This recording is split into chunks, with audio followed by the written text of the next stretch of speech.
Chapter 17:14. Big Brother. Following this tender and pleasant voice, Wu Yen, Ling Meng, and Marissa turned around and looked towards the door. Outside the door, 4 girls of different sizes were standing there. One of them had a ponytail on the left side of her head and a pair of broken wings with crystals hanging from her back. Another was petite but had a bluish-purple shoulder-length hair and a pair of canine teeth protruded from her mouth.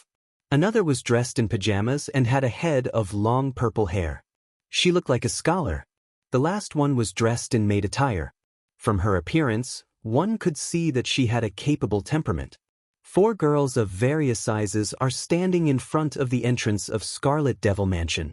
The one leading the group with a ponytail is looking at Wu Yen with an expression of ecstasy. The other 3 girls, on the other hand, are looking at Wu Yen in a daze, a stark contrast to the one leading the group. Looking at the little girl who is looking at him with an expression of ecstasy, Wu Yen let out a sigh of relief, and at the same time, he also revealed a relieved smile. "You really made me look for you, Flan." Flandre-chan's ecstatic expression slowly turned into one of grievance, as if she was being bullied. She leaped towards Wu Yen and pounced on him. "Big Brother." Wu Yen quickly stepped forward and caught Flandre-chan in his arms. "Oniai-chan." Flandre-chan buried her head into Wu Yan's chest and she started sucking in his scent. She said in an aggrieved manner, "Flan, I finally found you." Wu Yen felt a slight pain in his heart. The two of them were separated for less than 3 hours, but Flandre-chan was already so attached to him. It seems like it was as Wu Yen guessed. She returned to the basement when she entered the fantasy village. Wu Yen could clearly feel Flandre-chan hugging him with an unprecedented strength, as if she was afraid that he would disappear again. With this kind of performance, if it was not unexpected, then she was definitely influenced by the basement. This made Wu Yen feel a little guilty. "I'm sorry, Flan." "Flan." Wu Yen rubbed Flandre-chan's head and he whispered into her ears. "Big Brother is late. Big Brother is a bad guy." Flandre-chan buried her head in Wu Yan's arms. Her voice was full of grievance. "You said you would return to the Scarlet Devil Mansion with Flan. But he ran away alone." "How is it Wu Yen who ran away alone?" The system must have misplaced Wu Yen, Flandre-chan, and Yukari when they entered the fantasy village. However, Wu Yen didn't explain. It was true that he didn't expect Flandre-chan to return to the basement in the first place. Similarly, he didn't rush over in time and could only pat Flandre-chan's head apologetically. "It's all Big Brother's fault. You can punish Big Brother however you want." "Really?" Flandre-chan's pound, "Of course." "Then I'll punish Big Brother by not leaving Flan again." "Oh?" Wu Yen pinched Flandre-chan's nose. Flandre-chan didn't want to let him off so easily, but she still smiled through her tears. It was only at this moment that the people around reacted. Before Ling Meng, Marissa, Patrice, and Zui could say anything, Remilia stood up and glared at Wu Yen with her scarlet eyes. "Put Flan down." "Put Flan down?" Wu Yen frowned. "But no reason. There's no why." Remilia glared at Wu Yen with a murderous glare. "If I tell you to put her down, then put her down." "Oh." Wu Yen sneered when he saw that Remilia wasn't going to be polite. "What if I refuse?" "Huh." Swish, swish, swish, swish, swish. As soon as he finished speaking, a chaotic sound of breaking through the air echoed throughout the entire Red Devil Hall. He saw that a formation of flying knives, which seemed to be nailed to an invisible wall, was arranged neatly in rows. It happened to be a square formation of flying knives with a side length of more than 2 meters. Without any warning, it suddenly appeared in front of Wu Yen and fell on Wu Yen. Boom. Unfortunately, although the neatly arranged flying daggers seemed to have appeared out of thin air and were extremely abrupt, a violent mana whirlwind suddenly shook and blasted out like an explosion when it was about to land on Wu Yan's body. Clang, clang, clang. All of a sudden, the flying daggers that formed a phalanx were all knocked away by the whirlwind formed by mana as if they had hit steel. The explosion caused Ling Meng and Marissa, who were the closest to Wu Yen, to cry out in surprise as they were pushed back, putting some distance between themselves and Wu Yen. At the entrance, Patrice gazed at Wu Yen, who was engulfed in a whirlwind of mana, and her expression turned solemn. What a powerful mana! Wu Yen gradually opened his eyes. His line of sight shot like an arrow toward a dashing female servant who stood before Remilia with a flying knife in her hand. Is this how the Red Devil Hall treats its guests? My apologies. My apologies. 16 Knights Black Knight stood before Remilia and spoke in a neither servile nor overbearing tone. Although the Red Devil Hall is hospitable, we will never entertain someone who is rude to the Red Devil Hall's owner. I was the one who was provoked, but now I am the one who is being rude. I guess I got to see how overbearing Scarlet Devil Mansion can be. Wu Yen curled his lips and he looked at Sakuya with a look of contempt. But, in order to protect the authority of the first young miss, you actually disregarded the fact that the second young miss is in my hands and attacked me. Should I say that you are loyal? Or should I say that you are ignorant? Rest assured, Your Excellency, Black Knight said indifferently. With the second young miss's capabilities, it is impossible for her to be injured by an attack of this degree. Oh? Wu Yan's lips curled up slightly.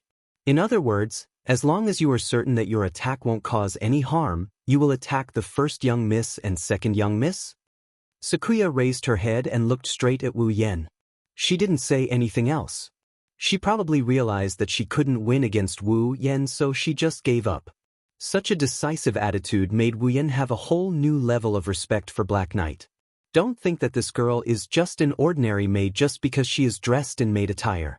If you really think so, you will die a horrible death. 16 Black Knight. Not only was this girl in charge of all the affairs in the Red Devil Hall, but she was also Remilia's most trusted and capable maid. She also had the ability to control time. Therefore, even Wu Yen didn't notice when the flying daggers appeared just now. He only noticed when they were within a certain range of him. Come to think of it, Sakuya must have used her ability to stop time before throwing her throwing knives. Only when the throwing knives got close to Wu Yen did time return to normal. With such an ability, it was not strange that Wu Yen didn't notice when the flying daggers were thrown. After all, they were thrown when time was still. How could he notice? I'll say it one more time. Remilia fixed her gaze on Wu Yen through Black Knight's back. Put Fran down. Wu Yen smiled at Remilia's words that sounded like a threat and a declaration. His smile was unusually thought-provoking. Don't treat me like you. No matter if Fran is normal or abnormal, crazy or not, destroying things or not, I won't put her down. This time, Remilia's expression changed and became incomparably ugly. Wasn't Wu Yan's words poking at Remilia's sore spot? Of course, it also poked at Remilia's anger. With a flip of her hand, a scarlet spear that was taller than Remilia abruptly appeared in her hand. The tip of the spear resembled a demon's tail. Swish! Remilia brandished the scarlet spear in her hand. Her eyes turned completely blood-red and her canine teeth protruded from her lips like the sharp teeth of a wolf. She slowly floated up into the air. She looked down at Wu Yen, who is still holding Flanderchan. Her voice turned cold as she spoke to Wu Yen. I never repeat a sentence for the third time. That's unfortunate. I happen to be the type who likes to repeat myself. Wu Yen lifted his gaze and gazed at Remilia. So, no matter how many times you repeat yourself, my answer will always be the same. The conversation between the two of them caused the atmosphere of the scene to become tense and tense. Chapter 1715. Floating in the air, Remilia looked down at the person who was hugging Fran tightly. She appeared cold, but she was furious and envious.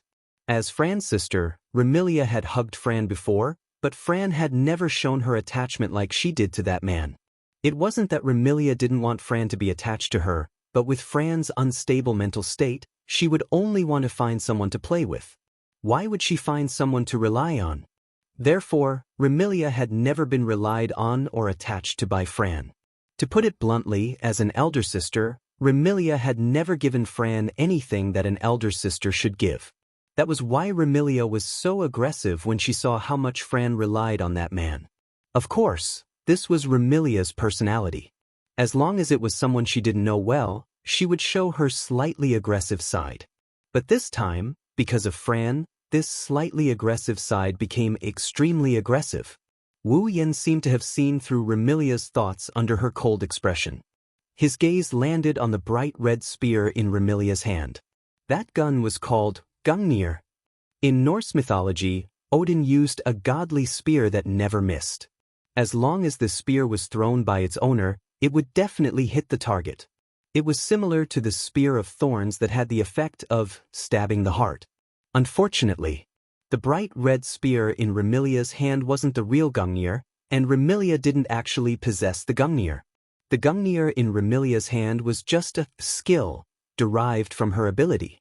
At this point, it was necessary to talk about Remilia's ability. As a member of Fantasy Village that was blessed by the gods, and as a member of Fantasy Village where basically everyone was equipped with a special ability, since Fran had such a terrifying ability, as Fran's elder sister, even if Remilia couldn't compare to Fran, she wasn't too far off. Remilia's ability was the ability to control fate.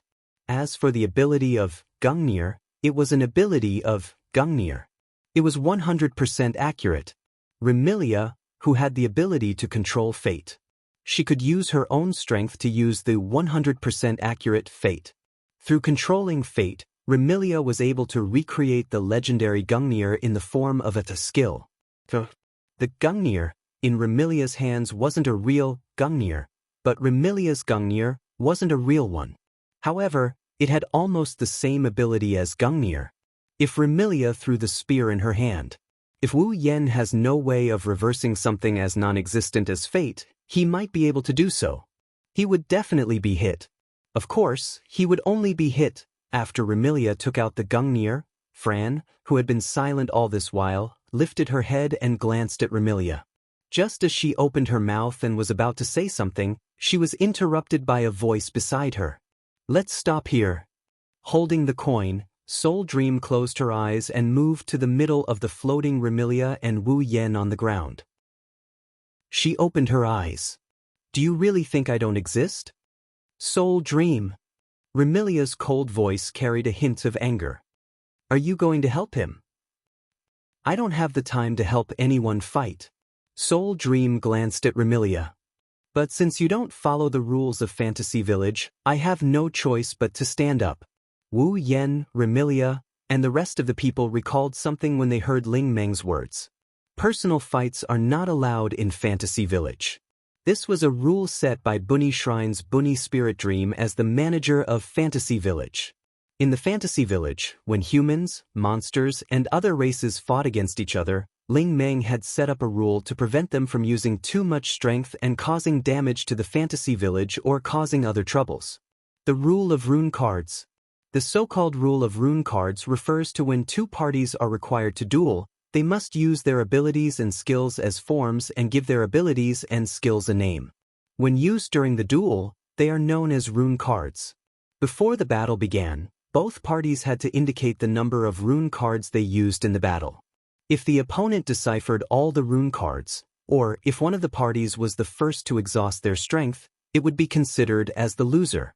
Even if both parties still have stamina left, if one party indicates that they have used up all their rune cards before the duel begins, then the party that uses up all their rune cards will lose. This kind of duel, other than comparing the power of the skills used by both parties, also relied on the magnificence of the moves to compete on the spiritual level. Rather than calling it a duel, it would be better to call it a game. However, this kind of game was recognized by all existences in Fantasy Village. This was because in Fantasy Village, the Bunny Shrine's Bunny Shrine's Bunny Shrine's Bunny Shrine's Bunny Shrine was absolutely invincible. If they were to fight head-on, even if Soul Dream couldn't win against Violet, Violet's Bunny Shrine's Bunny Shrine wouldn't be able to do anything to Soul Dream.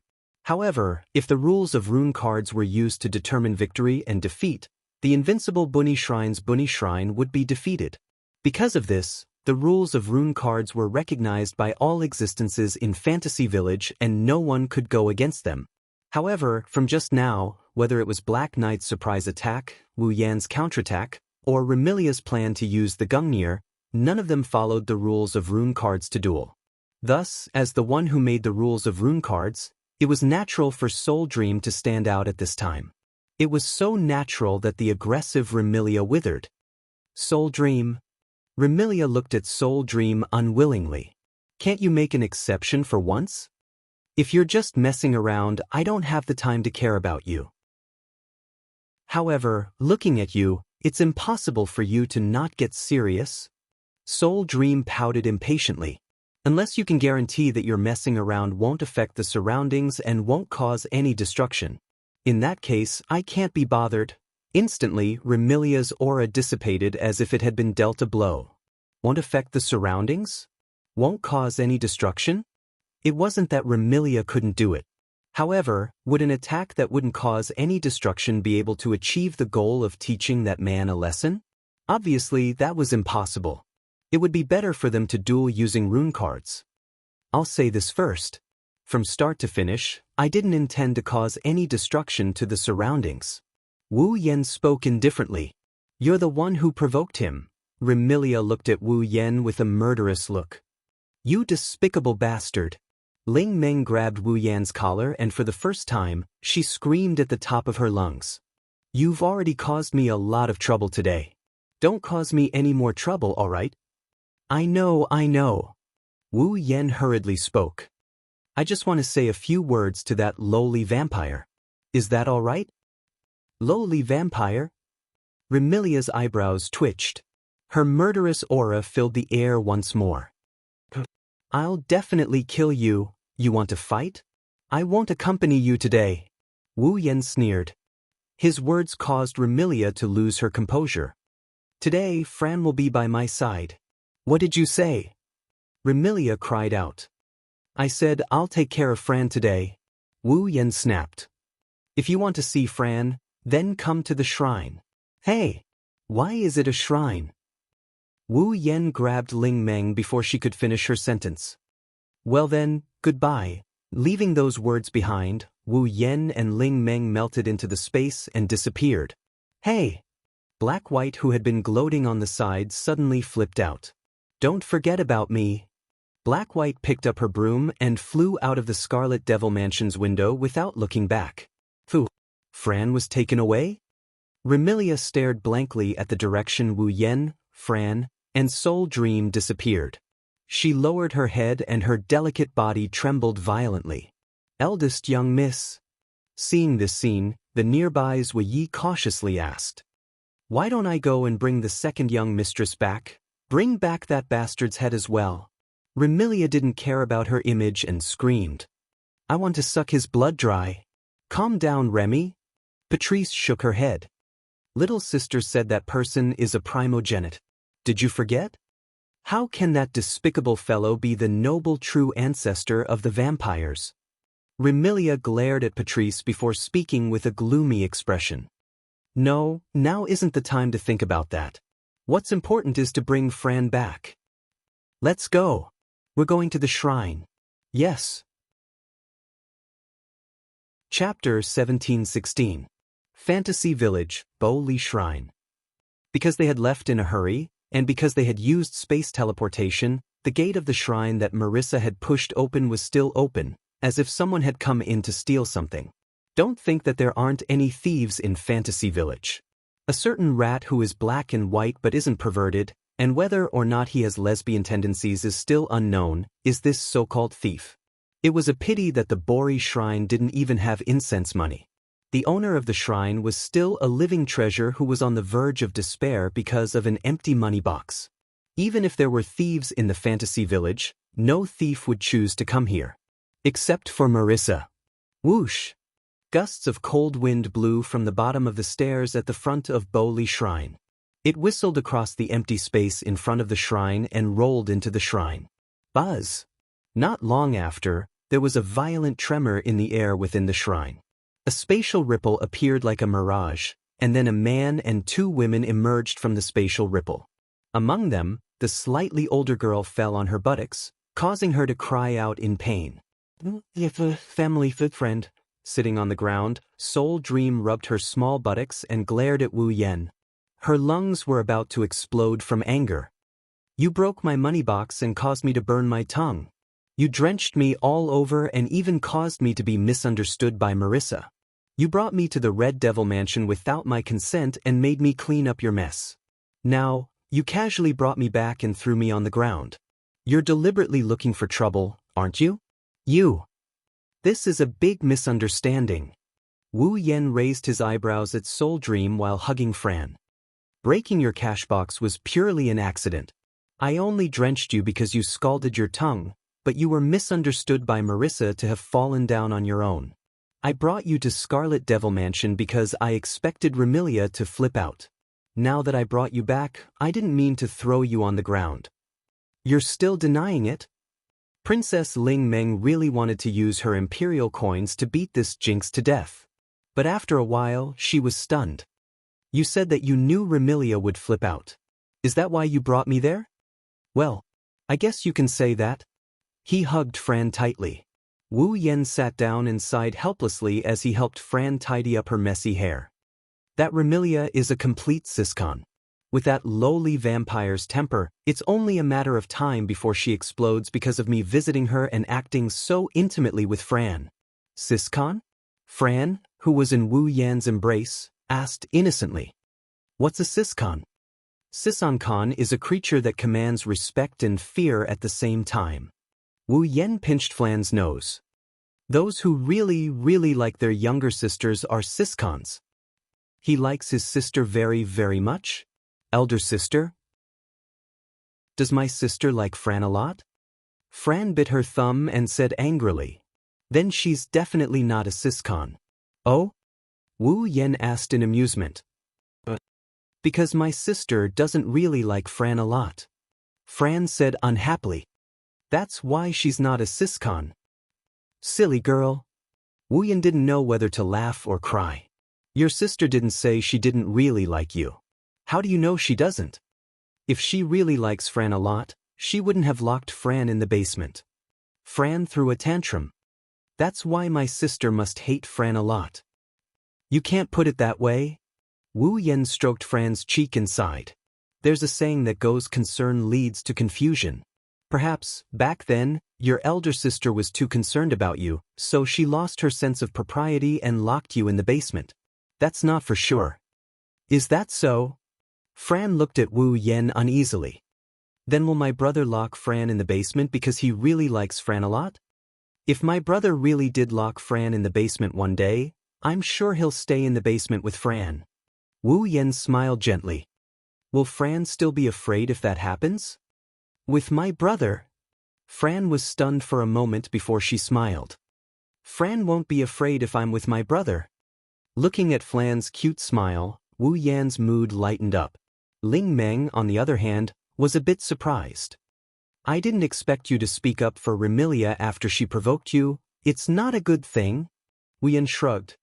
I'm just telling the truth. It doesn't matter if it's the truth or nonsense. Anyway, don't give me any more trouble. Princess Ling Meng looked at Wu Yan with disgust. What was supposed to be a leisurely day has turned into a mess because of you. Today, I've used up all my activities for the next 2 to 3 years. How do you expect me to find an excuse to spend the next 2 to 3 years leisurely? I don't know if you're joking or not, but if you are, I won't complain. Wu Yan's mouth twitched. You've used up all your activities for the next 2 to 3 years in one day. You've been very inactive for the past 2 to 3 years. How many days do you plan to be active for? None of your business. Princess Ling Meng snorted and turned to look at Fran, who was rubbing her eyes sleepily. Is it okay for you to bring her out? Princess Ling Meng knew that Fran's mental state had always been unstable. Even if Princess Ling Meng didn't reject Fran, she was still worried that Fran would cause trouble. She really didn't want to do so many troublesome things. Don't worry about that. Wu Yan lowered his voice when he saw Fran's eyelids starting to close. He adjusted Fran in his arms and gently patted her back as if he was coaxing her to sleep. Fran's illness has been cured. She won't have any problems in the future, is that so? Fran bit her finger and fell into a deep sleep. Ling Meng glared at Wu Yan when she saw Fran biting her finger. Then why did you bring her to the shrine and have Remilia come here to take her away? What's going on? Can't help it. This girl isn't in a state where she can be ignored. Wu Yan smiled bitterly. I'll let her stay by my side for now. I'll bring her back to the Scarlet Devil Mansion when she's emotionally stable. I have some things I need to tell Remilia. Seriously, this is your first day in Fantasy Village. Why do you always cause trouble? Princess Lingmeng looked at Wu Yan as if he was a troublemaker. She couldn't stop complaining. Marissa is already a headache. Now there's another one. Mama, don't make it sound so bad. Wu Yan chuckled. After all, we still have to spend some time together. Princess Lingmeng's eyelids twitched. She had a bad feeling. What do you mean by that? It's simple. Wu Yan looked straight at Princess Lingmeng. I want to stay the night. Stay the night? Princess Lingmeng was stunned. Her face was filled with disbelief. You can't be thinking of, that's right. Wu Yan nodded. I want to stay in the shrine for the time being. No way. Lingmeng did not even want to think about it and firmly rejected. Don't even think about it. Hey, aren't you a witch? Wu Yan was speechless. It's fine if you don't care about an outsider who doesn't have a place to stay. But it shouldn't be hard for you to give her a place to sleep, right? I don't want to let a super troublemaker stay in the shrine. I won't be able to live a peaceful life if that happens. Princess Lingmeng made a decision. No matter what, there's no room for discussion. Oh! Wu Yan chuckled. It's an eerie laugh. Don't speak so soon. Wu Yan took out a pouch and threw it on the table. Clang! Following this sound, the bag slammed heavily onto the table in front of Lingmeng. The opening of the bag opened up, exposing the contents of the bag to the air. In the next moment, Lingmeng's vision was filled with golden light, causing her incorruptible expression to freeze on her face. There was no other reason. This was because the bag was filled to the brim with gold coins. Chapter 1717. There were at least 30 gold coins in the old pouch. They were emitting a rich and dazzling light that seemed to illuminate the entire shrine. Princess Lingmeng's eyes were glued to them, unable to move away. If Princess Lingmeng's eyes turned into two yin signs, it would be an interesting scene. Gold coins. Princess Lingmeng struggled to speak as she looked at the bag of gold coins on the table. These gold coins should be enough to sustain the shrine for half a year, right? And these gold coins are enough to sustain the shrine for half a year. Now, you just need to say the word and they'll all be yours. Wu Yan reminded Princess Lingmeng. How about it? Can you promise me to live in the shrine? Ugh. Princess Lingmeng stared at the bag of gold coins on the table. Her eyes were filled with hesitation. She was struggling to make a choice between gold coins and leisure. As a greedy person, Princess Lingmeng was also an extremely lazy person. Now that money and leisure were placed on the table, and Lingmeng had to choose between the two. Wouldn't that be a very difficult choice? Of course, since ancient times. From the perspective of the Bori Shrine, which in the land of fantasy, Soul Dream was probably the only one who would have to make such a difficult choice between the two. But Princess Lingmeng, who couldn't make a choice, could only say that sentence with a dry mouth. Aren't you the head of the House of the Lost? Isn't it better to live in the House of the Lost? Unfortunately, I don't know where the House of the Lost is. Princess Lingmeng, who claimed to be the head of the House of the Lost, was implying that she didn't know the way home. So, I can only choose to live in the shrine. Princess Lingmeng's eyes were filled with hesitation. She kept muttering to herself. What should I do? Choose gold coins? But if I let this troublemaker live here, I won't be able to live a peaceful life. Choose to refuse? Then I'll have to take the risk of offending Yukari and fight with this troublesome person. That seems to be very troublesome. Hearing Lingmeng's mumbling, Wu Yan's mouth twitched. Feelings. If this girl chose to refuse, he would even fight with him for the sake of gold coins. Wasn't that daylight robbery?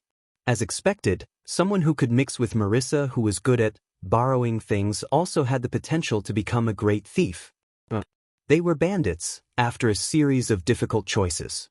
Princess Lingmeng suddenly exhaled. He tapped his palm as if he had suddenly realized something. I think it's more reliable for you to be my husband. This way I can accept your gold coins. I can even chase you out. Wu Yan's hand trembled. and he almost threw Fran, who was sleeping in his arms, out. His face twisted. I don't mind you selling your chastity for gold coins, but you let someone else be your husband, and you want to kick him out. Because it's too troublesome to have another husband. Princess Ling Meng said righteously. Anyway, there are many couples living separately in the human world. We just need to imitate them. Imitate your sister. Wu Yan couldn't help but want to slap the table. Just let me live here. Will it kill you to have some integrity? Integrity?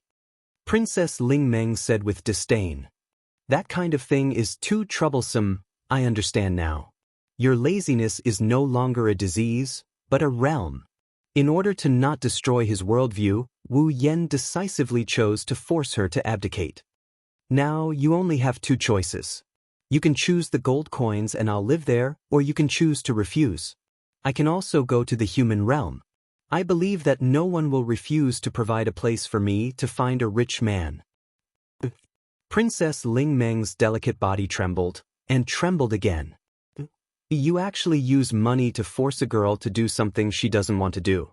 How shameful. I just want to live in the shrine. I don't want to push you down. Wu Yan said weakly. Are you willing or not? Can't you just say it? Fine. Princess Ling Meng's face was resolute. Now that things have come to this, I can only... You want to rob me? Wu Yan said coldly. Then I'll kindly remind you that I won't feel bad even if I throw these gold coins into the gutter. If you want to take them for free, I don't mind giving them to you. But if you do, you'll offend a rich man like me. You won't have many chances to get rich in the future. Princess Ling Meng, who had just decided to choose between gold coins and leisure, was petrified on the spot. You really want to rob me? Seeing Princess Ling Meng frozen on the spot, Wu Yan's face was full of conflict. Then, he revealed a ruthless expression. Are you going to let me live here or not? If you don't, I'll go to the human world. The human world? Princess Ling Meng seemed to have just woken up. She waved her hand at Wu Yan in a daze.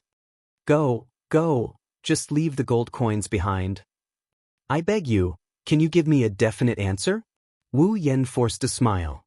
If this goes on, I'm afraid I won't be able to resist burying you, sigh. Princess Ling Meng seemed to have accepted her fate. Why do I have to get into trouble with you? Although she said that, Ling Meng seemed to have made a decision in her heart. With lightning speed, her hand turned into an afterimage as it flashed across the table in front of her. When the afterimage disappeared, the money pouch on the table had also disappeared. There's no place for you in the shrine. Princess Ling Meng gave a ruthless answer after taking the money. If you want to stay here, then go to the warehouse and move your old stuff. You can sleep on the floor. Listen carefully. Princess Ling Meng stood up and leaned forward. She put her face in front of Wu Yan with a serious expression. Don't cause any more trouble for me. If you do, I'll treat you like a monster and treat you. Well, don't worry. Wu Yan said straightforwardly. I won't cause any trouble. At least, I won't take the initiative to cause trouble. It's just that. Wu Yan turned to look at the entrance of the shrine and shrugged. If trouble comes knocking on my door, then I can't do anything about it. Princess Ling Meng couldn't help but be startled. She followed Wu Yan's gaze and looked at the entrance. Then, the corners of her eyes began to twitch. There were two figures standing at the entrance of the shrine. One was a silver-haired girl holding a parasol and wearing a maid's outfit. The other was a petite girl wearing a gothic lowly outfit and standing under the parasol. Her face was filled with anger. Of course, they were Remilia and Ziyi. As for Patrice, because of Fran, she didn't get to exercise for a long time. Now, she's lying in the Scarlet Devil Mansion, unable to walk anymore. Finally, I found you. Remilia's anger was reflected in her eyes, her voice, and her expression. When she saw Flan sucking on her finger and sleeping soundly in Wu Yan's arms, her anger only got stronger. You actually dared to kidnap my sister? You've got guts? Don't blame me for reminding you. Wu Yan didn't even look at Remilia. He picked up a cup of tea from the table and casually took a sip. Firstly, Fran willingly followed me. I didn't kidnap her. Secondly, Fran is also my sister. Even if I took her away, you have no right to say anything." Remilia widened her eyes. Then, a strong killing intent burst out from her eyes. "You said I have no right to say anything? What? Do you have a problem with that?" Wu Yen calmly looked at Remilia with a cold smile. "To me, you who didn't give Fran a good life indeed have no right to say anything to me." Remilia's delicate body trembled violently, and the killing intent in her eyes dissipated. Her pretty face seemed to have lost all color, becoming a little pale. "Let me give you a piece of advice. Don't go overboard with your words." Seeing Remilia's pale face, Sakria showed a trace of worry. She looked at Wu Yen with a cold tone. "To us, you who popped out of nowhere also have no right to say anything to the Scarlet Devil Mansion's master. To me, the Scarlet Devil Mansion's master is nothing." Wu Yen looked at Remilia with a forceful gaze.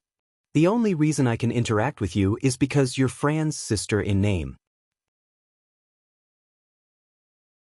Chapter 17:18.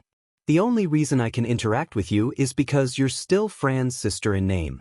Following the spread of these words, the atmosphere of the entire place changed from the initial aggressive to heavy. That "in name" statement was like a sharp arrow that pierced deeply into Remilia's heart, causing her pretty face to turn pale once again. It also stabbed Zan Ye's weak spot, causing him to be furious and speechless.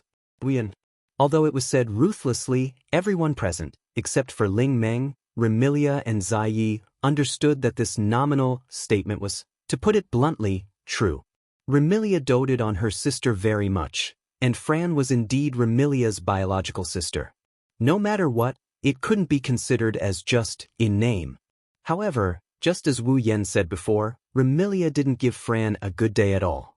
She even gave Fran a very traumatic life. But that couldn't be considered Remilia's fault. The main problem was still Fran's problem. For a person who could go crazy at any time and want to kill everyone around her, even if that person was the person closest to her and the person she loved the most, who could think of a way to solve the problem without hurting her? If this person could be easily suppressed, then it wasn't impossible. The key was, to a certain extent, this person had an existence that surpassed everyone around her. And Fran was such an existence. Her mental state was abnormal and she was extremely dangerous. She also had enormous power that no one could suppress. Other than locking Fran in the basement, was there any other way? Of course there was a way. After all, the thing that Fantasy Village didn't lack the most was those strange things. This was something that could be called a miracle. Unfortunately, Remilia couldn't be considered a native of Fantasy Village. In fact, when she first came to Fantasy Village, Remilia had the idea of ruling the entire Fantasy Village, becoming enemies with all the monsters in Fantasy Village. And at that time, Fran was already in a mentally unstable state. Remilia, she could only choose the stupidest but most efficient way to isolate Fran, who was like a bomb. As a result, when facing Fran, Remilia was definitely not on the side of reason. "You're an outsider, you don't understand Miss at all," Zan Yi said coldly as if he was standing up for Remilia. "Miss cares more about second Miss than anyone else. That's something an outsider like you can't understand at all. You still want to be stubborn? Don't you understand that you're in the wrong from the beginning?" Wu Yen responded to Zan Ye's words with a somewhat pitiful look. "Indeed, I might really not understand Miss because I'm an outsider. Then, as Fran's closest people, let me ask you, do you understand Fran?" Remilia and Zan Yi were stunned at the same time. Understand Fran, understand Fran? Perhaps this was something that Remilia and Jia Yi had not considered until now. The reason was very simple. It was because Fran's mental state was very unstable and crazy. Why would anyone want to understand a crazy person? Perhaps Remilia and Zui Yi were more concerned about how to solve Fran's problem than how to understand Fran, right? That was why Remilia and Zan Yi were stunned and didn't react for a long time. You only know that Fran's mental state is unstable and she often causes trouble, and it's very serious. But please use your noble brain to think. Why would Fran cause trouble? Why would she want someone to play with her? Wu Yen looked straight at Remilia. Isn't it because Fran doesn't want to be alone at all? But what can we do? Remilia opened her mouth, unwilling to give up. Given Fran's mental state, even if someone plays with her, she doesn't know how to control herself. In the end, Fran will destroy everything by her side, whether it's a person or an object. Then let me ask you. Wu Yan's eyes carried a calmness that made Remilia's heart palpitate. Did Fran ever hit you hard when she was making trouble for you? Attacked. Remilia was slightly taken aback. It was only at this moment that Remilia realized that no matter how crazy Fran was in the past, no matter how unstable her mental state was, she would ignore her elder sister's words once she got into a fight. However, she had never been so crazy as to attack her. Great master of the Scarlet Fiend Dojo, you should have taken it for granted that Fran never attacked you, right? Wu Yan's voice turned into a sharp needle that pierced Remilia's heart. It is indeed a matter of course because no matter how crazy Fran is, she still remembers that you are her sister and that she can't attack you. Remilia was at a loss. You think that you had no choice but to lock Fran in the basement and that it was for her own good, but you never tried to understand Fran. Wu Yan seemed to have lost interest in Remilia and looked away. Of course, it never occurred to you that Furan, who had been shouting, "Come and play," was doing so because she was too lonely. You never considered the ways that could make Furan happy either. If you tried to understand Fran and figure out her thoughts, you would have thought of this. Wu Yan sighed. Since Fran has been causing trouble because no one is playing with her and Fran likes you from the bottom of her heart, she won't attack you no matter how crazy she is. Then, as long as you take some time out of your day to accompany Fran in the basement, won't the problem be solved? This sentence was like a thunderbolt that hit Remilia hard. Remilia's expression changed drastically and she was stunned. As long as you take some time out of your day to accompany Fran, Fran won't feel lonely. If she doesn't feel lonely, she won't look for someone to play with her. If she doesn't need someone to play with her, Fran won't cause trouble. Wu Yan glanced at Remilia. However, you kept saying that you were doing it for Fran's own good, but you locked her in the basement and left her sister, who was not even as smart as a 10-year-old child, all alone in the basement. She was getting crazier and crazier. Isn't it because you've never considered things from Fran's point of view and never tried to understand Fran's proof? Remilia's mouth opened and closed as if she wanted to defend herself, but she couldn't find the words to say. She could only stare blankly at Fran, who was sleeping peacefully in Wu Yan's arms. She couldn't say a complete sentence. Miss. Looking at Remilia's expression, Ruiyi worriedly called out, but Remilia didn't respond. Hey! Beside them, Princess Lingmeng couldn't stand it anymore and frowned. Don't you think you're going overboard? I'm just stating the facts. Wu Yan shifted his gaze from Remilia to Princess Lingmeng. I'm not denying that Remilia really cares about Fran, but it's a fact that she didn't try to help Fran. It's also a fact that Fran has been causing trouble and has a dark life. Wu Yan ignored Lingmeng. He closed his eyes and softly muttered this sentence. Fran's past is dark and painful. That's why Fran has the right to be happy in the future. If you can't give Fran happiness, then I advise you to give up on her. Give up on Fran. These simple words caused Remilia to raise her head abruptly. I will never give up on Fran. When she said that, all the emotions in her heart turned into determination. Because this was the only thing Remilia would never give in to. Even if Remilia gave Fran a painful life, she was still Fran's elder sister. That's not something you can decide. Wu Yan snorted and stood up to look at Remilia. Tomorrow, I will bring Fran to the Scarlet Devil Mansion. At that time, let me see if you have the right to keep Fran by your side. After saying that, Wu Yan walked past Remilia and walked out of the shrine. Remilia didn't move from the start to the end, but her back revealed a sense of desolation. Princess Lingmeng and Rei could only watch this scene silently for a long time. Chapter 1719. Fantasy Village, Scarlet Devil Mansion. Sitting by the round table at the end of the staircase, Patrice wore a pair of spectacles and held a book in her hand. She looked like a scholar who was improving her knowledge and possessed a tranquil feeling that made others unable to speak their mind. Beside Patrice, An imp held a tray and observed her master with a trace of helplessness on her face. Even though the imp was a demon, she wasn't considered powerful among demons. Therefore, the imp became Patrice's familiar. It wasn't impossible for ordinary demons to become the familiar of witches and magicians. However, if witches and magicians wanted powerful demons to become their familiar, they would have to pay a price. After all, wasn't it the demons who became their familiar? However, the imp's strength was considered weak among demons. Therefore, even if she became someone else's familiar, she didn't have the qualifications to ask her master to pay a price. Therefore, the imp became Patrice's familiar out of her own free will. It was also because the imp was willing to become Patrice's familiar and respected her master from the bottom of her heart. Therefore, the imp noticed a detail that others couldn't. Even though Patrice seemed to be engrossed in her studies, Kieran could not help but sigh. But now, Patrice definitely didn't read a single word in the book. Speaking of which, Patrice, who had always stayed in the Scarlet Devil Mansion's underground library, was reading in the main hall. This proved that her true purpose wasn't to read. Moreover, ever since Remilia and Sanyi left the Scarlet Devil Mansion and went to the Bowli Shrine, Patrice hadn't even flipped a single page of the book. Clearly, Patrice wasn't seriously reading the book.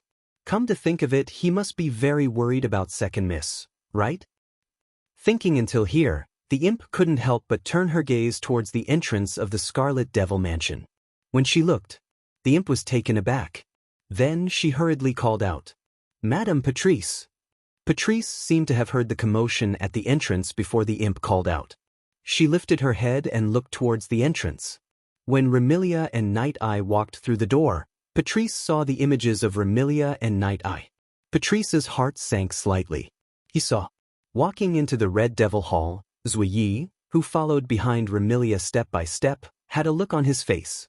Not only was there a trace of worry, but there was also a heavy feeling. As for Remilia, her head was completely lowered, making it impossible to see her expression. However, this only showed that something had happened.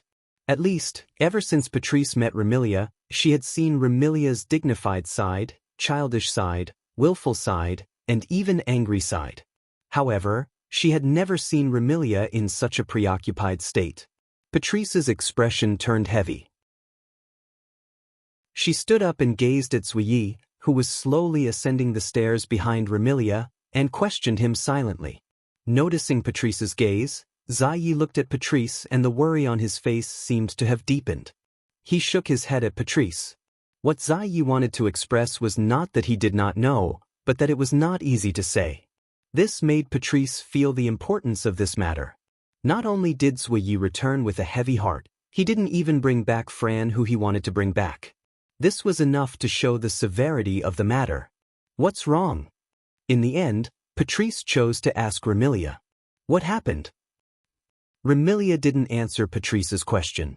Instead, she sat at the head of the table and lifted her head, revealing a helpless expression that Patrice had never seen before.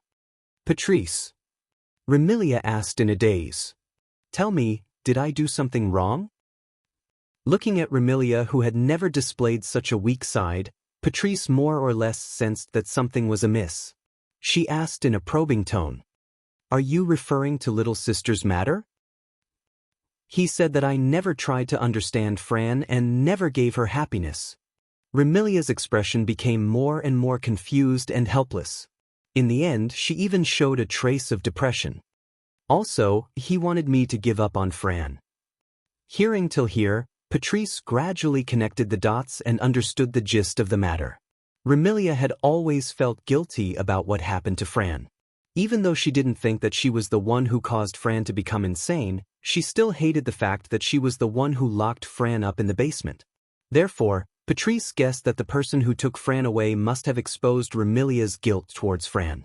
Otherwise, Patrice found it hard to imagine that Remilia would show such a weak side to anyone other than Fran, the little sister she cared about the most. One must know that when she was defeated in the battle to conquer Fantasy Village, Remilia didn't show such a weak side even when she didn't realize her dream of becoming the ruler of Fantasy Village. I don't know what that person said to you. After deliberating over her words, Patrice spoke indifferently. But, Remilia, no matter what you did, your concern for Fran is something no one can deny. I am certain of this. Remilia's expression didn't turn for the better, and she even bitterly smiled. That man also said he didn't deny my concern for Fran, but he felt that I couldn't give her happiness. Did that person say that? Patrice knitted her brows as though she was surprised that Wu Yen would say something like that. Her expression tensed up. That's true, but in the past, there was no other way. My dear sister was mentally unstable, but it's different now. Different? Remilia's spirit jolted as though she had found a life-saving straw. She stood up from her chair and placed her hand on the table as she leaned towards Patrice. How is it different? I think you're confused because of your concern, Remilia. Patrice shook her head with a smile. Before, little sister was in that state and you couldn't give her happiness. But now, little sister seems to have returned to normal, right? Remilia stared blankly for a moment before her scarlet eyes lit up. That's right. Just because I couldn't give Fran happiness in the past doesn't mean I can't in the future, right? Now that Fran had returned to normal, he didn't need to worry about Fran losing control anymore. He could live with Fran without any worries. Then, couldn't he just give Fran the happiness that he couldn't give her in the past? Like a blow to the head, Remilia's heart that had been immersed in guilt towards Fran all this time suddenly brightened up. The haze that had been shrouding her heart was also swept away. Phew! Remilia let out a long sigh and her expression returned to her usual confident and arrogant self. Her voice also carried a hint of pressure. Thank you, Patrice. Lady Patrice. Yi seemed to be very happy that Remilia had returned to her original state and looked at Patrice gratefully. It seems like all of you are fine. Patrice felt relieved and asked.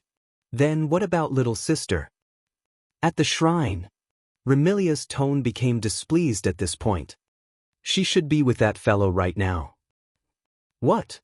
Patrice said in astonishment. You all couldn't take little sister back from him? No.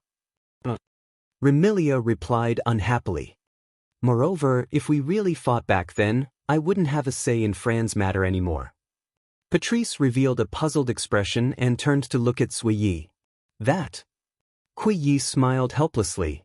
He said that he will bring Second Miss to Scarlet Devil Mansion tomorrow and decide if he wants to return Second Mississippi. I see. Patrice nodded. Understood, I will be there tomorrow as well. Kui Yi let out a sigh of relief. With the knowledgeable Patrice, he would have the confidence to negotiate with the other party tomorrow. After all, Zhan Yi had personally experienced the extent of the other party's eloquence. Chapter 1720. The next morning. In his dreams, Wu Yen felt something furry poking his nose. It tickled the bridge of his nose and he couldn't resist the urge to sneeze. In a daze, Wu Yen wrinkled his nose. He even reached out to touch his nose until the furry thing that stuck in his nose seems to be gone. Only then did he go back to sleep. However, when Wu Yen was about to fall asleep again, the furry object poked his nose again, making Wu Yen frown. Sensing that something isn't right, he slowly regained consciousness and opened his sleepy eyes. Hee, Big Brother is awake. Hearing this tender voice, the last bit of his drowsiness dissipated and his mind cleared up completely. He lowered his head and looked at his chest. Over there, a young girl wearing a gothic lowly outfit with a pair of broken wings full of crystals on her back is looking at Wu Yen with a pair of bright red eyes. She has a mischievous expression on her face as if her prank was discovered. In the little girl's hand was a ponytail tied to the left side of her head. She was sweeping it in front of Wu Yan's nose. Needless to say, the furry object that woke Wu Yen up was the end of this ponytail. The one who pranked Wu Yen with her own hair. It was Fran. Girl. Wu Yen sat up and hugged Fran. He acted like he wanted to eat her alive as he yelled at her. Do you know the punishment for disturbing Big Brother's sleep? Big Brother is angry. Fran immediately cooperated with him and pretended to be pitiful and trembling. Fran knows she was wrong. Big Brother, please forgive Fran. It's not sincere to apologize verbally. Wu Yen said calmly. What do you have to do if you want to be forgiven when you prank someone? What do I have to do? The pitiful and scared expression on Fran's face disappeared. This time she was really curious. What do you have to do? Do you even need to ask? Wu Yan smiled maliciously. Of course, you have to hand over the tool for pranking. Hand over the tool for pranking. Fran blinked. She immediately understood Wu Yan's meaning. She held her ponytail tightly with both hands and asked weakly. Could it be? Ah. Wu Yan groped around his back, and when he raised his hand again, there's a pair of scissors shining with cold light in his hand. Let me cut off Fran's hair for pranking. What? Fran jumped up from Wu Yan's body. Wu Yan screamed. He also jumped up. He chased after her. Immediately, messy footsteps could be heard on the wooden floor. Fran's panicked screams and bell-like laughter could be heard as well. This morning was filled with warmth.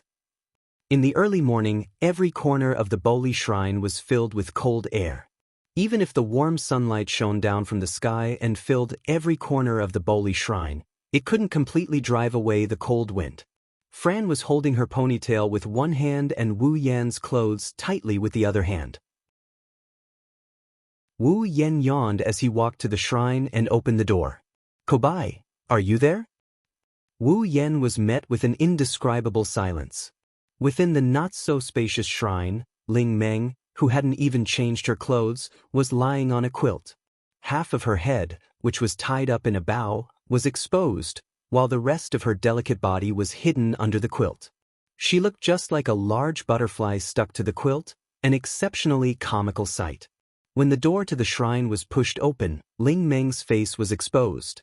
When the light from the outside shone on her face, she immediately retracted her head into the quilt like a tortoise. She looked just like a vampire that had been exposed to the light. Aren't we the vampires? Wu Yan ridiculed her. Flan looked at him with curiosity and amusement as he walked into the shrine. He slammed the table in front of him. Kobai, the sun is shining on your butt. So noisy. A half-dead voice came out from the quilt. Call me when the sun is shining on your feet. Wu Yan was silent for a moment. He slammed the table again. The sun is shining on your feet. What? The sun is only shining on your feet. The half-dead voice came from the quilt again. Call me when the sun is shining on your butt. I thought I was the laziest in the morning. I didn't expect you to be even lazier than me. Wu Yan almost choked to death. Get up. What about breakfast? Breakfast? The bow knot under the quilt shook like a pair of ears. Ling Meng poked her head out of the quilt and asked in confusion. What's breakfast? Don't we eat lunch directly after waking up? Wu Yan was embarrassed. Even Fran looked at Ling Meng as if she was an alien. What does this mean? Isn't this saying that Ling Meng usually wakes up in the afternoon? Wu Yan likes to sleep in, but he's never slept until noon. In a way, Akaga's laziness is a realm of its own. Forget it. Wu Yan gave up. Tell me where the kitchen is. I'll go make something to eat first. Hoo, so delicious. Ling Meng, who had been lying on the bed, sat up from her original position. Her half-dead appearance had completely disappeared and was replaced by a look of vigor and vitality. Of course, vigor refers to Ling Meng waving her chopsticks energetically. The dishes on the table in front of her were reduced at a speed visible to the naked eye. Why didn't I realize that breakfast is so delicious before? Wu Yan and Fran sat opposite Ling Meng with bowls in their hands. They looked at each other as Ling Meng looked like a hungry ghost who had just been reincarnated. Does Ling Meng not have any food to eat? Fran bit the tip of her chopsticks as she looked at Ling Meng, who kept eating. Her eyes were filled with sympathy. So pitiful. Well, she used to eat lunch the moment she woke up. She has never tasted breakfast before. It's inevitable that she would be like this. Wu Yan said. So, let's be considerate of her. Got it, brother. After choosing to ignore Ling Meng, Wu Yan and Fran began to eat their breakfast in silence. By the way, Wu Yan and Fran secretly hid the dishes after seeing how fast Ling Meng ate. They didn't want Ling Meng to clean up all the dishes on the table. Therefore, if someone were to come here, they would see the Miko of Bori Shrine eating and drinking without any care for her image. The other two Miko sat opposite each other, took out a few dishes hidden in the stove, put them on the ground, and started eating. Not long after, whether it was the plates on the table or on the floor, all of them were cleared. Oh! Ling Meng lay down on the floor and narrowed her eyes in satisfaction. I haven't eaten so much in a long time. I can see that. Wu Yan put away the dishes and handed them to Fran, who was happily cleaning up. He then glanced at Ling Meng. Looking at the way you eat, we are almost full. Don't tell me you are so poor that you don't have money to eat? Don't have money to eat? Princess Ling Meng asked curiously. Do I need money to eat? Huh? Wu Yan was shocked. If you don't need money to eat, where did the ingredients come from? Who knows? Ling Meng pouted. Every time the inventory runs out, the ingredients will appear out of nowhere. Appear out of nowhere? Wu Yan was stunned for a moment before he understood. It must be a 17-year-old girl who was used to peeping through the gaps. When she saw that Ling Meng did not even have money for incense, she naturally did not have money to eat. In order to keep the life of the manager of Fantasy Town alive, she must have secretly brought the ingredients over. Wu Yan did not know whether to laugh or cry as he shook his head. He put all the cutlery aside and reached out to Fran. Fran, come here. What is it? Fran asked, but she was already in Wu Yan's arms. Are you going out? Yes. Where are you going? Scarlet Devil Mansion. Chapter 1721. Fantasy Village, Red Devil Mansion. In the early morning, the fog around the fog lake at the foot of the Demon Mountain seemed to have thickened. The Red Devil Mansion, which was right next to the fog lake, was shrouded in a layer of white fog. It looked somewhat illusory. The cold wind howled in the space, taking away the fog that filled the surroundings. It also brought back the new fog from the Lake of Fog, causing the surroundings of the Red Devil Hall to be hazy. Coupled with the fact that the Red Devil Hall did not fit in with its surroundings, people could not help but think of it as a mirage. Buzz. At a certain moment in front of the Red Devil Mansion, a space near the fog lake quietly distorted. The air vibrated, dispersing all the fog in the surroundings. Like boiling water, it was neither intense nor slow, gradually forming circles of ripples. In the spatial ripples that others could not see, two figures, one big and one small, appeared out of thin air and appeared in this space. An extremely soft sound of landing was like a thin needle falling in the silent world. Although the sound was extremely soft, it echoed clearly in the surroundings. Holding Fran, Wu Yan raised his head and looked at the somewhat illusory huge building in front of him. He sighed in his heart. It's called the Red Devil Mansion, but it looks like it's more like a ghost's castle than a devil's mansion. There was nothing he could do about it. Under the fog of the fog lake, the Red Devil Mansion, which already had an evil atmosphere, became completely gloomy. He couldn't help but worry that if he walked in, when the fog dissipated, he would also disappear from the world along with the building. It was not an exaggeration to say that the Red Devil Mansion was a haunted house. On the other side, Fran, who was hugging Wu Yan's neck, looked a little unhappy. Do we really have to go back to the Red Devil Mansion? Fran did not reject the Red Devil Mansion as much as she did her basement. However, it was not easy for her to be with Wu Yan. Fran thought that she could play around in the fantasy village with Wu Yan. After only a day, Wu Yan was going to send her back. How could Fran not be unhappy? If it wasn't for Wu Yan's repeated assurances, if Remilia still insisted on locking Fran in the basement, he would definitely take her away. Fran did not want to go back to the Red Devil Mansion. He clearly understood Fran's feelings. Wu Yan said softly, "No matter what, the Red Devil Mansion is Fran's home. Fran can't always follow brother everywhere. You don't want to go home? What does it matter?" Fran's face was puzzled. Even if you don't go home, Fran, hearing these extremely willful words, Wu Yan was helpless. If you say that, your sister will be very hurt. That's better. Fran puffed up her cheeks. Big sister is so bad. Bad children should be punished, right? You. Wu Yen shook his head. Do you really Fran doesn't want Flan? Fran was speechless. Even though you say you don't want to go home, Fran actually wants to live with her sister, right? Wu Yen rubbed Fran's head. So, don't say such willful words. Oh. Flan's expression turned gloomy again. Wu Yen couldn't help but laugh at her antics. Hugging the petite figure in his arms, he started walking towards the entrance of Scarlet Devil Mansion. As they got farther and farther away from the fog lake, the Red Devil Mansion in the fog became clearer. After the visibility increased slightly, the Red Devil Mansion's entrance appeared in front of Wu Yen and Fran's eyes. Passing through the thinning fog, Wu Yen carried Fran to the entrance of the Red Devil Mansion and looked ahead. When they arrived, everything in Wu Yan's field of vision was filled with the Red Devil Mansion's buildings. Red buildings, walls covered with vines, a tall bell tower, very few windows, and an iron gate that stood in front of him, its surface flashing with a cold luster. Yesterday, the Red Devil Hall was in a mess. Today, it finally had its original appearance. Mysterious, strange, heavy, the castle-like building was exuding such an atmosphere at this moment. Without lamenting for too long, Wu Yen reached out to push the door in front of him. Stop. However, just as Wu Yen was about to touch the door of the Red Devil Mansion, a delicate shout rang out from inside the Red Devil Mansion. Immediately after, a figure jumped out from the wall of the Red Devil Mansion and exposed itself to the pouring sunlight. It somersaulted in the air and fell heavily.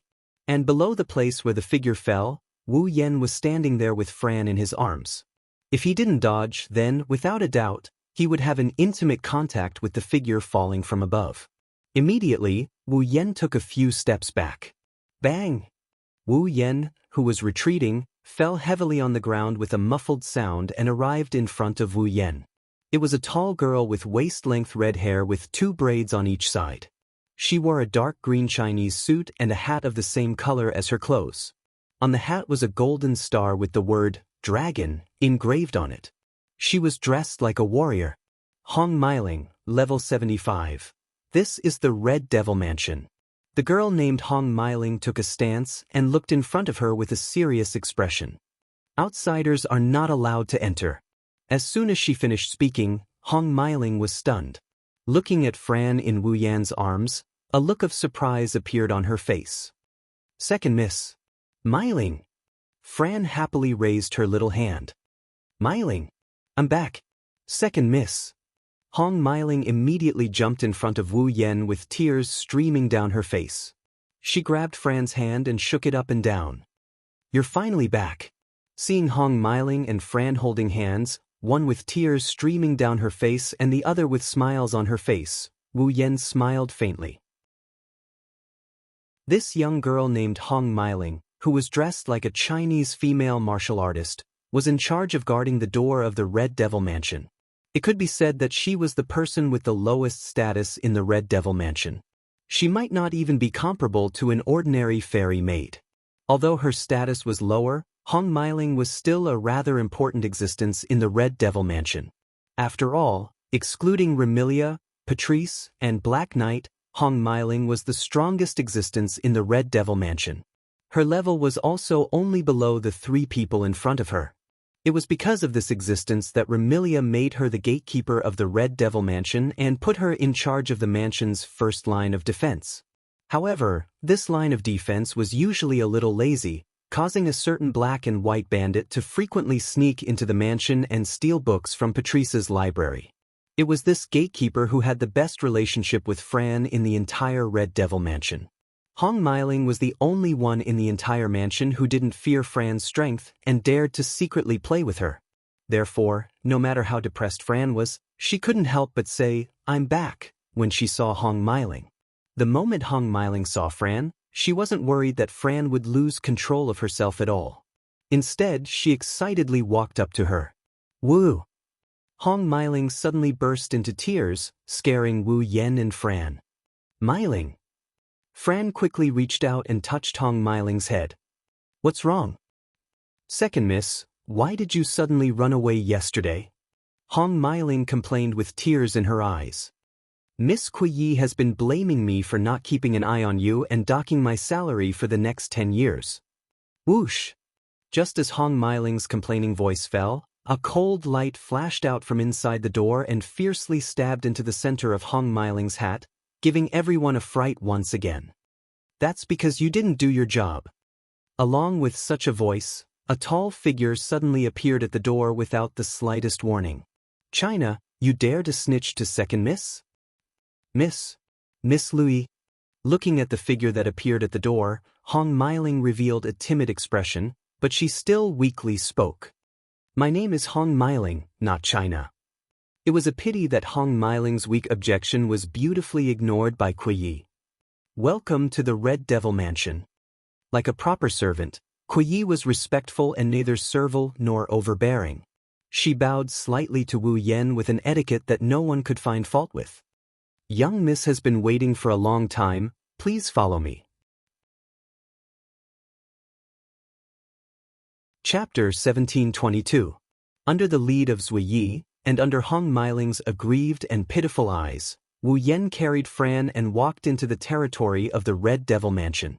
The structure of the Red Devil Mansion was a bit similar to that of an ordinary city.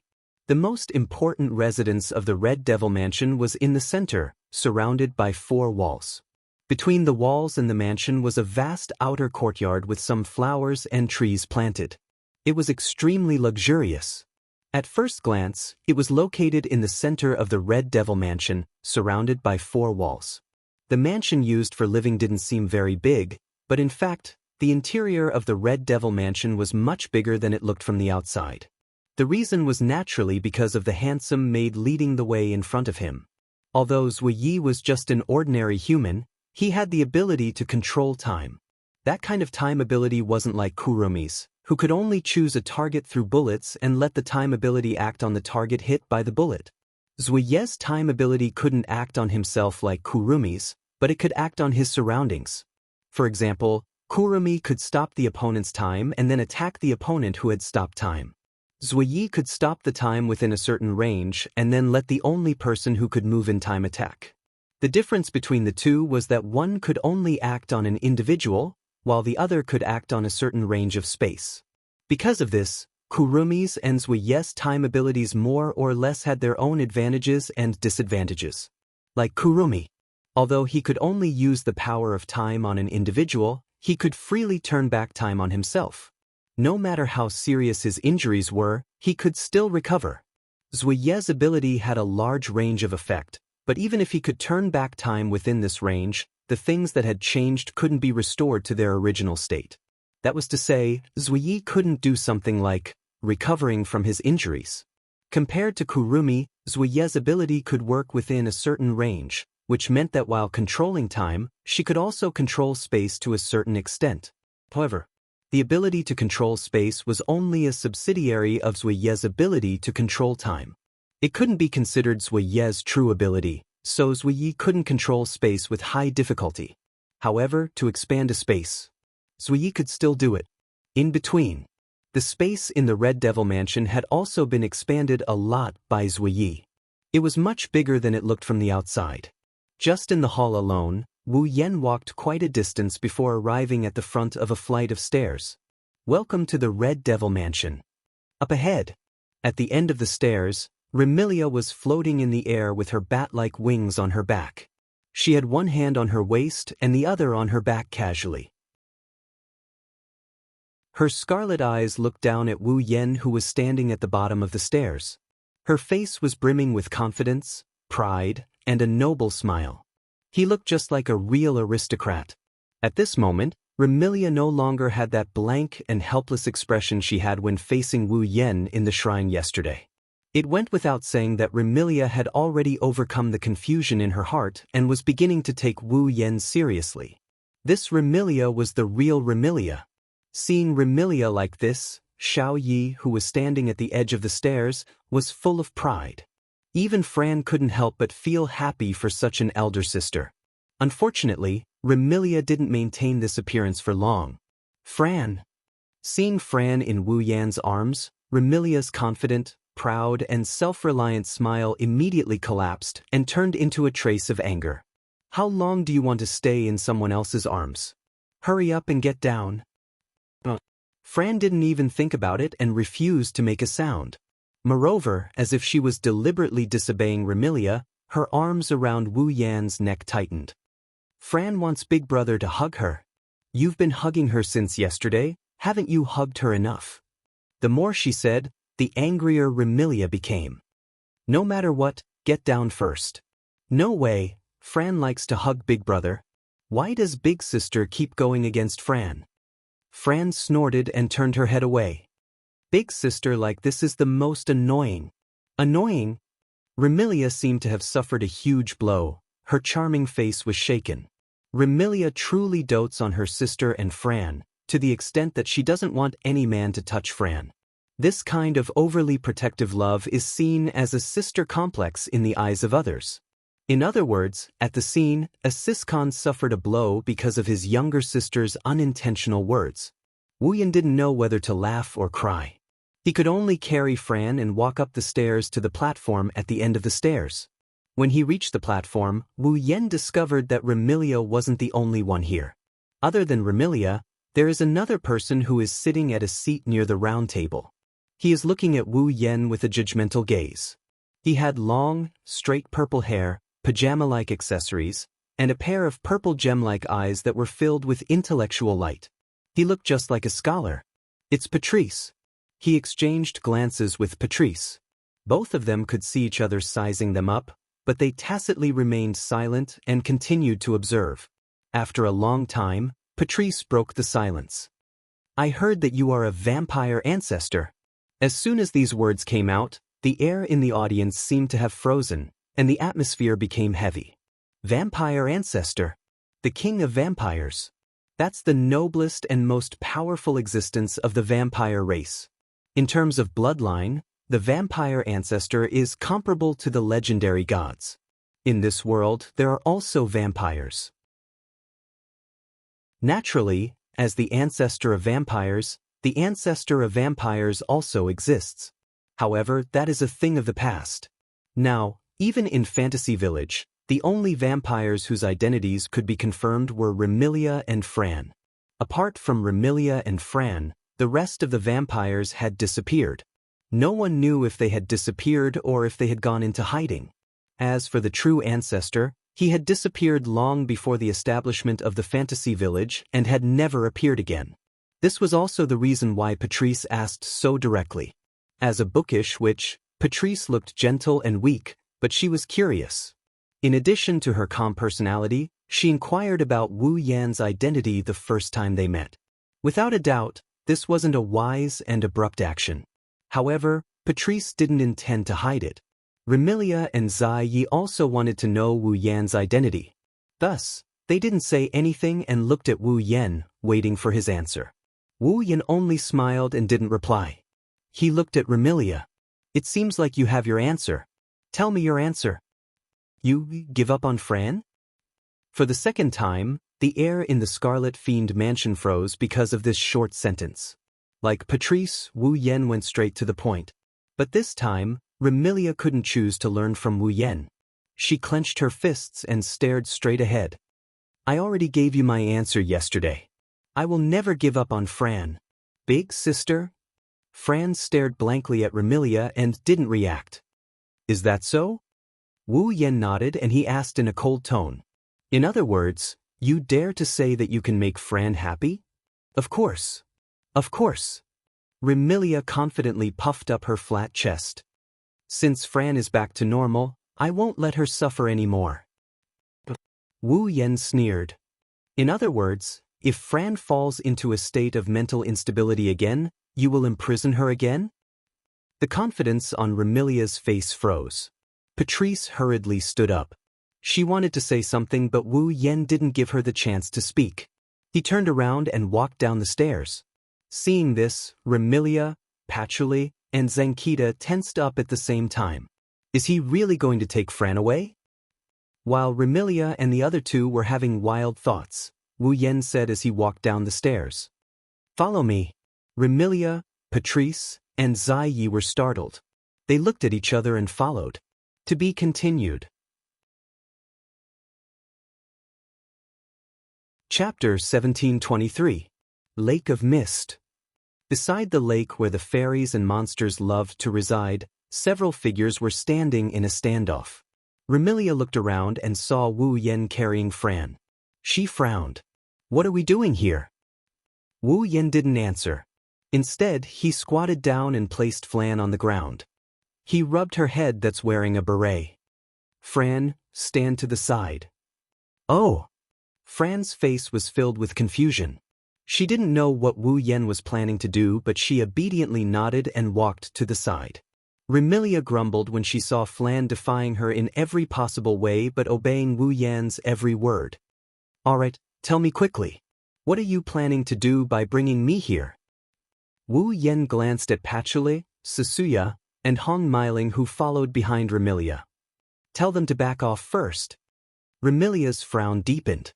Her displeasure grew, but she still did as she was told. "Patrice, Zuyi, China, all of you leave first." Zuyi respectfully replied. Patrice also nodded. Only Hong Meiling muttered, "I'm not China, I'm Hong Meiling." However, no one paid attention to her. Only after Zuyi, Patrice, and Hong Meiling left did Remilia look at Wu Yen impatiently. She clearly didn't have the patience to wait any longer.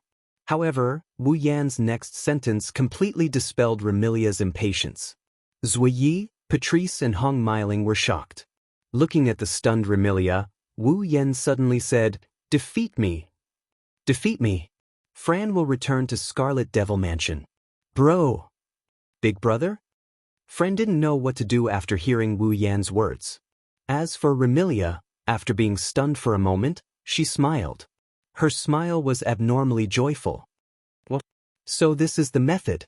Indeed, this can save a lot of trouble. I also like this method." With that, Remilia's petite body floated into the air. She stretched out her slender palms, and her fingernails suddenly turned red and elongated, looking like the claws of a wild beast. It was extremely ferocious. Remilia's smile was equally ferocious. "If that's the case, then disappear." Remilia roared out these words with a tone full of satisfaction and grievance. It had to be said that with Remilia's violent temper, she had indeed endured Wu Yen for a long time. Now, with Wu Yan's words, they finally exploded. A crimson mist suddenly swirled around Remilia's body, transforming into crimson bats that spiraled into the air. "Red bats." In the next moment, Remilia's delicate voice rang out from the bloody mist. "VPI day night, night of bats." The crimson bats that soared into the air instantly lined up and faced Wu Yen below. They widened their mouths and shot out red flying daggers. Swish, swish, swish. The red throwing knives fell from the sky like raindrops, filling Wu Yan's field of vision. Amidst the sound of breaking air, they landed on Wu Yan's body. Boom! As the flying daggers rained down, the place where Wu Yen stood was covered in a thick cloud of dust from the impact of the flying daggers, making it hard for others to see what's going on inside. Looking at the place where the dust rose, Remilia revealed a smile. With a wave of her hand, a powerful gust of wind swept out, blowing away all the dust that rose into the air. When all the smoke and dust had dissipated, the uneven pits on the ground were exposed to the eyes of everyone present. However, Wu Yan's figure had disappeared without a trace. "Come out," Remilia said coldly. "If you die so easily, who am I supposed to vent my anger on these past few days?" "Don't be so anxious." As soon as Remilia's voice fell, a voice sounded from behind her. "The show has just begun." Remilia was startled. She quickly turned around and looked behind her. Wu Yen, who was obediently waiting for Remilia's attack, had appeared less than 5 meters away from her. He floated there with a relaxed expression. Remilia stared at the smiling Wu Yen in shock. "When did? That's..." Patrice's eyes glinted as she gazed at Wu Yen, who suddenly appeared behind Remilia. "That's a spell. A spatial teleportation spell." "Oomph." Remilia seemed to have heard Patrice's voice. She coldly snorted and didn't say anything else. She raised her hand and a dense blood mist appeared once more. But this time, Wu Yen had disappeared before Remilia could attack. When he reappeared, he was behind Remilia. "You're too slow." As soon as she finished speaking, a tremendous amount of mana soared into the sky from Remilia's back, transforming into the purest of shockwaves that spread out. Boom! The powerful impact smashed into Remilia's body, causing her petite body to fly backwards with a muffled groan. She flew backwards for over 100 meters before coming to a stop and stabilizing herself. "Young mistress, Remy." Bu Yi and Patrice couldn't help but step forward. "Big sister?" Fran revealed a worried expression. Damn it. Remilia's pretty face was filled with anger. She glared at Wu Yen with bloodshot eyes. Her body started glowing with a dark red light. Remilia's cataclysmic killing formation. The dark red halo covering Remilia suddenly burst apart, turning into countless red beams that shot out in all directions. Swish, swish, swish. Amidst the whistling sounds in the air, the crimson beams of light were like meteors, cutting through the space like blooming fireworks, shooting at the surroundings in all directions. Wu Yen curled his lips in disdain when he saw such a magnificent and earth-shattering amount of light shooting towards him. But it's a pity that the power is scattered into so many light beams and the might of each light beam is much weaker. At most, it can only threaten a low-level or mid-level 8th stage being. Wu Yen said something only he could hear. He raised his hand and pure mana surged out of his hand. It turned into a circle of light that rippled outwards. When the crimson beam of light landed on the solidified mana halo, it didn't make any sound, nor did it stop abruptly without any warning. Upon closer inspection, one would discover that the surface of the light beams was covered in a layer of faint radiance. It was the advanced magic technique from the nimble maiden won't get hurt world. Telekinesis. Remilia bit her lip when she saw her rune card was blocked so easily. "Let's see how long you can hold on for." With a flip of her hand, a bright red spear appeared in Remilia's hand. Streaks of red lightning flowed on the surface of the spear and crackled with electrical sounds. "Kill him." Remilia pulled the scarlet spear to her back and threw it mercilessly at Wu Yen.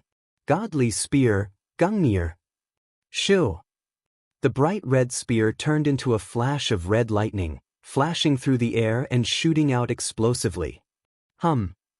Wherever the spear passed, the air vibrated violently and space trembled. The Gungnir, that resembled a red comet with a long tail of light and scorching airflow, flew straight at Wu Yen as though it had a mind of its own. At this moment, Wu Yen began to take Remilia's attack seriously. However, he didn't do anything to the Gungnir. The Gungnir was a godly gun that never missed a single shot. No matter what he did to the Gungnir, he wouldn't be able to avoid the fate of being hit. Therefore, dodging was foolish and meeting force with force was unnecessary. The only thing he could do was to block. That was why Wu Yen only did one thing. He extended his hand toward the red lightning bolt that was shooting at him. Chapter 1724. Wu Yen, who was suspended in midair, extended his hand to receive the incoming Gungnir. Everyone was astonished. Was he planning to receive the Gungnir with his bare hands? If that was the case, this person was definitely crazy. Although Remilia's Gungnir wasn't the real divine weapon, it had the exact same effect as the real Gungnir, which was the effect of never missing a target. Wu Yen didn't choose to dodge Remilia's Gungnir. That was a very commendable action. But to receive it with his bare hands? Even if Remilia's Gungnir only had the exact same effect as the legendary Gungnir and wasn't as powerful as the real Gungnir, it definitely wasn't weak. Even in the fantasy village, there were only a handful of existences who could receive Remilia's Gungnir with their bare hands and come out unscathed. Could it be that Wu Yen also possessed strength on the same level as those existences? In the next second, Wu Yen told everyone the answer. Buzz. In a trembling sound, dense magical power surged into Wu Yan's hand that extended towards the Gungnir. It covered the hand that was abnormally thin compared to the Gungnir that had transformed into a red lightning bolt. Beep beep beep. Then, Traces of black electric arcs burst forth from Wu Yan's palm like tiny pitch-black pythons that revolved around Wu Yan's hand and flowed continuously. As the pitch-black electric arcs flowed, the space around the hand emitting black electric arcs actually emitted tiny cracking sounds and began to crack open. With such a powerful pitch-black electric arc in his hand, Wu Yan fiercely grasped the gungnir that was shooting towards him. Bam, bam, bam, bam, bam. The pitch-black electric arcs flowing on Wu Yan's palm rose sharply. The red lightning on the gungnir that Wu Yan grasped in his hand flickered desperately. The two weapons seemed to be competing, triggering deafening explosions. In an instant, sparks flew from the surface of the gungnir that Wu Yan grasped in his hand. The electric currents collided with each other and turned into small explosions. Around the gungnir, a strong gust of wind was stirred up. Until a certain moment, Wu Yan lifted his head and a cold glint flashed in his eyes. Wu Yan shouted and clenched his hand that was flickering with pitch-black electric arcs. Bang! The red lightning on the surface of Remilia's gungnir dimmed. Then, the gungnir exploded into red dots that filled the sky. What? Remilia sucked in a mouthful of cold air. He actually... Xiao Ye's charming face was filled with astonishment. He actually managed to block the First Lady's gungnir with his bare hands? Those pitch-black electric arcs. Patrice stared at the pitch-black electric arcs flickering on Wu Yan's palm and revealed a grave expression. Dangerous. Extremely dangerous. Fran, who was standing far away from the crowd, looked at the two people fighting in the sky. Her wine-red eyes kept fluctuating, and no one knew what she was thinking. What's wrong? Is it over? While everyone was astonished by Wu Yan's strength, Wu Yan let out a disappointed sigh. Since that's the case, it's my turn to attack. Hearing this, Remilia's heart frantically rang with warning signs, causing her expression to change and her movements to become sluggish. Following the warning signs in her heart, she decisively chose to retreat. Buzz! At the same time, a fiery red vortex spun above her head and gushed out a vast amount of magical power. I shall follow the rules of Fantasy Town and give you a gorgeous rune card. As soon as he finished speaking, the fiery red whirlpool above him trembled violently. Then, a hand that was 10 meters long and completely red like a giant's arm reached out from the fiery red whirlpool. The 5 fingers of the hand spread apart, making cracking sounds that even the space couldn't bear the weight of the hand. Giant strike, reverse Titan's hand. The fiery red arm flipped over and stirred up a violent airflow. Remilia's expression changed abruptly. It was as though an enormous mountain had crashed down from the sky. Boom! Remilia couldn't dodge in time. With a muffled sound, her petite body exploded like a peanut that had been hit by a hammer, exploding into a bloody mist that filled the sky. Young Mistress, Remy. Looking at this scene, Patrice, Zuiyi, and Hong Meiling turned pale instantly. Even Fran was dumbfounded. Remilia is dead? As this thought arose in their minds, a feeble laughter echoed in the surroundings. If only it were that easy. As if responding to the content of this sentence, red bats suddenly appeared out of thin air in the sky. Like bees surrounding a beehive, they flew all over the sky and wandered in the same direction, gathering into a cluster. Shortly after, the red bats gathered together and formed a wheel that emanated a crimson radiance. Amidst the crimson radiance, the red bats fused together. When the crimson radiance dissipated, Remilia once again appeared before everyone's eyes.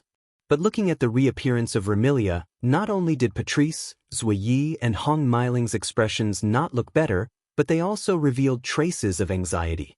Not only was Remilia's complexion incomparably pale, but she was also panting heavily. Her noble Gothic lowly costume had also become tattered and she looked extremely miserable. Is this your regenerative ability? Wu Yan exclaimed as he gazed at Remilia, who looked extremely miserable but wasn't injured at all. From a vampire's point of view, this regenerative ability isn't something that ordinary vampires can compare to. Not bad.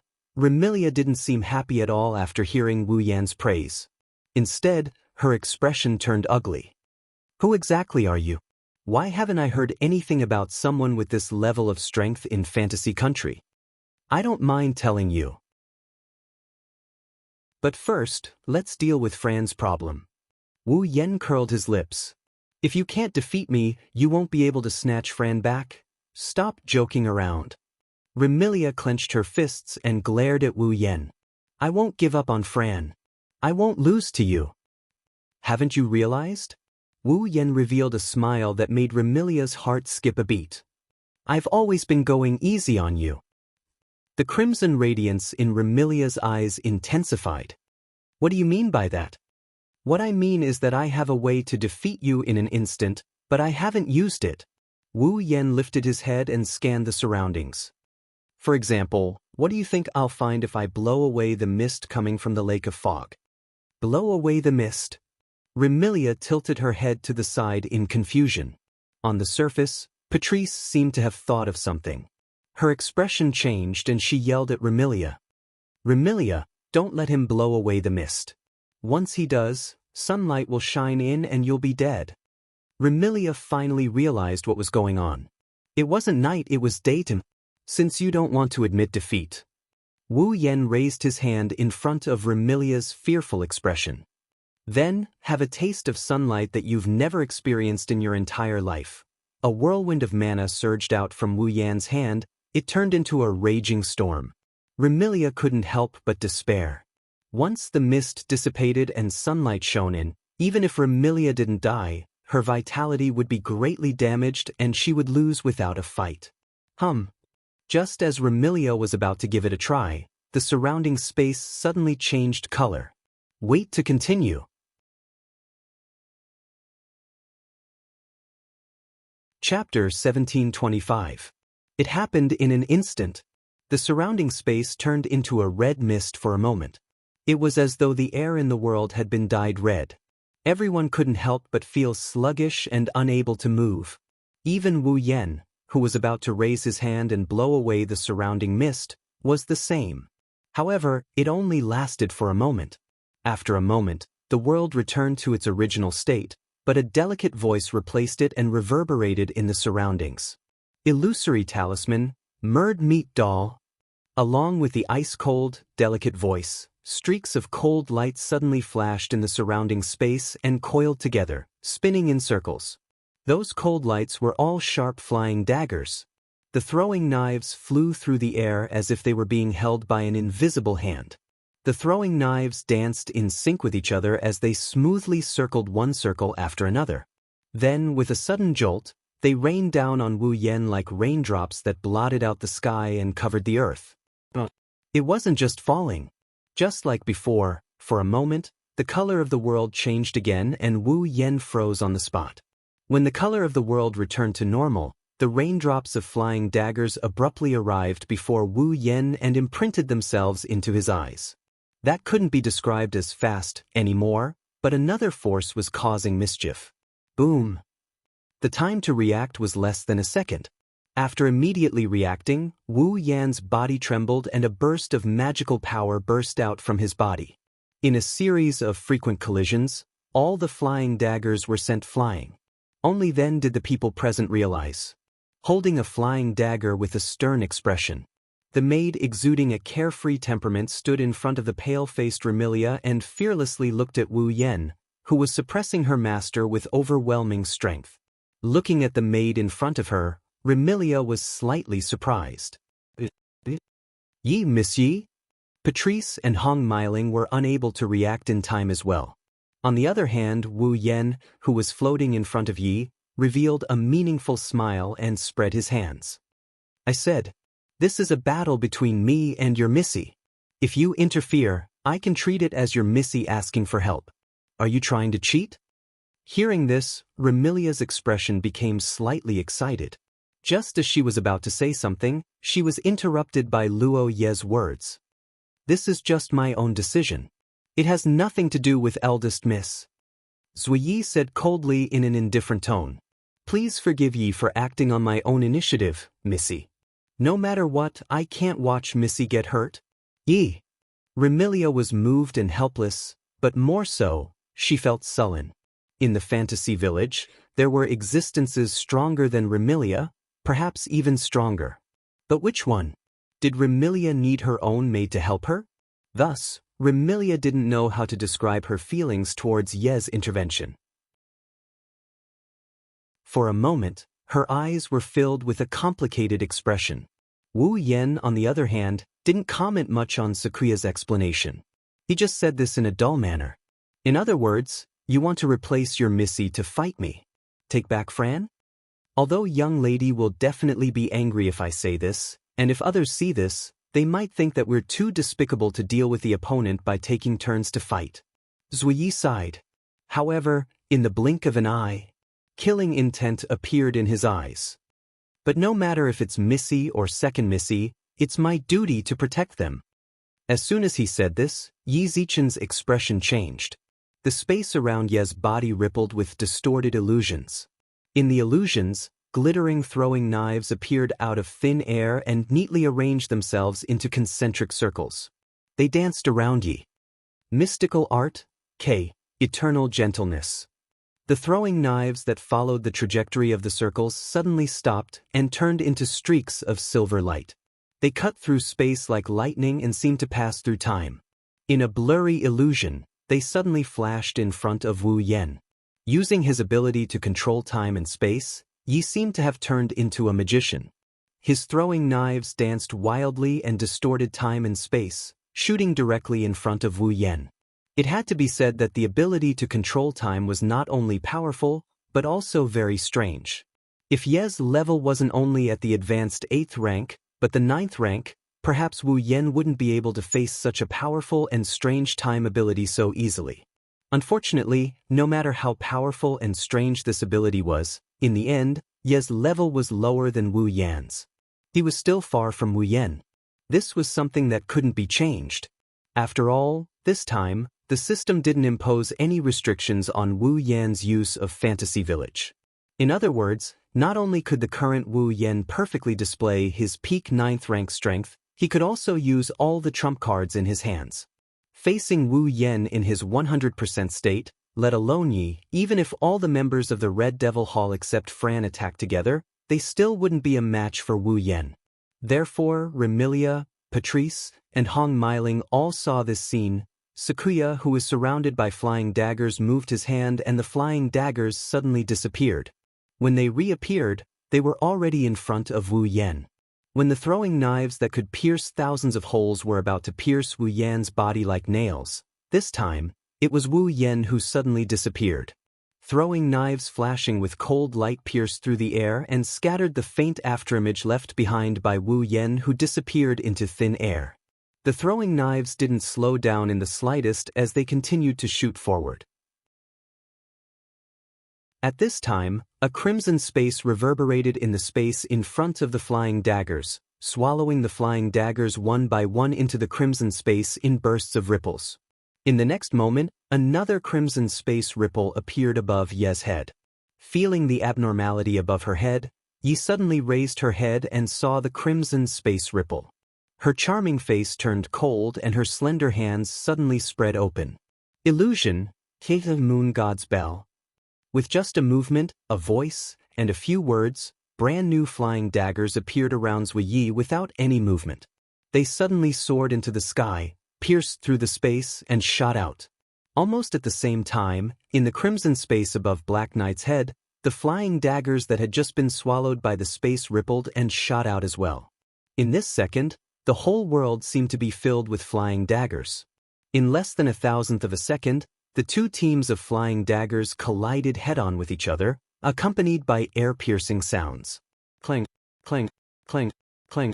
The densely packed flying daggers suddenly seemed to be targeting each other. They collided one-on-one without giving way to each other. Amidst the sounds of metal colliding, they all bounced off each other. Smash! Just as the throwing knives collided fiercely, the space behind Zui twisted and spat out a figure. The figure extended a hand and placed it on Zui's shoulder with a clear sound that sounded as if it was transmitted directly into Zui's mind. Ye's delicate body trembled violently and her expression sank. She gritted her teeth and circles of strange, invisible waves flickered abruptly. Time stop, Ye's world. Heaven and earth turned into a world of dead silence wherever the strange, invisible waves passed by. The air seemed to carry weight and the space seemed to carry color. The wind stopped blowing and the flowers and trees stopped swaying. Remilia, Patrice, Hong Miling, and the others seemed to have frozen as well. Their movements and expressions were all frozen. Everything came to a standstill. In this world of absolute stillness, only Yi could move. However, at this moment, Zuyi only did one thing. Her pupils shrunk to the size of a needle tip. In this absolutely still world, a white flame slowly burned in front of Zuyi. In Zuyi's silver eyes, it slowly grew bigger and bigger. Chapter 1726. The pure white flame was only the size of a palm, but it became the only thing in this world that was still burning as if it was alive. In Zuyi's silver eyes, the white flame burned slowly and became more and more vigorous. It was not until it expanded from the size of a palm to the size of a human head that Zuyi finally reacted. Unfortunately, it was too late for him to react now. Bang! In a muffled sound that only Zuyi could hear, the white flame that was the size of a human head suddenly exploded and turned into pure white flames. Like a laser, they shot in all directions. The white flames did not shoot too far away. They only shot out within a 10-meter radius around Zanyi. Some of them landed on the ground and continued to burn. Some of them directly stopped in the air. During the burning period, it actually caused this absolutely still world to begin to distort. The white flames were burning this absolutely still world to ashes. It should be said that the white flame was burning the thing that caused this world to turn into an absolutely still state. It was burning time. Realizing this, Zuyi's shock was imaginable. A flame that directly burned time? Did such a flame exist? There's nothing you can do about it if you think so. At this moment when Zuyi's heart was filled with shock, a voice suddenly sounded in this silent world.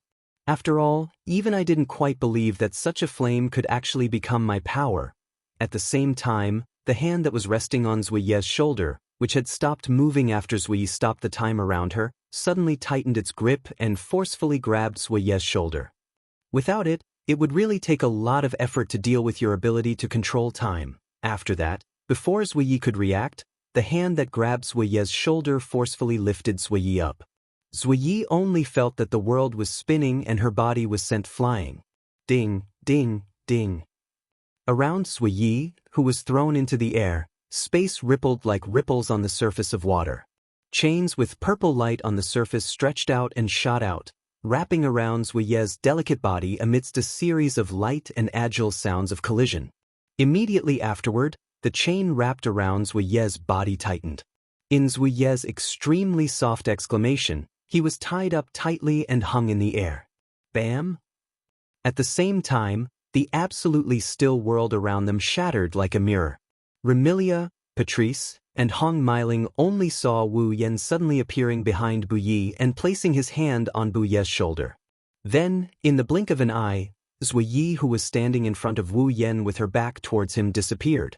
She was tied up tightly by chains that extended out from the space and hung in midair. The chains were shining with a faint purple light on the surface.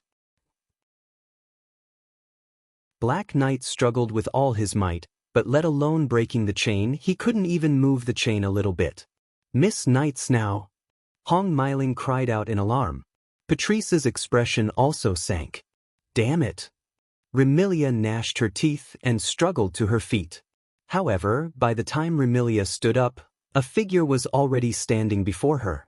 Don't waste your energy. Wu Yan looked down at Remilia and said calmly. Even if you stand up, you won't be a match for me with your current strength. Not to mention, you still have the fatal weakness of a vampire.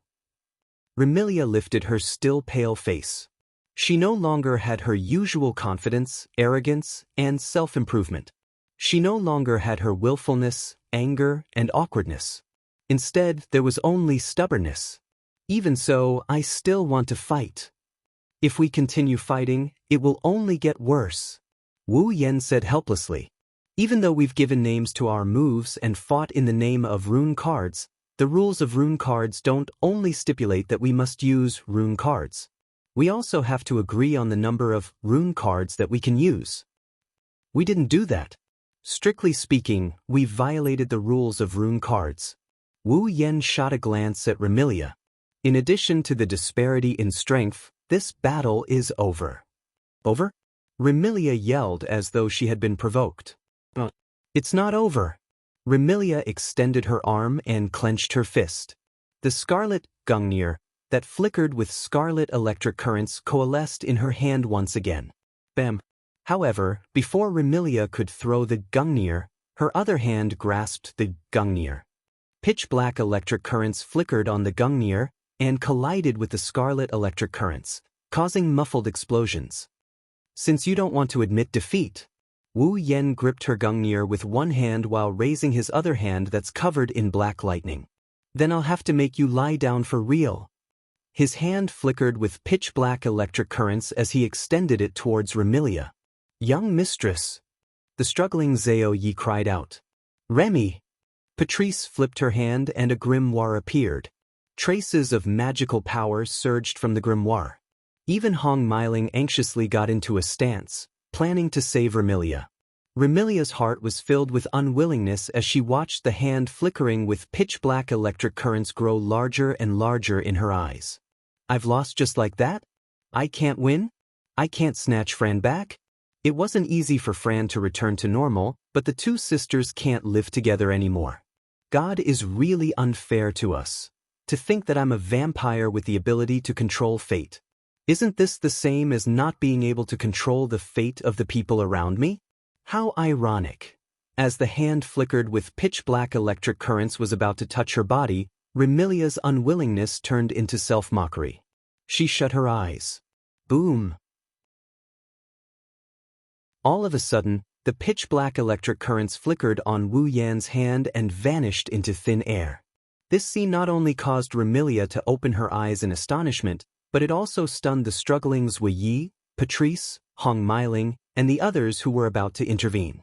Wu Yan was the only one who turned around after a brief pause. He looked at the corner of the ground. Over there, Fran lowered her head and extended her hand toward Wu Yan and Remilia. Furthermore, at this moment, that hand was still tightly clenched. It was apparent that Fran had transferred the pitch-black electric currents from Wu Yan's hand to her hand and crushed them. But that was to be expected. Apart from Fran, who could destroy everything, even in the fantasy village, it was extremely difficult to find an existence that could destroy pitch-black electric arcs that could shatter space. Fran? Remilia also noticed Fran's actions, and the astonishment on her face turned into astonishment. Flan. Wu Yan retracted his expression and he looked at Flan. He didn't say anything, as if he was waiting for an explanation from Flan. Don't fight anymore. Fran squeezed out a sentence and lifted her head slowly.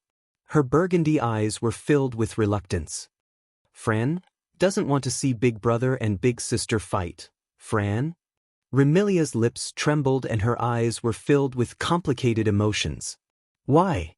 Wu Yan continued to look at Fran with a smile. Doesn't Fran hate big sister the most? That's right. Fran hates big sister, who locked Fran in the basement and never came to see Fran, play with Fran, or eat with Fran. Fran's voice sounded as though she was sobbing, but her face was filled with a smile. However, what Fran hates the most is still seeing her sister get hurt. Our 1152 said. Chapter 1727. But what Fran hates the most is seeing my sister hurt. These words not only caused Remilia's scarlet eyes to be filled with emotions and guilt, but also caused Ruo Yi, Patrice, Hong Miling, and the others to turn silent. In the past, everyone here had treated Flan as a crazy little girl. Although they valued Flan a lot, they had never tried to figure out Flan's thoughts from her perspective. Only now did Remilia, Zui Yi, Patrice, Hong Miling, and the others know that it's not that Fran didn't have any thoughts, it's just that they thought she wouldn't have any. Now, a single sentence from Fran had caused them to feel extremely complicated emotions in their hearts. After all, Remilia's status in Fran's heart was clear from her words. It was Fran's words that made Remilia loosen her grip on the gungnir, causing it to turn into bright red particles and gradually dissipate. Wu Yen raised an eyebrow. What? You're not fighting anymore? Giving up? Remilia didn't react to the 3 questions that came out of his mouth. Instead, a bitter smile appeared on her face. How can I give up? Then why did you stop? Wu Yen looked at Remilia.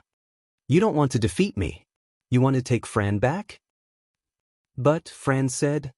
Remilia looked at Fran, who was standing on the ground, and the bitterness on her face intensified. She doesn't want to see us fight. In other words, even though Remilia didn't want to give up, she had to take Fran's feelings into consideration. This was the choice that Remilia, who had never respected Fran's opinion before, had made. This choice made Ruoyi, Piqialu, and Hong Miling fall silent. It also made Fran turn her gaze towards Remilia. She never looked away again. Wu Yen smiled helplessly.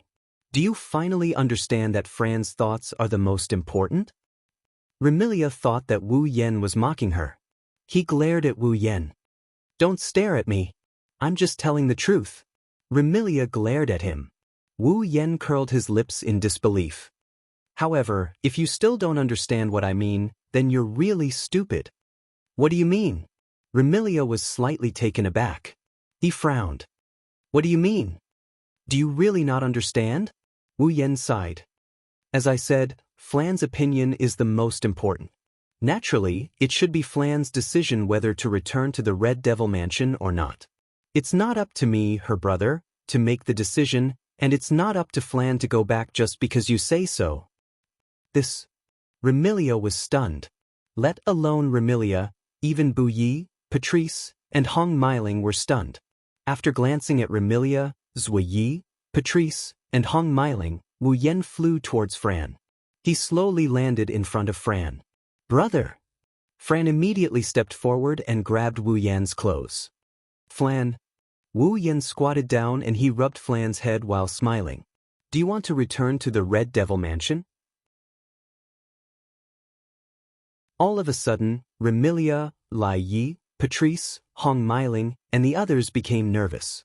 Especially Remilia, her eyes were filled with anticipation and hope. She even looked at Fran as if she was asking for help. You saw how hard your sister worked to get you to return to the Red Devil Mansion? Wu Yen softened his tone and looked at Fran's apologetic eyes. Even so, you still think that sister is annoying. Sister doesn't care about you. Sister locked you in the basement to prevent you from causing trouble. She doesn't want to be with you. Remilia, Lai Yi, Patrice, and Hong Miling were at a loss for words. What does that mean? Is he speaking up for Remilia and helping Fran to return to the Red Devil Mansion?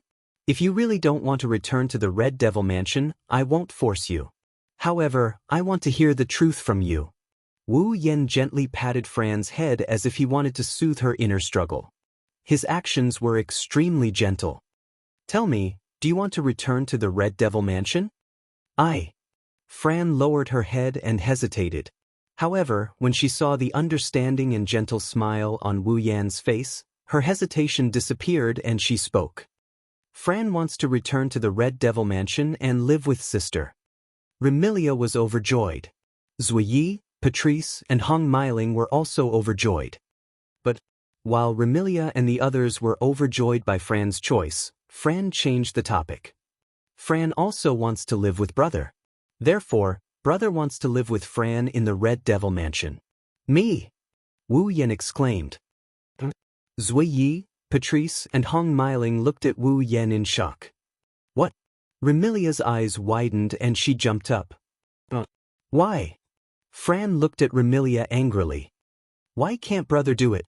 This is because... Remilia couldn't find an excuse. Could it be that she hated this person so she couldn't do it?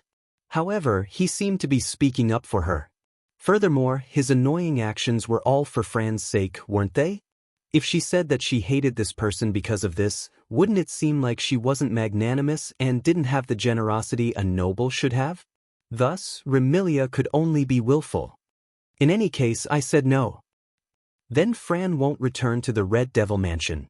Fran also started being willful and shouted. Fran won't return to the Red Devil Mansion without brother. Fran. Remilia was also angry. Isn't it enough that you have sister, Patrice, Zui, China, and the little devil to accompany you? Not enough, not enough, not enough. After being willful, Fran became awkward again. No one can replace brother, not even sister. You. Remilia was angry and helpless. Oniai-chan. Flan ignored Remilia and she looked at Wu Yen with a pitiful expression. You can stay in the Red Devil Mansion with Fran. Stay in the Red Devil Mansion? Wu Yen scratched his cheek. But I told Ling Meng yesterday that I would stay for a while and even gave her a bag of gold coins. In the end, I only stayed in the shrine for a night. Isn't that too much of a loss? Brother! Fran's pitiful expression was replaced by anger. The speed at which she changed her expression was astonishing. I know. Wu Yen shook his head. He stood up and he looked at Remilia with a smile that didn't look like a smile at all. This is Fran's request, Master of the Red Devil Mansion. Do you want to disappoint your sister again? Remilia was speechless and could only cry out in despair. Forget it. Do as you wish. Yay. That's great. Fran cheered and threw herself into Wu Yan's embrace.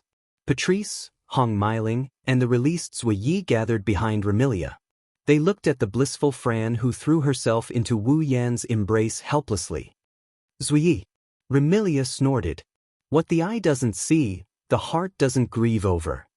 Invite some guests to the Red Devil Mansion tonight. Hold a banquet for Fran's recovery. Yes. Young mistress. Remilia turned around and glanced at Fran who was playing in Wu Yan's embrace. Her face was filled with anger. Fran. Let's go home. Coming. Fran grabbed Wu Yan's hand and happily walked towards Remilia. Perhaps Remilia was really angry. She walked in front and didn't look back at Fran. Zui Yi followed behind Zui Yi. Hong Meiling followed behind Zui Yi, occasionally looking at Wu Yen with curiosity.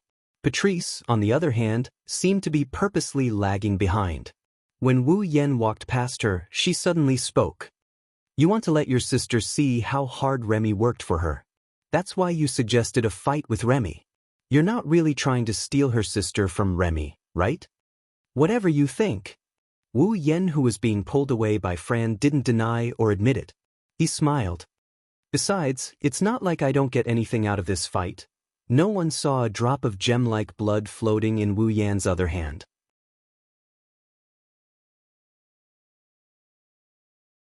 Chapter 1728. Fantasy Village, Scarlet Devil Mansion. Wu Yen sat on one of the seats by the round table. He was hugging Fran, who refused to let go of his embrace and was happily munching on a cake. Around the round table, Remilia sat at the head of the table. Sakuya sat beside Remilia as if she was on standby. Patrice sat across from Wu Yen. Beside Patrice, Little Devil also stood by her side as if she was on standby. At this moment, the four girls who are either sitting or standing at different positions all fix their gazes on Wu Yen. Their eyes are filled with scrutiny and scrutiny. Wu Yen picked up a napkin and wiped Fran's mouth, which was stained with cake. He looked at the four young ladies who weren't afraid of him and revealed a speechless expression. I say, do you have something you want to ask me?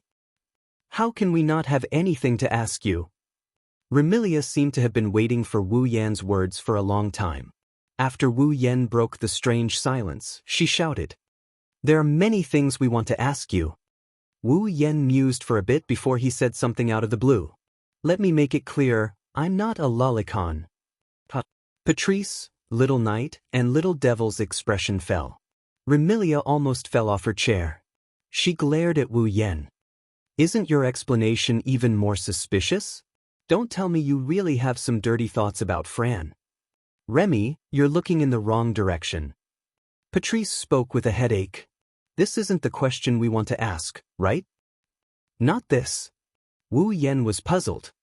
Don't tell me you want to ask about my type of girl? Who would ask you that? Remilia almost went berserk. Even Patrice glared at Wu Yen. What we want to know is, when did you get to know my sister, and what method did you use to make my sister return to normal? I see. Wu Yen sighed in disappointment. I thought you wanted to ask about my type of girl and introduce me to some cute girls. Remilia was about to fly into a rage, but she calmed down after hearing Patrice's enlightened words. Don't tell me you're trying to change the topic? Change the topic? Remilia felt that Patrice's words made sense. She looked at Wu Yen with an unfriendly expression. You don't intend to say anything? We hope you can provide us with some information. Patrice spoke in a calm tone. Otherwise, we won't let little sister get close to a suspicious fellow. Suspicious fellow? Wu Yen looked at Patrice with a mocking gaze. If you want to say something suspicious, isn't that black and white bandit in Fantasy Village more suspicious? However, the librarian in Red Devil Mansion often lets her steal books, right? Patrice could no longer maintain her composure as she panicked. You. How did you know? Aya. Wu Yan's mocking expression deepened upon seeing Patrice's panicked expression. I was just casually speaking. It seems that the librarian really did let that black and white bandit steal books. Remilia, Dark Knight, and the imp all looked at Patrice. Their eyes were filled with curiosity. I didn't do it on purpose. Everyone stared at him with strange expressions. After Remilia, Patrice also gave Wu Yen an unfriendly look. Can you please not change the topic? Fine. The people in Red Devil Mansion can't take a joke. Wu Yen said with a bored expression. What do you want to ask? Didn't I say it earlier? Remilia's expression turned serious. When did you meet Fran? What method did you use to make Fran return to normal? These two questions were the biggest questions in the hearts of the girls in Red Devil Mansion. As mentioned before, Flan has been staying inside Scarlet Devil Mansion since the last time they met. How did Wu Yen get to know Flan, and how did Flan become so dependent on him? Could it be that Wu Yen really snuck into Red Devil Mansion without anyone noticing? That wasn't impossible. After all, everyone had witnessed how strong Wu Yen was outside. It was indeed quite easy to sneak into Red Devil Mansion without being discovered. The problem was, if Wu Yen snuck into Red Devil Mansion, what was his motive? Remilia and the others had long guessed that Wu Yen snuck into Red Devil Mansion for some reason and got to know Fran in the basement. Or perhaps he snuck into Red Devil Mansion because of Fran. That might not be the case. Your worries are unnecessary. Wu Yen could tell what Remilia, Patrice, and the others were thinking and pursed his lips. I didn't sneak into Red Devil Mansion, nor did I come for Fran. It was purely an accident that I got to know Fran. It was indeed an accident. Back then, Wu Yen summoned Fran because he was shocked by someone and summoned the wrong person. Originally, Wu Yen wanted to summon 16 Knight's Black Knight, who was standing respectfully beside Remilia and playing the role of his head maid. Unfortunately, ever since that accident, Wu Yen didn't recall his original intention. Accident. Patrice grasped the crux of the matter. What accident? It's too much of a hassle to explain to you guys. Despite saying that, Wu Yen had an impatient look on his face. All you need to know is that I have no ulterior motives towards Fran or Red Devil Mansion.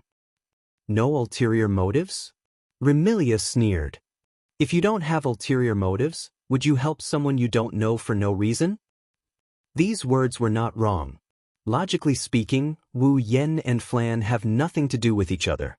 So, why did Wu Yen want to cure Flan of her mental illness? Because he saw it, so he helped her? Who would believe that? You don't need to doubt my relationship with Fran. Wu Yen frowned when he saw Remilia and the others refusing to let him go. There are no impurities in my relationship with Fran. After all, we even share our lives. Even our lives.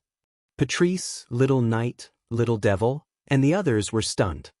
What do you mean? Remilia had a bad premonition as she stared at Wu Yen. What did you do to Fran? Sigh. Knowing that Remilia and the others won't let this matter go if he doesn't give them an explanation, Wu Yen could only speak the truth. Simply put, you can think of it as me and Fran forming some sort of contract. Right now, Fran and I share our lives. If I die, Fran will die with me. What did you say? Remilia cried out involuntarily.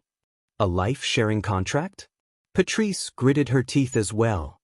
You actually formed such a contract with little sister? You bastard! Remilia abruptly stood up. Dense killing intent emanated from her body. She looked at Wu Yen with eyes filled with anger and hostility. Forming such a contract with Fran, what are your intentions? I already said that it was an accident. He turned a blind eye to the murderous aura emanating from Remilia that could cause a normal person to have a mental breakdown. He glanced at Remilia.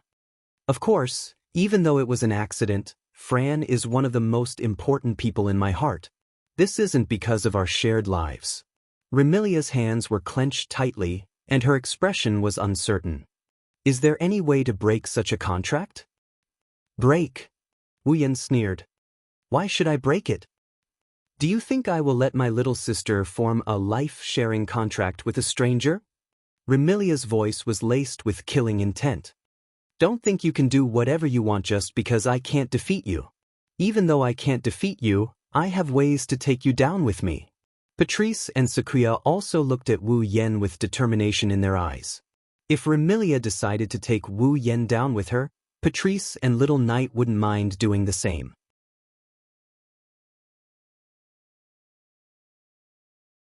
Chapter 1729. For a moment, the entire hall of the Red Devil Mansion was covered in a tense atmosphere and hostility, causing the surrounding fairy maids to retreat with faces full of fear. It also caused Fran, who was eating the cake, to stop. With Fran's intellect that wasn't even comparable to a 10-year-old child, she naturally couldn't understand why Wu Yen and Remilia were at daggers drawn. However, she could sense the disharmonious atmosphere between them. Thus, Fran could only tug at Wu Yan's clothes with an uneasy expression. Wu Yen rubbed Fran's head and comforted her. Then he looked at Remilia with a non-committal look. In other words, rather than letting your sister form a life-sharing contract with someone you hate, you would rather let your sister die with the person you hate? Remilia, Patrice, Bei, and the others finally reacted. If he were to perish together with this mysterious being, wouldn't Fran, who had formed a life-sharing contract with him, die as well? This caused Remilia's expression to become rather unsightly. Are you threatening me with Nafra? You don't need me to use someone else to threaten you.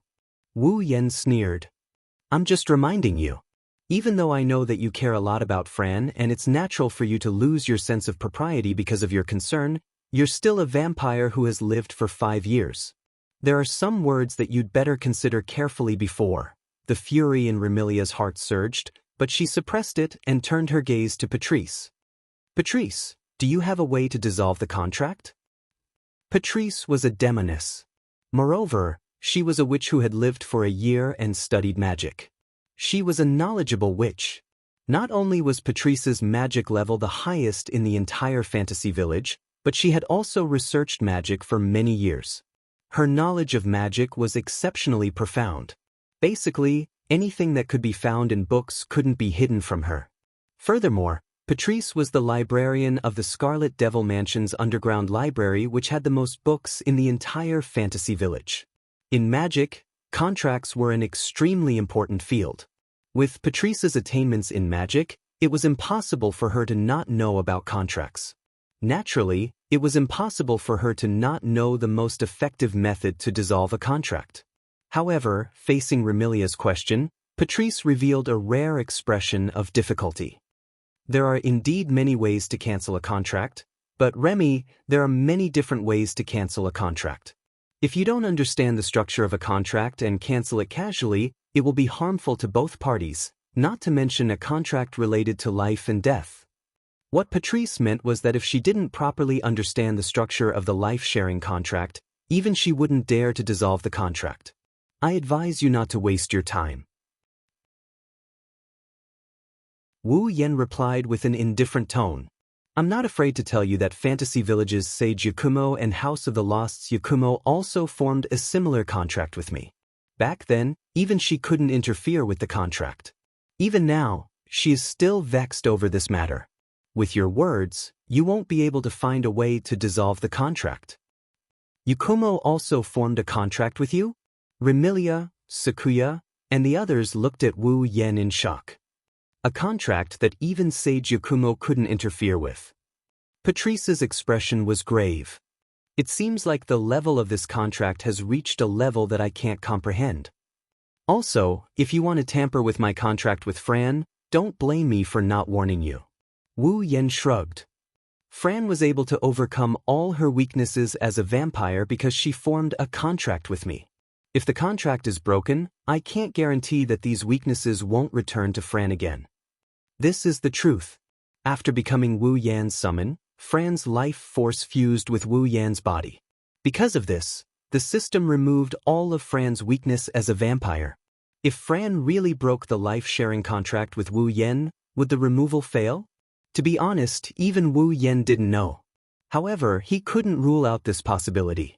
It seems like Remilia, Patrice, and the others won't be able to find a way to dissolve the life-sharing contract. First of all, it's a mystery that even Yukari can't resist. Even if Remilia and the others find a way to dissolve the life-sharing contract, it's impossible. After all, Fran's life force has already fused with Wu Yan's body. If they want to dissolve the life-sharing contract, they must first separate Fran's life force from Wu Yan's and have it return to Fran's body.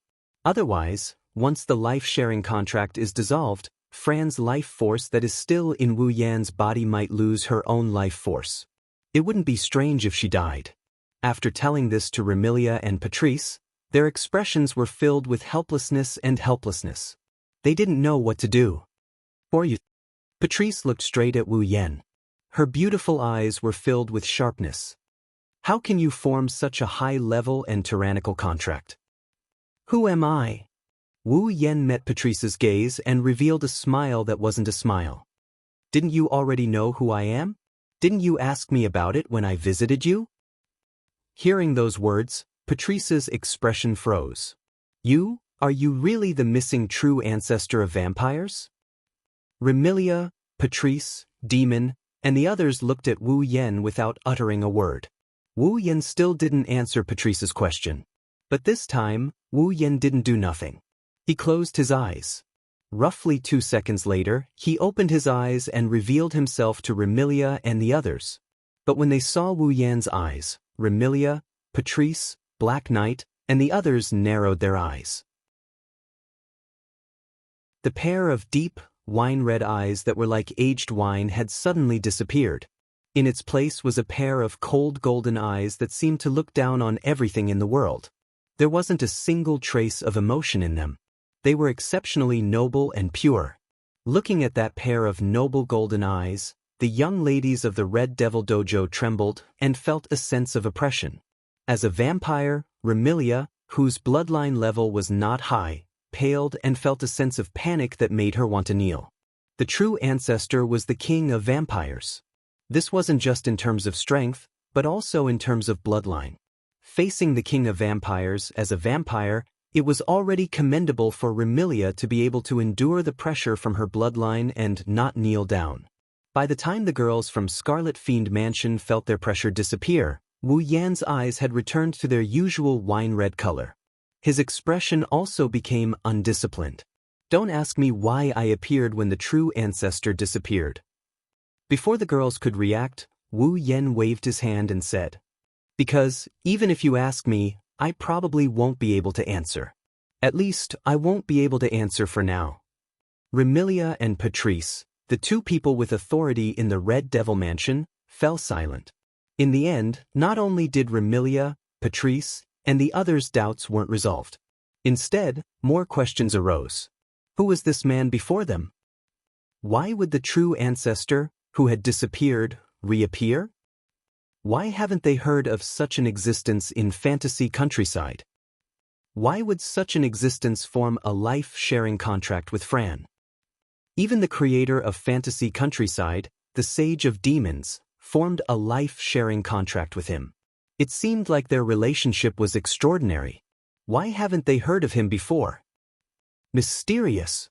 This man before them was too mysterious. Remilia couldn't help but feel apprehensive when facing such a mysterious existence. Even Zai Ye's heart was raised. While Patrice felt heavy, she was also filled with curiosity towards Wu Yan.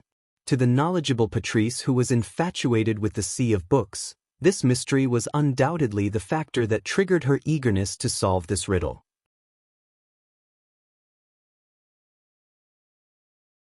Chapter 1730. After talking for a while, everyone left unhappily. Tonight, Remilia would host a banquet in the Red Devil Mansion and invite some guests to celebrate Fran's return to normal. From now on, she would be able to live together with the girls of the Red Devil Mansion. It was to announce this that Remilia wanted to host a banquet. After all, everyone who knew Fran knew how dangerous she was in the past, especially the fairy maids of the Red Devil Mansion. It wasn't as if Fran hadn't played with them before, causing the fairy maids to fear Fran to a great extent. In order to stop others from fearing Fran and to let others know that Fran had returned to normal, they could treat and interact with her like a normal person. This was the main purpose of Remilia's banquet. Thus, Zuyi obeyed Remilia's orders and invited those familiar people to attend the banquet of the Red Devil Hall at night. Fran was also forcefully pulled away by Remilia and went to the room to have a long-lost exchange between sisters. Of course, the so-called exchange was bound to involve a lot of speechless topics. Although Remilia didn't have much hope, she couldn't obtain a certain amount of information from Wu Yan, so she could only start with Fran. No matter what, Fran should not know how she met Wu Yan and how she formed a life-sharing contract with Wu Yan, right? Remilia was destined to be disappointed. Every time Wu Yan summoned a character, the system would store a certain amount of information into memory. It would directly instill information into the summoned character, allowing the summoned character to understand the existence of the system and their current situation. Logically speaking, Remilia should be able to get some information from Fran. Unfortunately, the questions were too profound for Fran. Even if Remilia asked, she knew the answer but didn't know how to express it in words. Remilia asked Fran how she met Wu Yan. Fran would definitely answer like this. Fran suddenly met Big Brother. If Remilia asked Fran how she formed a life-sharing contract, Fran would definitely answer like this. What is life-sharing? If Remilia asked Fran why she was so close to Wu Yan, that's what Fran would say. Because Big Brother treats Fran the best. Remilia asked Fran if Wu Yan was a bad guy. That's what Fran would say. Big Brother is not a bad guy. Sister is the bad guy. Therefore, this long-awaited exchange between sisters would definitely end with Remilia going crazy. Everyone in the Red Devil Hall had their own things to do. Only Patrice and the imp returned to the underground library with nothing to do. In the Scarlet Devil Mansion, Patrice had a unique identity. She was neither a guest nor a servant, but a rare friend of Remilia. Therefore, in the entire Scarlet Devil Mansion, apart from Remilia, the one with the most authority was Patrice. Naturally, apart from Remilia, the most leisurely person in the Scarlet Devil Mansion was Patrice. Patrice's daily routine was to hide in the library and read books. The imp was Patrice's familiar. While Patrice was reading, she was in charge of organizing the library. While everyone in the Scarlet Devil Mansion was busy with their own work and Remilia had brought Fran away, Wu Yan followed Patrice to the underground library. It was an underground library that was very close to Fran's previous residence. It was a very spacious library. The area was comparable to 3 or 4 large sports fields. The surrounding area was filled with bookshelves that were at least 10 to 20 meters tall. There were at least a few dozen or even 100 bookshelves. On the bookshelves that were comparable to buildings, old and thick books were neatly arranged. Some were scattered around, some were crooked and unorganized. Some even fell to the ground and piled up into small mountains. Standing at the entrance of the library and looking at the current state of the library, even someone like Wu Yan who has seen a lot of things couldn't help but be stunned for a moment. How? How many books are there? 100,000? 1,000,000? Or 10 million? No matter what, it wasn't an amount that could be counted. It could be said to be endless. But that wasn't the most important thing. The most important thing was that Wu Yan sensed traces of obscure mana fluctuations from some of the old and thick books. A book with its own magical powers?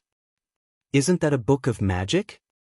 Not to mention, there aren't just 1, 2, 10, 20 books in this library. Wu Yan sensed that there are at least a few hundred of these books in this library.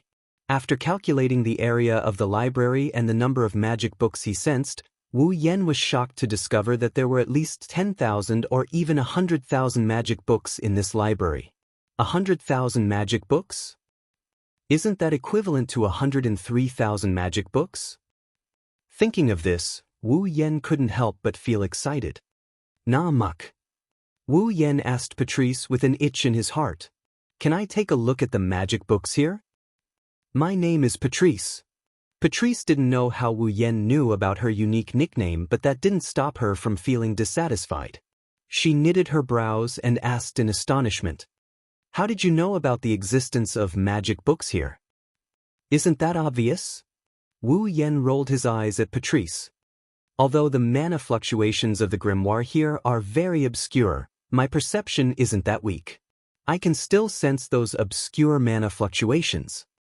But the magic waves from the magic books can only be sensed by those with a certain degree of understanding in magic. Those with sharp senses can only sense that there's something wrong with the magic books." Patrice's furrowed brows relaxed.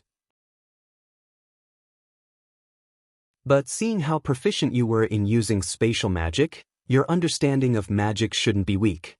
It's not strange that you can sense it. Then, do you agree?" Wu Yan's eyes lit up. "Then, let me take a look." Hearing this, Patrice felt a trace of resistance in her heart. Patrice wasn't interested in many things, but she had a unique obsession with books. Under normal circumstances, she wouldn't allow others to touch her books, not even those close to her, let alone Wu Yan. But from Wu Yan's eyes, Patrice saw the same glint as when she was reading.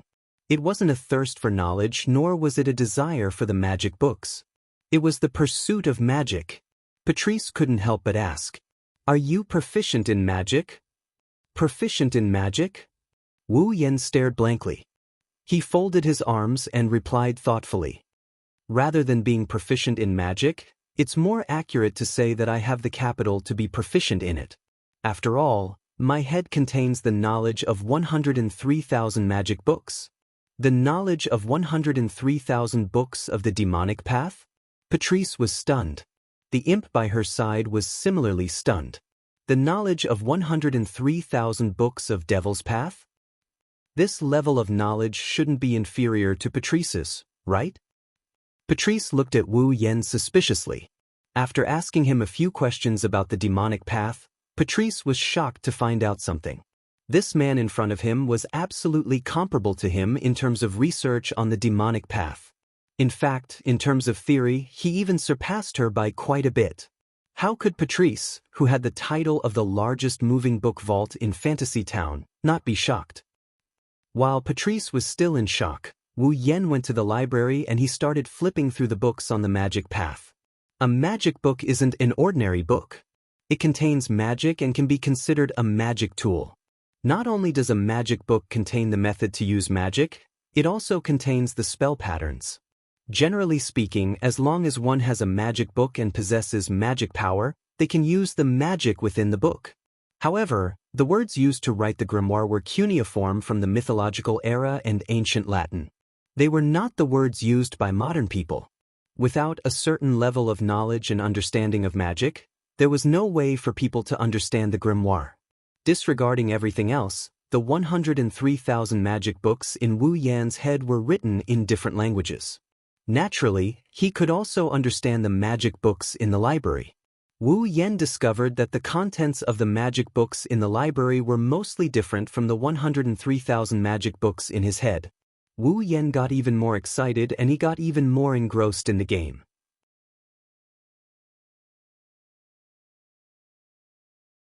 Chapter 1731. Fantasy Village, Scarlet Devil Mansion. In front of a bookshelf in the underground library, Wu Yan held a thick book and flipped through it page by page. He was completely immersed in the contents of the book. The entire library seemed to be extremely quiet. Only the sound of pages turning reverberated in the air. This slightly dark library was filled with a tranquil atmosphere. For some people who didn't like bustling places, this was a very good environment. Wu Yen, who immersed himself in the contents of the grimoire, slowly gained a better understanding of the grimoire in this library. To put it simply, the grimoire in this library is different from the 103,000 grimoires in Wu Yan's mind. They aren't the originals, they are all handwritten copies and replicas. The one who copied these books, if he wasn't wrong, should be Patrice herself. Of course, in this library, it couldn't be said that there wasn't a single original copy of a demonic path book. There were still a small number of original copies of demonic path books. These demonic scriptures were basically Patrice's own demonic scriptures. In other words, the creator of these books was Patrice herself. In other words, the originals and magics in this library were all created by Patrice herself. Therefore, this library had a small portion of the original Devil Path scriptures. After all, this library belonged to Patrice to begin with. From this, one could see how high Patrice's attainments in magics were. Although Patrice's strength wasn't considered high in Fantasy Village, it was only in terms of magic level. In the Fantasy Village, it was hard to find someone who could match her.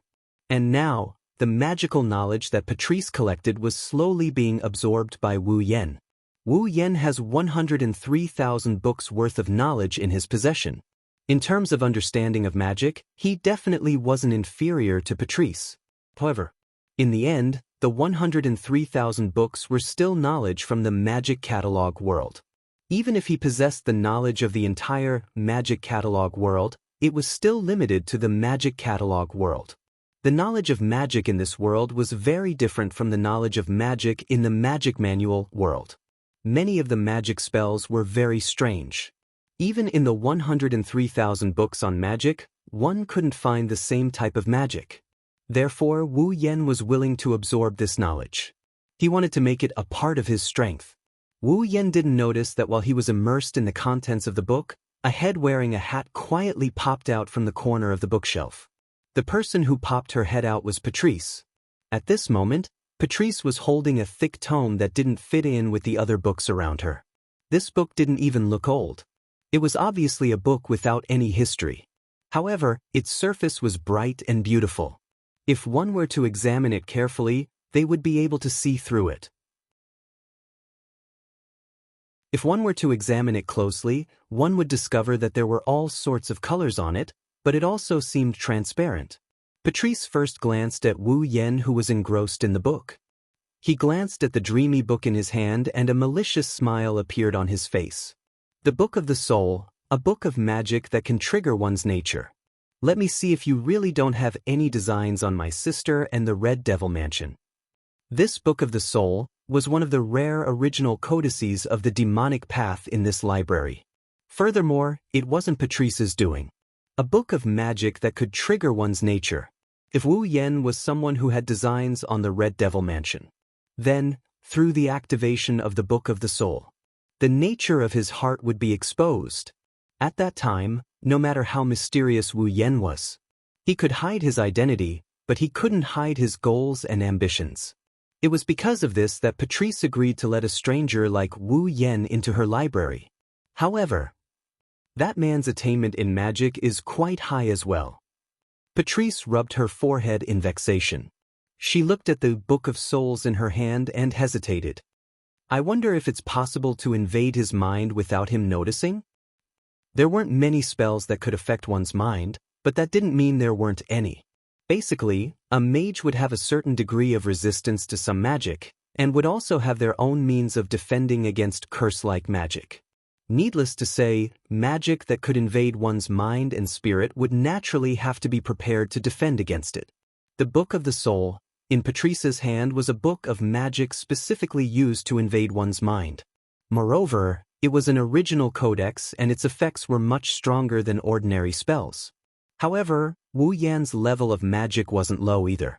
Therefore, Patrice didn't know if her Book of the Soul could successfully infiltrate Wu Yan's mind. If he were to be seen through, the entire Red Devil Hall would probably become the target of his anger. Patrice wasn't willing to see that happen.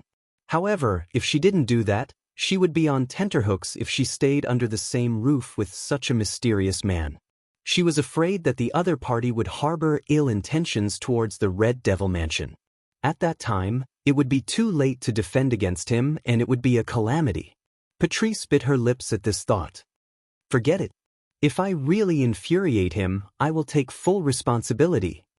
After making up her mind, Patrice took a deep breath and infused her mana into the Book of Souls in the most obscure way at a frequency that didn't even produce any fluctuations.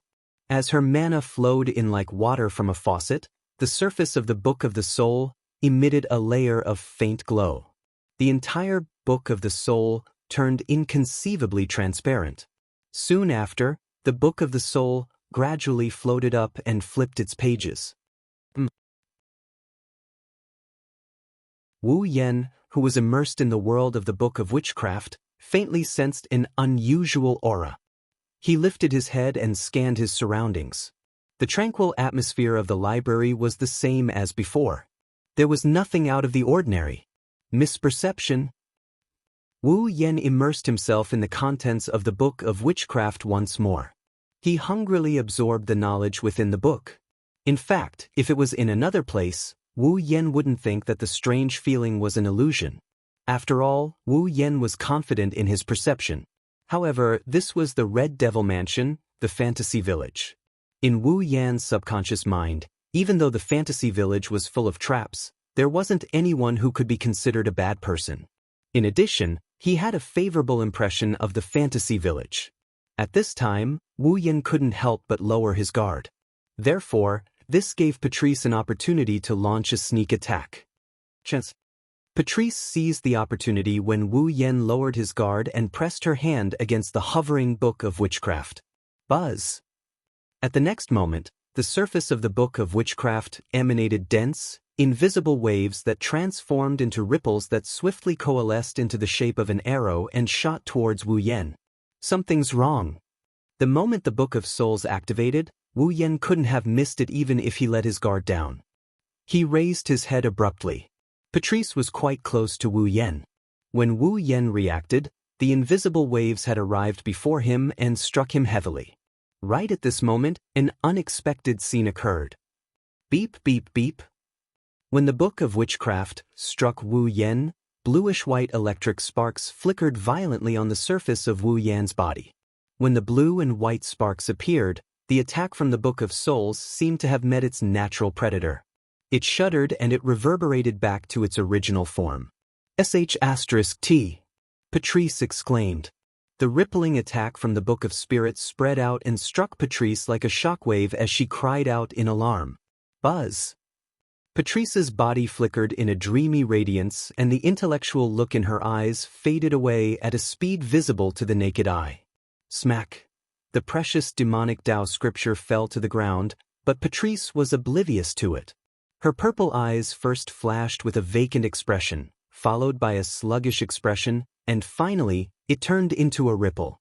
Patrice's cheeks flushed red and her body started to heat up.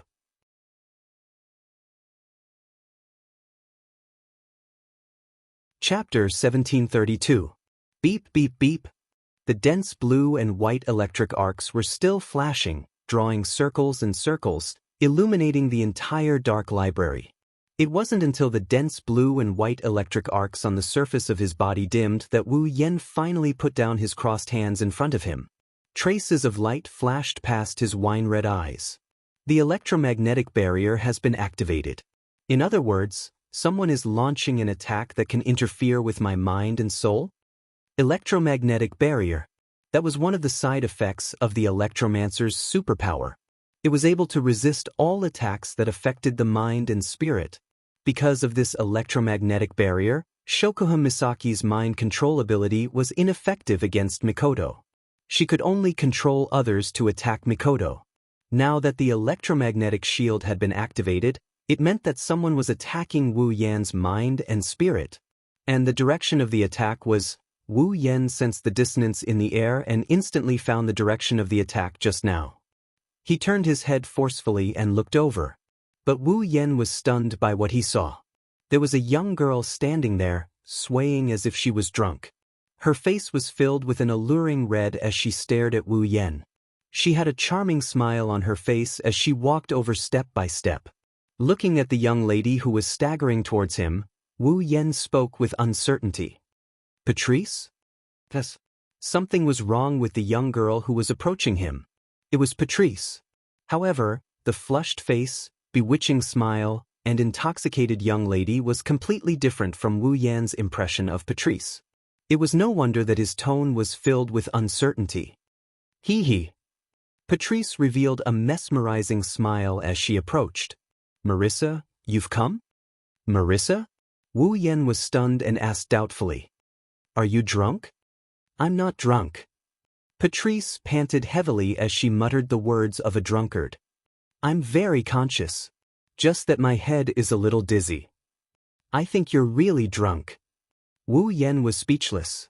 But Patrice arrived in front of Wu Yen and lifted her head to look at Wu Yan's face. She giggled. Marissa, how did you become taller? Who is that unfortunate black and white? Looking at Patrice's face that was extremely close to his. Wu Yan's expression turned unnatural and at the same time, he was filled with doubt. What happened to you? Patrice didn't speak anymore. She looked at Wu Yen in a daze. Then, she wrapped her arms around Wu Yan's neck. Wu Yan's face. What's this situation? Could it be that Patrice didn't receive any information from me and decided to use a soft approach because she knew that force wouldn't work? Honey trap? Patrice responded to Wu Yan's question with a nasal voice and a sleep-talking voice. Marissa, today, I'm not letting you go. Wake up for me. You're a lily librarian. Wu Yen wanted to pinch Patrice's cheeks, but he recalled something and his expression changed. Don't tell me that you were the one who just cast a spell that interferes with my mind and spirit. In the end, after the spell was blocked by the electromagnetic barrier, you suffered a backlash and fell victim to it, right? That's right. After the magic from the Book of the Soul was blocked by the electromagnetic barrier formed by the electromancer's power, as the initiator of the Book of the Soul, when the magic was reflected, it was normal for the spell to backfire on itself. Right now, Patrice suffered a backlash from the Book of Souls. Not only did she fail to invade Wu Yan's mind, her own mind was corroded and her true nature was revealed. That is, Patrice's feelings for Marissa. In other words, Patrice held a taboo favorable impression towards the unfortunate black and white.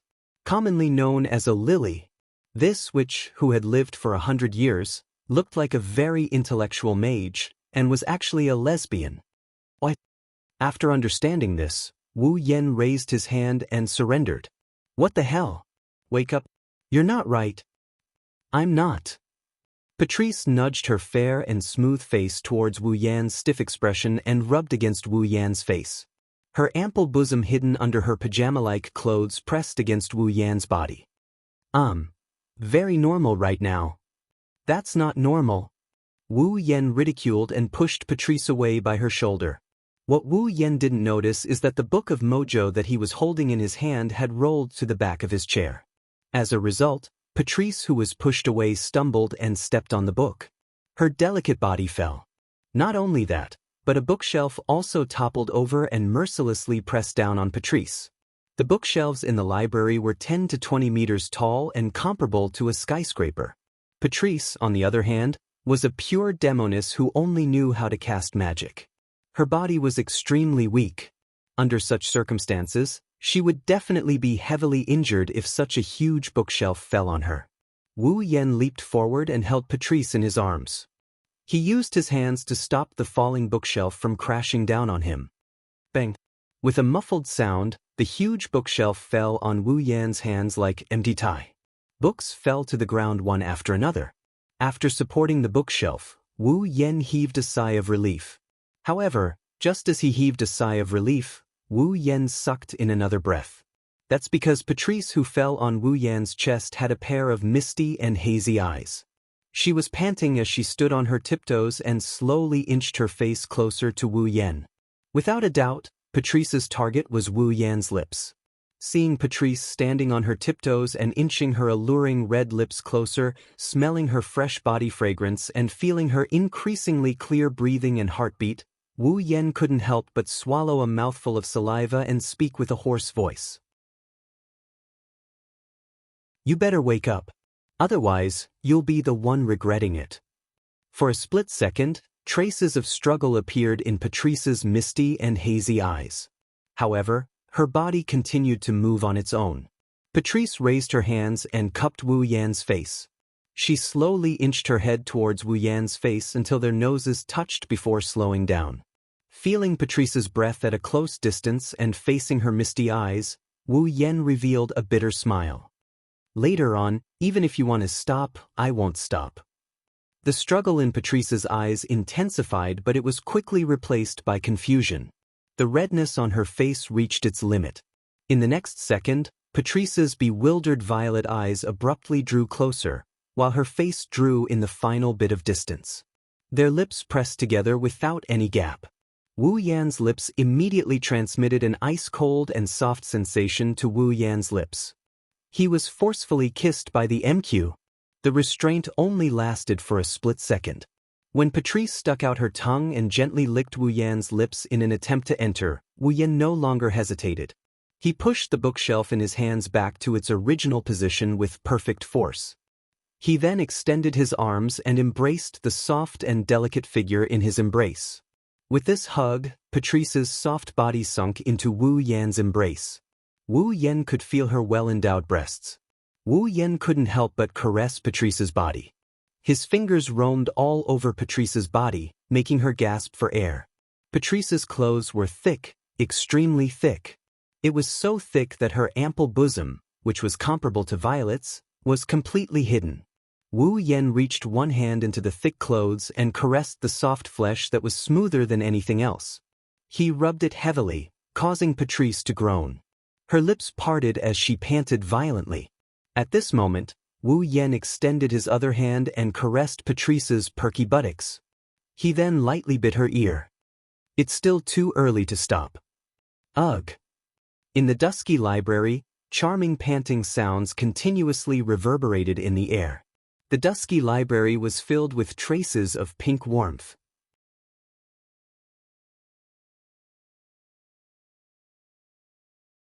Chapter 1733. At this moment, Patrice was so ashamed that she wanted to die. The Book of Souls was a book of witchcraft that could trigger one's inner nature. However, in the process of the Book of the Soul triggering one's inner nature, it wasn't difficult for one to keep one's will in a sober state if one had a certain level of strength.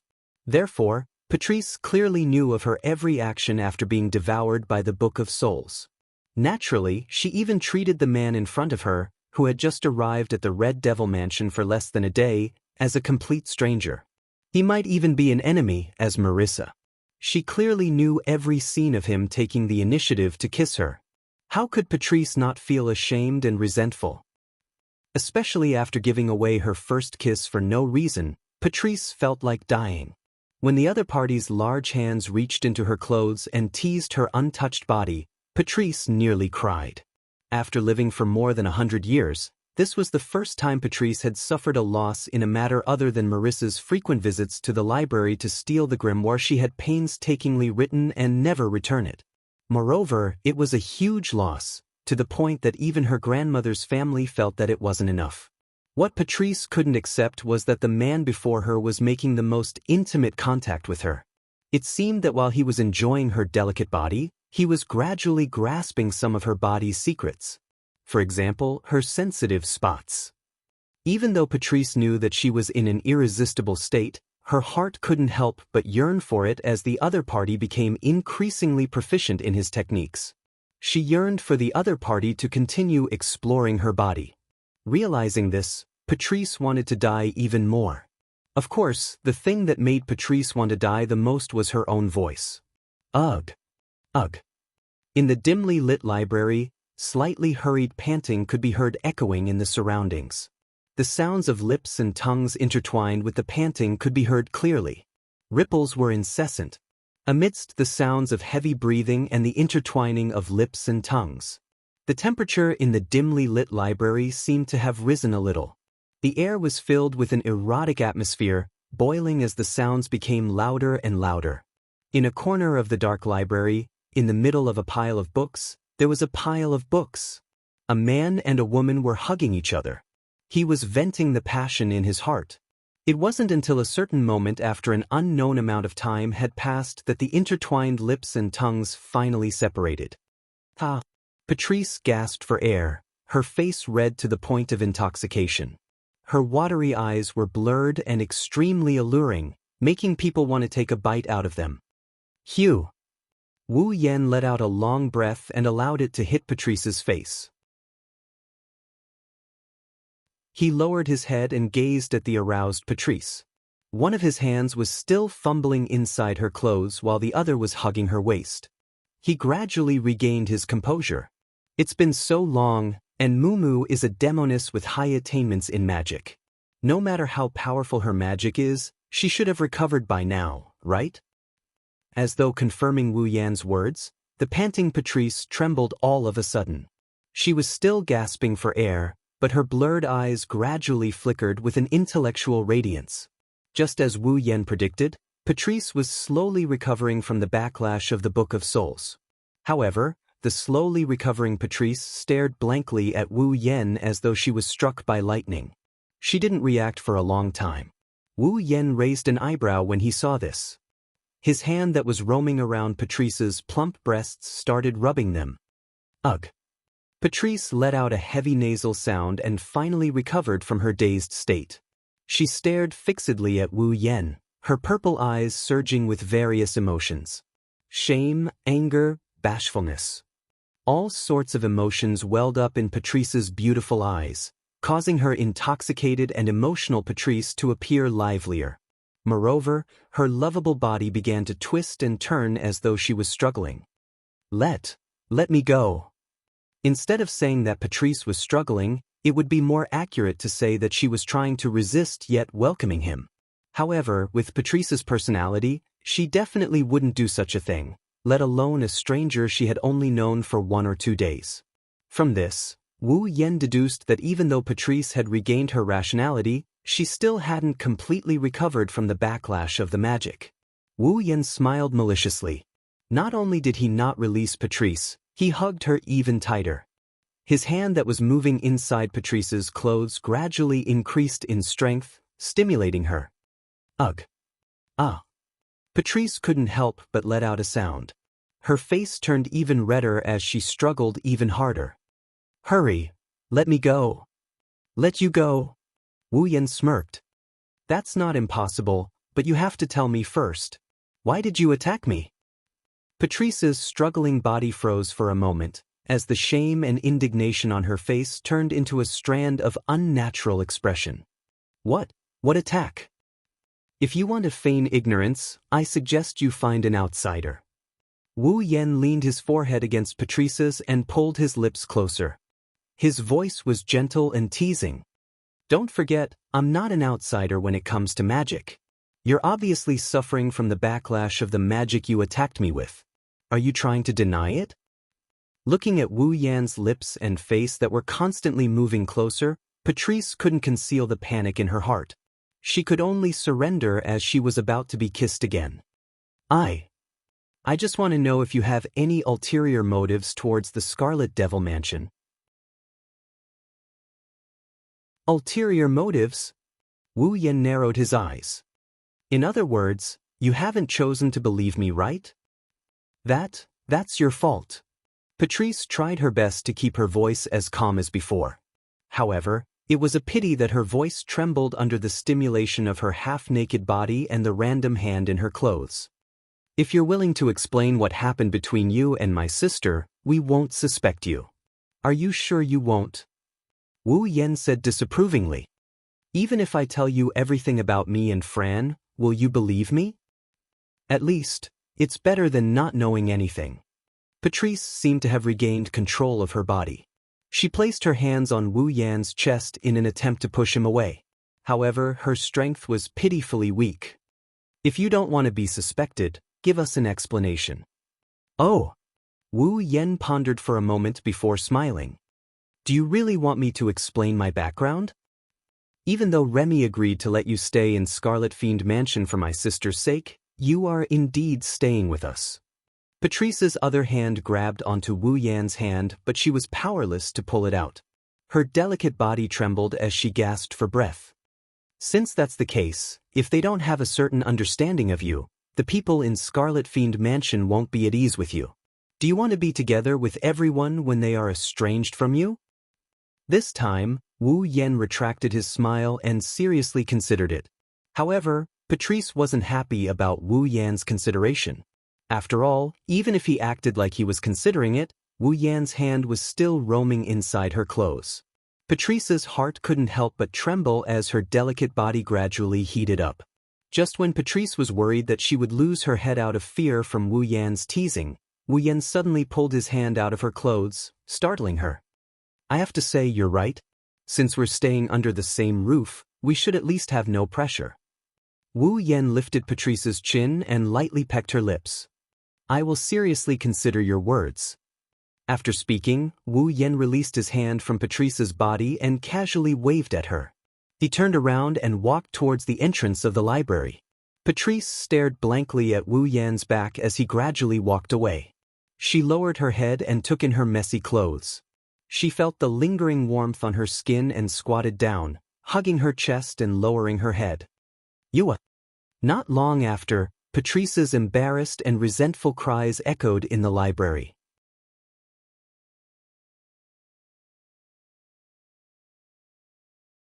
Chapter 1734. Night fell. However, for the fantasy land, the night was the time when it was truly active. Because most of the creatures in the fantasy land were monsters, fairies, and spirits. They were true nocturnal creatures. At the moment when night fell, perhaps all the humans in the human world had fallen asleep, but many monsters had just woken up at this time and were active in the fantasy land at night. Today, many monsters were rushing towards one of the directions of the fantasy land. The Monster Mountain. To be more precise, it should be the Red Devil Mansion at the foot of the Monster Mountain, beside the Lake of Fog. At the invitation of the head maid of the Red Devil Mansion, many monsters set off for the Red Devil Mansion to attend the banquet held by the Red Devil Mansion. The fantasy land was a true paradise. At the very least, that was the case for the monsters and other races that possessed mysterious powers that resided here. Under the constraints of the rune card rules, there was no real struggle in the fantasy land. It could be said to be relatively peaceful, and the monsters did not need to worry about their livelihood like humans. Therefore, in the fantasy land, the monsters could be said to be very idle. Under such circumstances, the monsters in the fantasy land liked banquets the most. Not only could they pass the time, but they could also eat and drink. More importantly, all kinds of interesting things would happen at the banquet. For the monsters in the fantasy land, they liked to hold banquets the most, and they also liked to attend banquets. Even in the fantasy land, every time there was a mutation and the mutation was solved by the witches of the Boli Shrine, they would hold a banquet as usual. Every once in a while, the Boli Shrine would also hold a banquet. It was a kind of celebration. Of course not. The banquet that the Boli Shrine would hold every once in a while had not been held for a long time. The reason was simple. The witches of this generation were too poor to hold a banquet. As for the Red Devil Mansion, it was a place where banquets were often held in the fantasy land. The master of the Red Devil Mansion was rich and liked to be lively. It was common to hold a banquet. So, the group of people who were invited entered the Red Devil Hall in a rather familiar manner. They were talking and laughing in the hall. It was very lively. In the hall of the Red Devil Hall, 4 long tables that were more than 10 meters long faced each other. They were placed in the 4 corners of the hall. On top of them were various kinds of steaming dishes, red wine, beer, rice wine, and other kinds of alcohol. They emitted an alluring aroma. At this moment, Wu Yen was wearing a formal attire prepared by the fairy maids of the Red Devil Mansion. He stood in a corner of the hall and looked forward, sizing up the people who had come to participate in the banquet. Wu Yen didn't know any of them. Obviously, in the original work, These people were just a bunch of side characters who didn't even have a chance to appear. This made Wu Yan, who was looking forward to seeing some familiar figures from the original work, feel a little disappointed. He withdrew his gaze and became a little dispirited. However, his interest only lasted for a short while. After an unknown amount of time, a hand slapped Wu Yan's back fiercely, and a voice rang out. "So, you're here too?" After being slapped heavily, Wu Yan almost spat out a mouthful of saliva. He tried his best to maintain his image. The corner of his mouth twitched, as if he didn't want to see the person who came. He muttered to himself, "Where's Fran?" After saying that, as if he was going to look for Fran, Wu Yan lifted his feet and walked forward. But after taking a few steps, a flustered and exasperated figure jumped in front of him. "Don't ignore me." The person who came was holding a broom in her hand, wearing a black and white apron with a wizard hat on her head. It was Marissa. "I say, little brother, we've met before. Although we haven't fought, can you not ignore me?"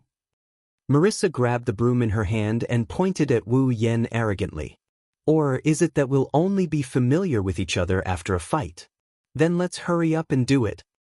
"Do it, Myas." Wu Yan knocked Marissa's head forcefully, so forceful that it made a bang sound. Marissa clutched her head in pain and squatted on the ground. "If you want to find someone to do it with, go find Lingmeng. Don't come looking for me. And here I thought you were a man.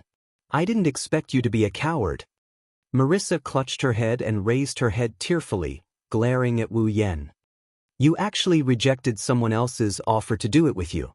I misjudged you." Hearing this, Wu Yan clutched his head as if he had a headache. Don't think that Marissa was really asking to do it with Wu Yan. The "do it" that Marissa was talking about wasn't do it, but do it.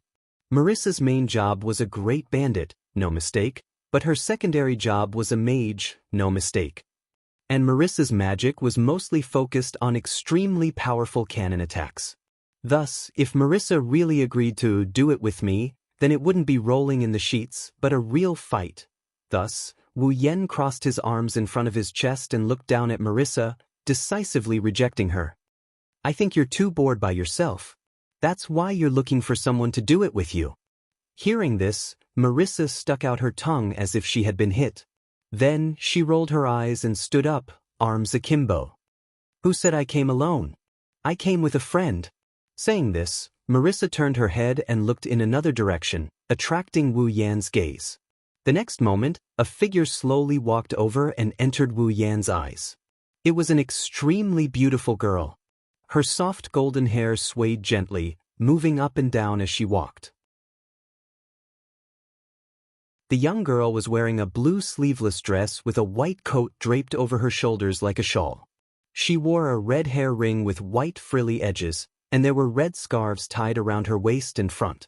This was an extremely delicate girl at first glance. This was because the girl's skin color was very light, so light that it seemed to have lost its original color. However, it reflected circles of pearl-like light. Moreover, she had a very typical Western face, like a doll, lovable and beautiful. There was a thick book in the girl's hands. The surface of the book was tied into a bow with a red ribbon. It seemed to be locked. On each of the girl's shoulders, there was a palm-sized person sitting on each of her shoulders. Looking at the girl who looks like she belongs in a fairy tale world walking towards him step by step, even Wu Yan couldn't help but reveal an expression of amazement. The surrounding noises seemed to have died down and the girl walked up to him like the center of attention. "Marissa!" The girl glanced at Wu Yan, who was standing in front of Marissa with the two midgets in tow. Then she spoke in a light voice. "Can you not run around? Be careful not to be kicked out by others thinking you're here to steal something." "I didn't steal anything, I just borrowed it." Marissa emphasized and patted Wu Yan's shoulder. "Moreover, I didn't run around, I came here because I saw a friend." "Friend?" As if only now seeing Wu Yan properly, the girl cast her gaze on Wu Yan and said with some surprise. "You a man?" "I'm a man." Wu Yan confirmed the girl's doubt with a resolute and decisive tone. "Suspecting someone's gender on our first meeting, how should I react?" "I didn't mean that." The girl didn't apologize and only lightly shook her head. Her every movement revealed a kind of pleasing beauty. Outside of the human realm, the chances of meeting a man is very low. Some people can't even meet one in their entire life, so I'm a bit surprised. Indeed, in Fantasy Village, outside of the human realm, there are almost no men in other places. Let's not talk about other things. Even though Wu Yen has only been in Fantasy Village for 1 or 2 days, he still hasn't seen a single man. In the original work, very few men appear. It can be said that in Fantasy Village, apart from humans, men are the rarest national treasures. Well, it doesn't matter whether it's a man or a woman. Marissa continued to pat Wu Yan's shoulder and pointed at the girl. She's my friend, she's called Alice. Alice. Alice? Megatron. Alice? Margot Royd. The girl named Alice's clear voice finally raised a bit. Not Megatron. Is that so? Marissa scratched her head. Well, no matter who it is, it's Alice. Wu Yen and Alice didn't know what to say when they saw Marissa's nonchalant attitude.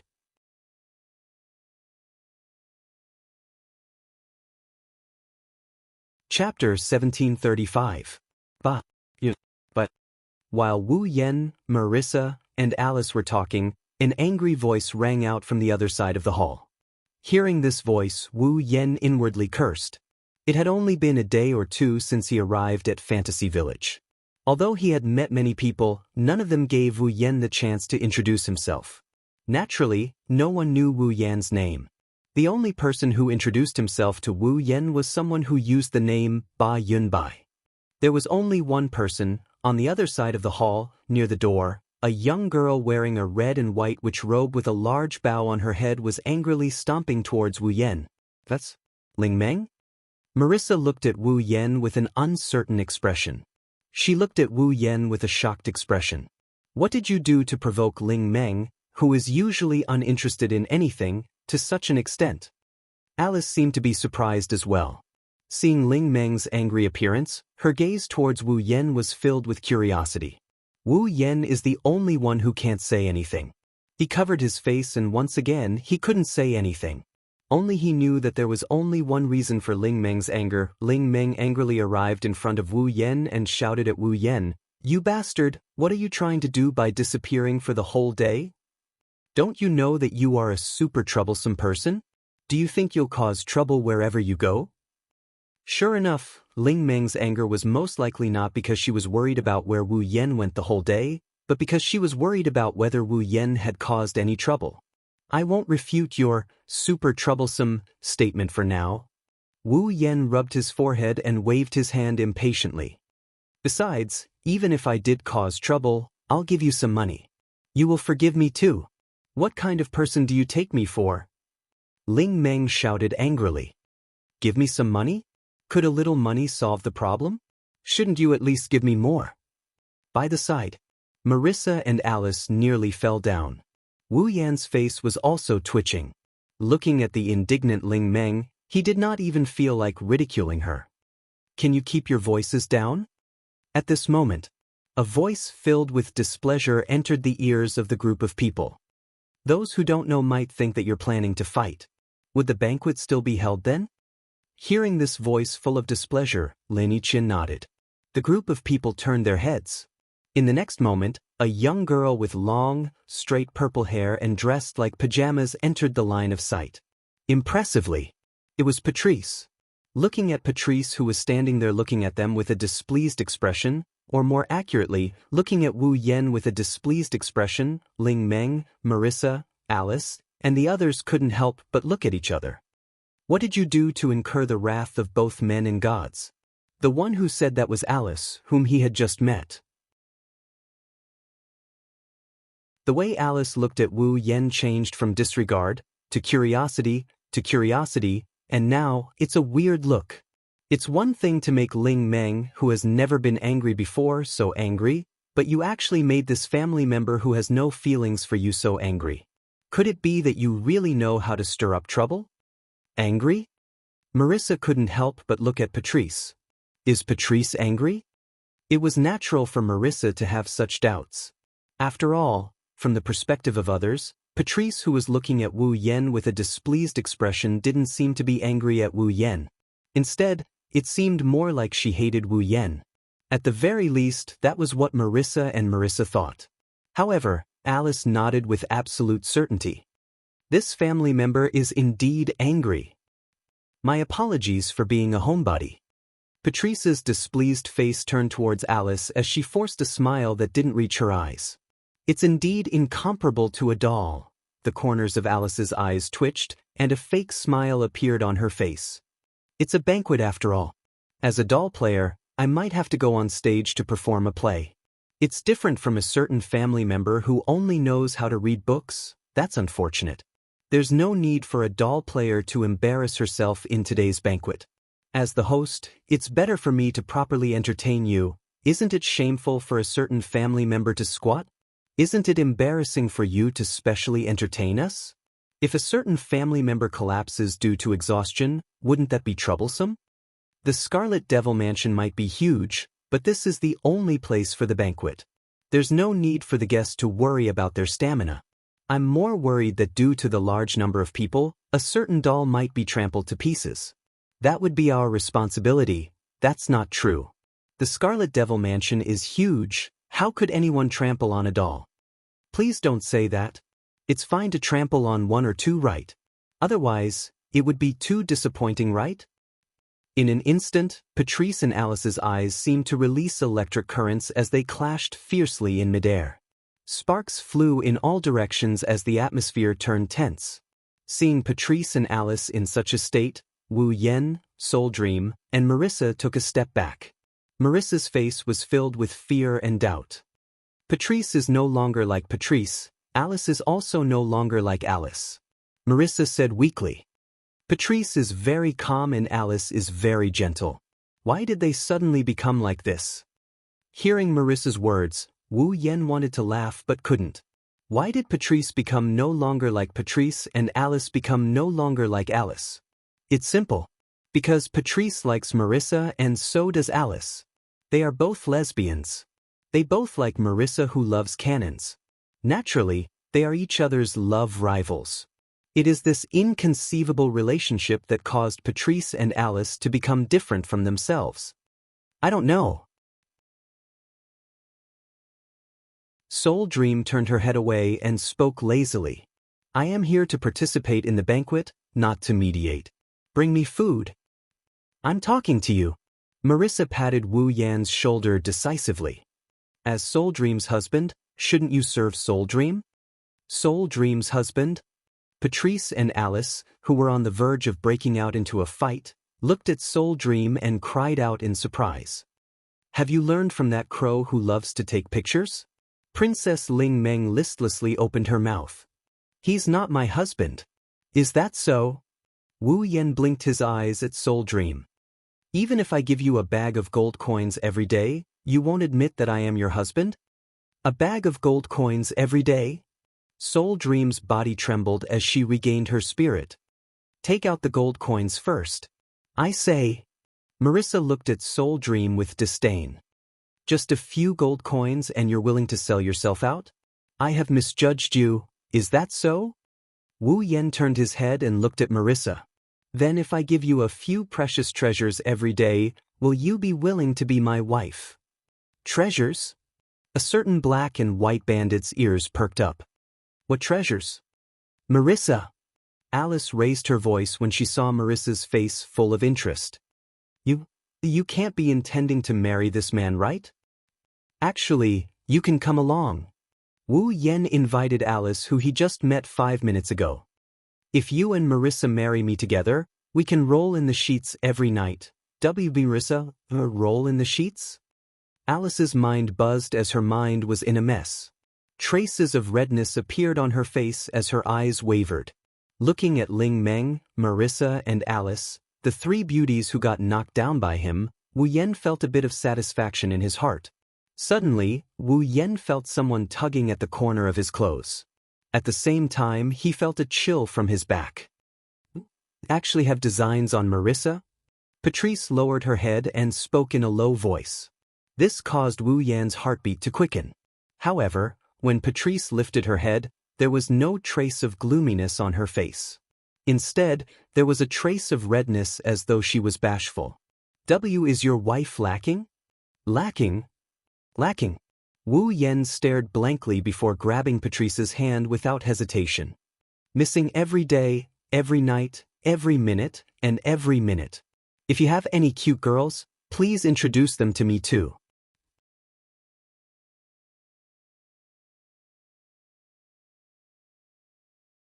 Chapter 1736. Clap, clap, clap, clap. On the platform of the Red Devil Mansion's main hall, a clapping sound suddenly echoed in the air above the mansion and entered the ears of everyone present. In the Red Devil Mansion's main hall, the demons that came to participate in the banquet all stopped talking. The entire hall became silent in an instant. Then, they raised their heads one by one and looked at the platform above the stairs. There, Remilia, who was wearing a cherry-colored goth lowly outfit, was floating in the air. Her delicate body seemed to be floating on water. She was moving up and down with a faint frequency. She had a confident smile on her face. While clapping, she attracted the attention of everyone present. Welcome everyone to the Red Devil Mansion. Her scarlet eyes slowly swept across everyone below. Remilia was like a king sitting on a throne. She raised her head and a childish yet majestic voice rang out clearly. Today, I have invited everyone to my Red Devil Mansion to announce a joyous occasion. With that, Remilia raised a hand. In an instant, Zuyi, who was wearing a maid outfit, held the hand of Fran, who was looking down with excitement. They walked towards Remilia. Seeing this, whispers began to ripple from below. Isn't that Fran? Marissa, who had once sneaked into the Red Devil Mansion with the intention of borrowing something, coincidentally bumped into Fran. She had played bullet screen with Fran many times and could be considered to have gotten to know her through fighting. Now, she looked at Fran in a daze with a face full of surprise. Why did Fran come out? Didn't Remilia refuse to let Fran come out all this time? Marissa. Not only Marissa, even Alice, who knew more or less, frowned in surprise. Only Wu Yen, Ling Meng, and Patrice's expressions didn't change. They silently looked at Fran, who was approaching Remilia. Under everyone's gaze, Fran wasn't afraid of strangers at all. Zuyi led her to Remilia's side. Remilia landed on the ground and looked at Fran, who seemed to be excited because of the commotion. She couldn't help but smile. She took Fran's hand and faced everyone present. This is my Remilia? Scarlet's sister, Flandra? Scarlet. Remilia sighed softly. I believe that many people present know that my sister's health has always been poor. She has never left the Red Devil Hall, nor has she appeared in front of others. Hearing this, many demons looked at each other. Of course, they knew that Fran was in poor health. Her health was so poor that the people who played with her were in poor health. Some of them even lost their bodies. Since that was the case, why did Remilia let this evil girl come out? Today, I would like to announce to everyone that from today onwards, my younger sister will no longer have to suffer. Remilia was overjoyed from the bottom of her heart. Fran's body has been completely cured. There won't be any more problems. In the future, she will be able to walk openly under the sun. She won't be cooped up in her room anymore. Hearing this, everyone present burst into an uproar. His body was cured? In other words, this bastard girl was no longer dangerous, and he could get along with her without any worries, right? I'm so happy. I'm so happy. Remilia shifted her gaze to the crowd below and announced in a resounding voice. That's why I hope that everyone can share this joyous mood with me. Please don't stand on ceremony. This banquet will not end until dawn. Enjoy the food and drinks here. In the blink of an eye, all the demons cheered, causing the Red Devil Mansion to become lively.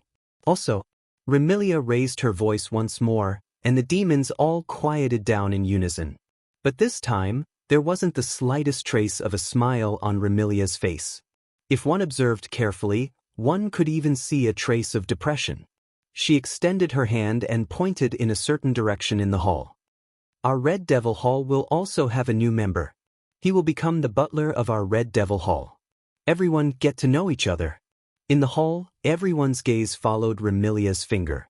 Over there, Wu Yen is surrounded by Ling Meng, Marissa, Patrice, and Alice. He had a shocked expression on his face. Butler of the Red Devil Hall? Ling Meng, Alice, and Marissa looked at Wu Yen in astonishment. Especially Ling Meng, she asked in bewilderment. Aren't you the head of the Yakumo family? How did you become the butler of the Red Devil Hall? The head of the Yakumo family.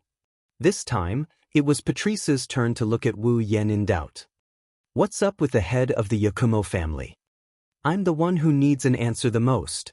Wu Yen puckered his brows and pulled Patrice to his side, whispering into her ear. What exactly is going on? That's Big Sister's decision? Patrice revealed an uncomfortable expression when Wu Yen whispered into her ear, but she still explained.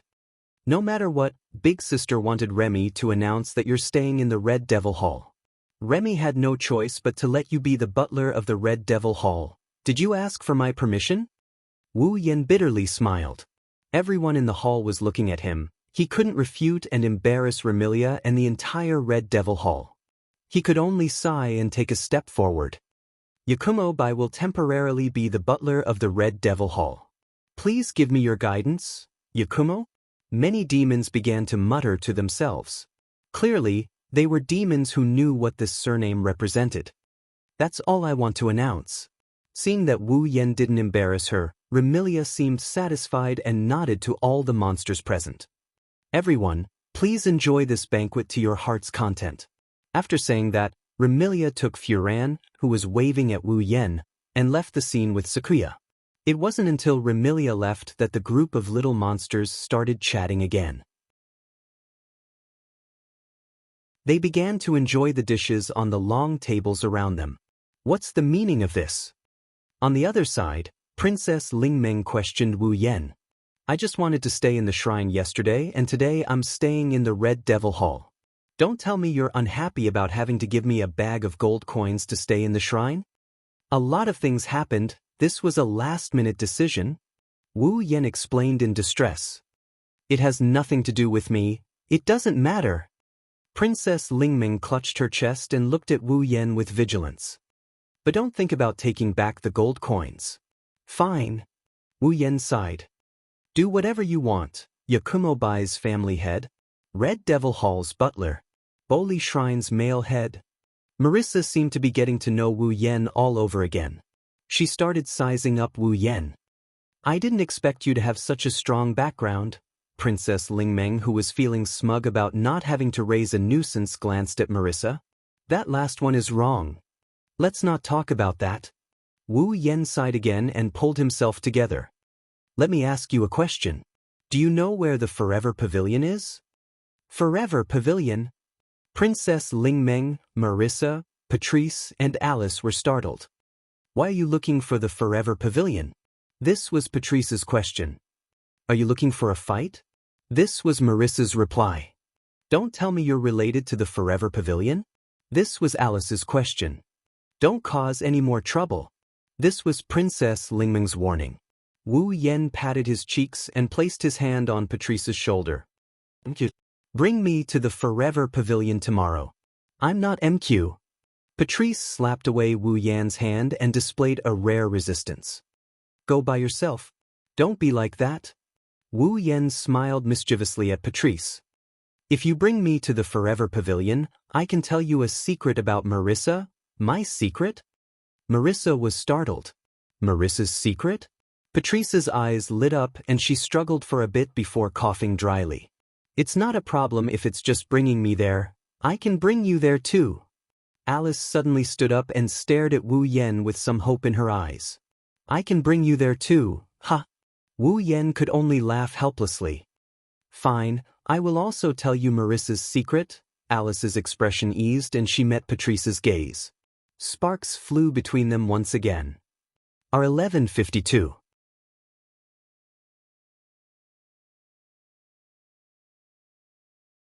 Chapter 1737. It had to be said that the fantasy village was indeed a very magical place. This evaluation was not only for the fantasy village, which was much more magical than the outside world, but also for the existences who lived in the fantasy village. If they were outside and Remilia announced to outsiders that Fran had returned to normal and would not attack others in the future, even if others chose to believe her, They would not dare to recklessly approach Fran in a short period of time after seeing that she was not dangerous with their own eyes. After all, if they were not careful, it was very likely that they would be smashed into pieces, right? But in the fantasy village, the group of monsters who came to attend the banquet and heard Remilia's announcement did not doubt her at all, nor were they worried that Fran would suddenly go crazy. During the banquet, all of them were like curious babies, going to talk to Fran. Fran was not afraid of strangers at all. In fact, she seemed to be very happy. She did not refuse anyone who came to talk to her. She used an innocent, romantic, and cheerful expression and voice to chat with the other monsters. Throughout the entire process, Remilia was like a stupid sister, accompanying Fran and taking care of her. Sometimes she would angrily scold the monsters who came up to touch Fran, sometimes she would stop those who were too close to Fran, sometimes she would lecture Fran, and sometimes she would look at Fran and smile foolishly. Under such circumstances, during the entire banquet, the voices of Remilia and Fran, the sisters, never stopped and frequently entered the ears of every monster, making the monsters present even more excited. Just as Remilia said before the banquet began, this banquet was held until almost dawn before it was announced that it was over. Amidst the farewells of the monsters, the noise in the Red Devil Mansion's hall gradually stopped. Both Ling Meng and Marissa were ordinary humans, at least their existences were ordinary humans. Their bodies did not have any strange organs or blood, except for the powerful strength that others did not have. They were just humans. After staying up all night, the two of them were about to fall asleep before dawn, but in the end, they did not hold on. Before dawn, they were a little drunk and sleepy. They fell to the ground. They never got up again. Compared to Ling Meng and Marissa, Alice, on the other hand, was much better. Alice was originally a human, but later on, after a period of cultivation, he had become a mage. The magicians here didn't refer to humans like Marissa who could use magic, but rather to a race of monsters. If Marissa was a human whose job was to be a magic caster, then Alice was a monster whose race was to be a magic caster. Thus, Alice was not a human, but a monster. Naturally, at night, she was much more energetic than the humans, Spirit Dream and Marissa. In the end, with no other choice, Ling Meng was sent back to the Boli Shrine by Wu Yen, while Marissa was sent back home by Alice. During this period of time, it was very likely that she would have to take care of Marissa. Alice indicated that she would probably have to postpone the trip to the Forever Pavilion for a day. Patrice objected to this and said that she alone was enough to lead the way. Alice could just go wherever it was cool. However, after Alice pointed at Patrice's sleepy and pale face and ridiculed her, the sleepy and exhausted Patrice agreed to postpone the trip for a day. Actually, regardless of whether it was Patrice or Alice, even if they were to lead the way out of goodwill, they wouldn't be so proactive and wouldn't lay a trap for the other party. However, due to Marissa's secret, Patrice had even forgotten that she had been taken advantage of by Wu Yen. Alice had also forgotten that she had only known Wu Yen for less than a night. The two of them displayed extraordinary enthusiasm and insisted on leading the way for Wu Yen. Wu Yen could only look at the sky and sigh. As expected of the winner of life in the fantasy village, the black and white great bandit Marissa. To be able to train these two Yuri girls, she was truly a godly person, a role model for my generation. When dawn approached and the sky turned slightly white, the main hall of the Scarlet Devil Mansion was finally empty. All the monsters had left the mansion and returned home to sleep, leaving behind an extremely miserable scene. Wu Yan's current identity to the outside world was the butler of the Scarlet Devil Mansion. Regardless of whether this identity was real or fake, the work of cleaning and cleaning was not something he could do under the methods of the many fairy maids and capable head maids in the Red Devil Mansion. Therefore, when Patrice and the imp returned to the underground library to rest, Black Knight and the other servants were cleaning up the scene. Wu Yan also intended to leave. Unfortunately, even if Wu Yen was willing to leave, Fran wouldn't allow him to. Thus, in one of the luxurious rooms of the Scarlet Devil Mansion, Remilia's room, Fran stood on the bed and shouted in front of the dazed Remilia. "Fran wants to sleep with Big Brother." As soon as these words were spoken, Remilia was first stunned. Then, an incomparably shocked and furious roar resounded throughout the entire Red Devil mansion. Absolutely. Right. Fran seemed to have expected Remilia to say this. She tilted her head and looked at the shocked and furious Remilia with an aggrieved expression. Could it be that big sister wants Fran to sleep in the basement? Of course not. Of course not. Remilia replied without hesitation. She also glared at Wu Yen, who was enjoying the show. Fran, you can sleep with big sister. Okay. Fran immediately jumped up and down on the bed excitedly. Then big brother, big sister, come quickly. For an instant, Wu Yen and Remilia almost couldn't react. Big brother? Big sister? Come quickly? Fran. Remilia looked at Fran with trepidation as though she thought of a possibility. Don't tell me you want big sister and that guy too. That's right. Fran's crisp voice echoed in the room. Fran wants to sleep with big brother and big sister. Remilia froze and looked at the enlightened Wu Yen with a stiff expression. Sleep with this guy? What kind of joke is this? Remilia immediately flipped out. Who wants to sleep with him? Sigh. Fran's pretty face fell. So big sister doesn't want to sleep with Fran? I don't want to sleep with this guy. Remilia pointed her finger at Wu Yen, who acted like he didn't care about this matter. She was fuming inside. Fran, you can sleep with big sister. No way. Fran yelled out. Fran wants to sleep with big brother. You. All right. If you keep arguing, when can we sleep? Wu Yen, who was already yawning, waved his hand impatiently. If you want to sleep, hurry up and sleep. If you keep arguing, the prestige of the Red Devil Dojo's owner will drop by a few levels. Wu Yen ignored Remilia's angry shouts and sat on her bed. He picked up Fran and lay down on the bed. Sleep early, Fran. I know, big brother. Fran rubbed her head against Wu Yan's chest with a blissful expression. She then looked at Remilia expectantly.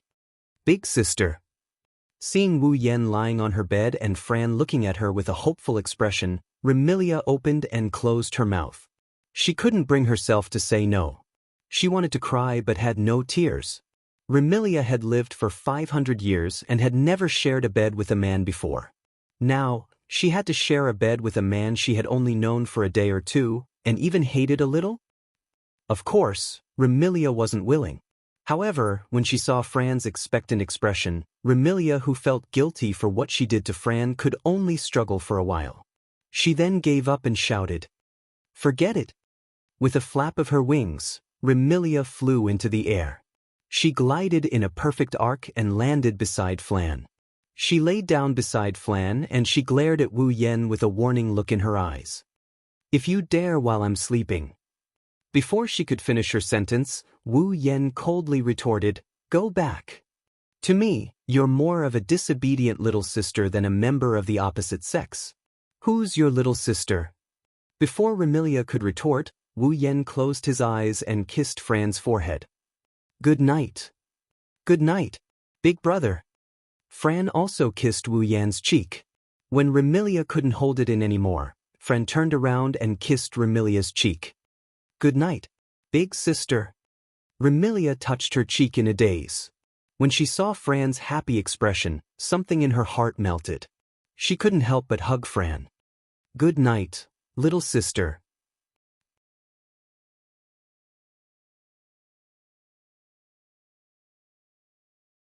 Chapter 1738. Whether it was because they had gone too far or because everyone had burned themselves out, the entire Red Devil mansion had been quiet since the end of the banquet. Not a single sound could be heard. Almost everyone was immersed in their dreams and did not wake up for a long time.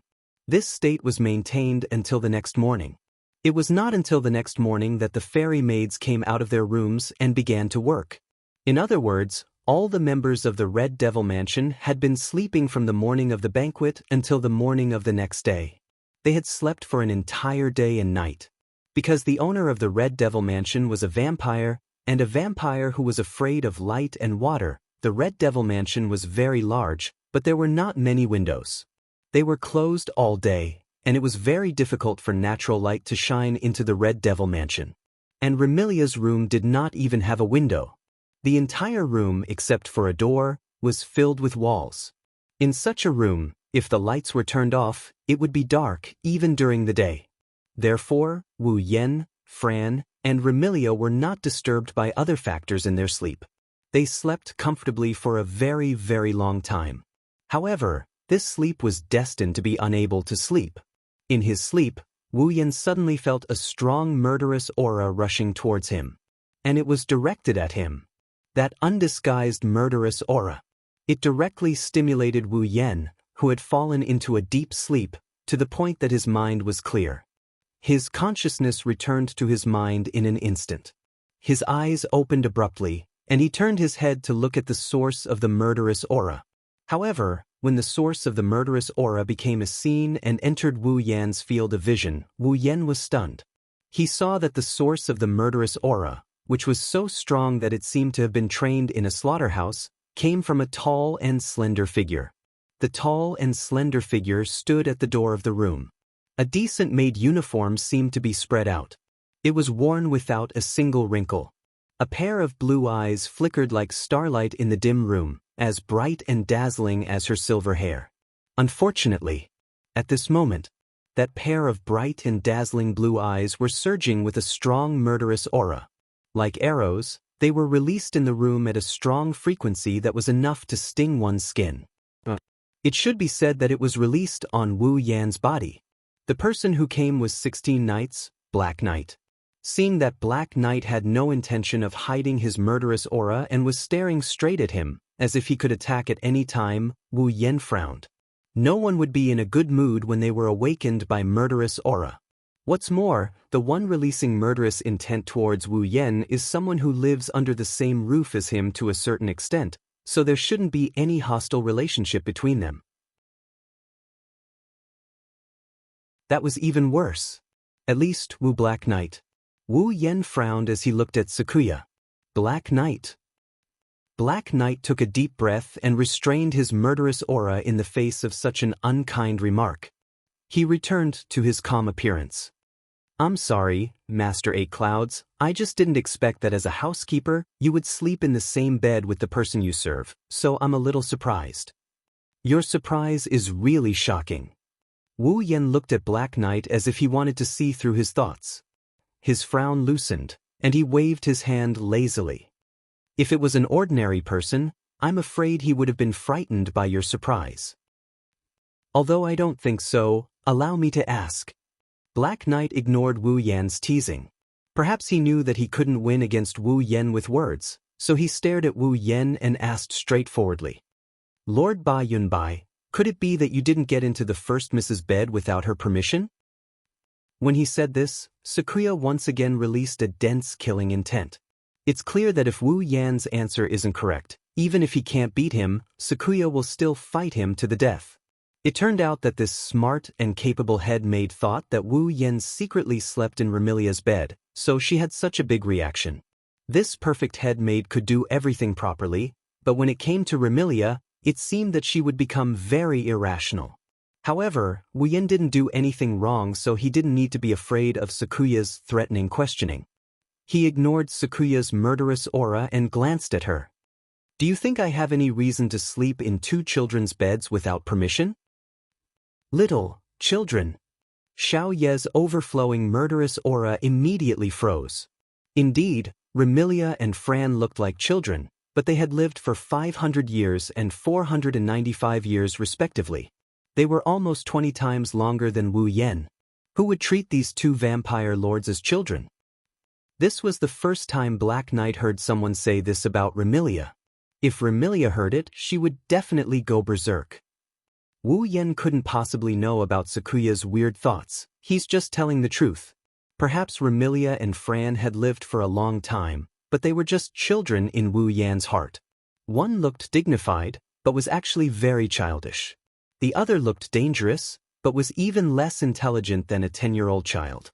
A pair of sisters like this, no matter how long they live, in Wu Yan's heart, they're just two kids. Wu Yan couldn't go back to sleep after Sakuya's ruckus. He yawned and crawled out of bed. He stretched his back and looked at his side. Big brother. Fran was sucking on her thumb. She was sleep-talking to her big brother. Fran. Remilia was hugging Fran.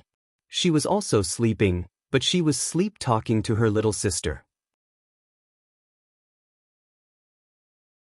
Looking at the cute sleeping posture of the two girls who don't look more than 10 years old, Sakura couldn't help but soften her expression and reveal a faint smile. Not to mention, Wu Yan's heart is filled with pampering.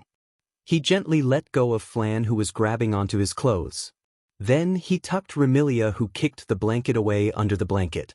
Wu Yan got up from the bed and covered the two girls with the blanket. Sweet dreams. Wu Yan rubbed Furan's head and he kissed her on the forehead. Then he chuckled at Remilia, who is still pouting. You're so cute when you're sleeping. Why are you so clumsy normally?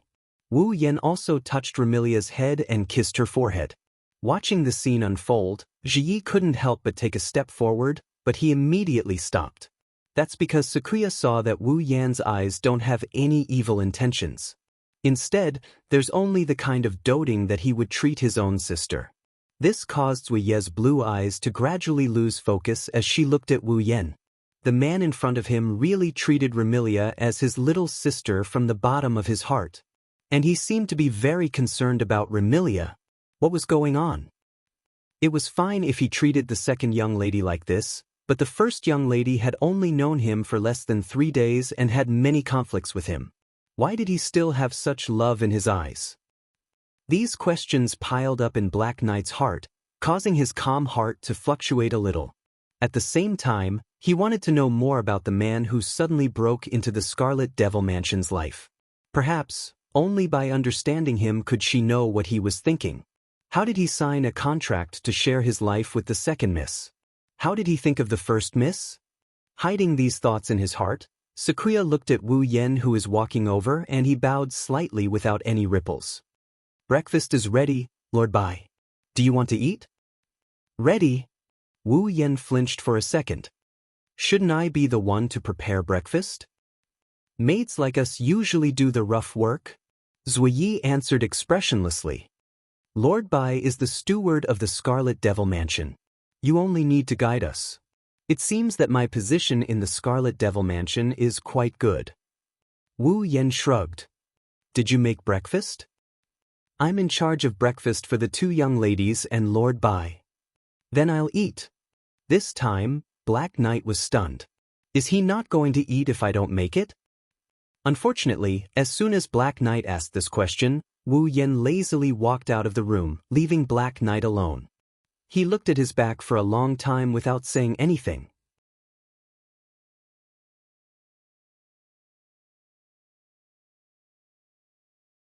Chapter 1739.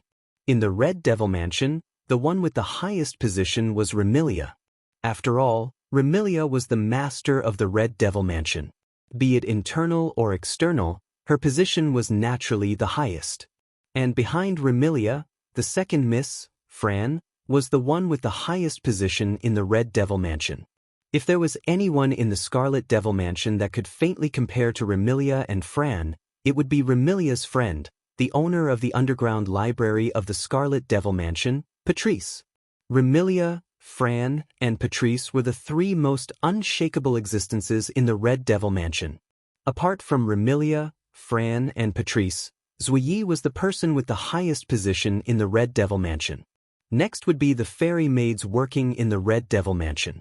And at the bottom of the hierarchy was the gatekeeper, Hong Meiling, a pitiful character that made one sympathize with her. As for the imp's position, it was somewhat special. As Patrice's familiar, the imp was absolutely obedient to Patrice's orders. But because she was Patrice's familiar, the imp didn't need to listen to anyone other than her master. Even Remilia, who had the highest position in the Red Devil Mansion, was no exception. But Remilia was the master of the Red Devil Mansion and the imp's master lived in her territory. This way, the imp's position was somewhat unclear. However, on the surface, the imp's position in the Red Devil Mansion was also faintly seen as being on the same level as Zuyi, the head maid. It was just that she didn't have the authority to command the fairy maids in the Red Devil Mansion. In other words, Apart from Remilia, Fran, and Patrice, Zuyi was the person with the highest position in the Red Devil Mansion. But now, after Remilia announced that Wu Yan had become the butler of the Red Devil Mansion, her value began to drop. Just as Zuyi said, the ordinary rough work was the job of the maids and even Zuyi herself as the head maid. The butler's job was to solve the master's problems, manage all the affairs in the house, guide the maids. This guide naturally included Zuyi as the head maid. Thus, in the past, Zuyi was only in charge of Remilia and Fran's basic necessities. But now, he also needed to serve his boss in name. The breakfast that he was responsible for had also increased from 2 to 3. Patrice's basic necessities were usually taken care of by the imps, but only on special occasions. For example, when Remilia invited Patchouli over for dinner, Nagaya was in charge. During breakfast, Zuyi acted like a proper head maid. While Wu Yan was eating, she explained some of the rules of the Scarlet Devil Mansion to him. For example, characters like Wu Yan and Zuyi who served their masters, as well as the maids in the Red Devil Mansion, had to have breakfast before Miss Remilia and Miss Fran woke up. Then they had to wake the two ladies up and serve them to get up, wash up, and eat. Although Wu Yan really wanted to tell Zuyi that he didn't want to be the butler of the Red Devil Hall, he was just forcing a duck onto a perch. But when he saw Zuyi's neither servile nor overbearing attitude as she continued to explain the affairs of the Red Devil Mansion without changing her expression, Wu Yan was stunned and couldn't say these words. Because from Zuyi's words, Wu Yan clearly knew how much this head maid cared about the affairs of the Red Devil Mansion. Obviously, Zuyi liked the affairs she did as the head maid in the Red Devil Mansion from the bottom of her heart. This way, Wu Yan couldn't say, "I'm just a butler in name and won't care about the affairs of the Red Devil Mansion," which was equivalent to denying the things that Zuyi valued. With no other choice, Wu Yan could only choose to listen to Zuyi's instructions obediently. Anyway, Fran was also here. Being the housekeeper of the Red Devil Mansion could be considered as taking care of Fran. At the same time, he could also take care of that fake dignified young lady. Apart from these two, his position in the Red Devil Mansion was considered the highest. Why not? Of course, if those who knew Wu Yan's true identity knew about this matter, they would definitely laugh their heads off. As a true ancestor, the king of vampires, he was actually the butler of two little vampires who were still wet behind the ears. Wouldn't others laugh their heads off? Zuyi seemed to have thought of this as well, so when explaining the rules and affairs of the Red Devil Mansion, she had been paying attention to Wu Yan's performance. Only after confirming that Wu Yan didn't have any adverse reaction did she let out a sigh of relief. At the same time, her impression of Wu Yan improved a lot. This was a person who wouldn't stick to trifles, wouldn't care about the opinions of outsiders, and wouldn't be arrogant because he had a noble bloodline. In addition, this person treated two little vampires whose bloodlines were much weaker than her as younger sisters. Zuyi truly felt that she should really get to know this person. One had to know that in the values of vampires, bloodline determined everything.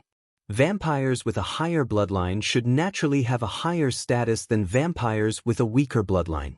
Just like the Dragon Clan, they regarded bloodline as a standard, and this standard was deeply ingrained and unshakable.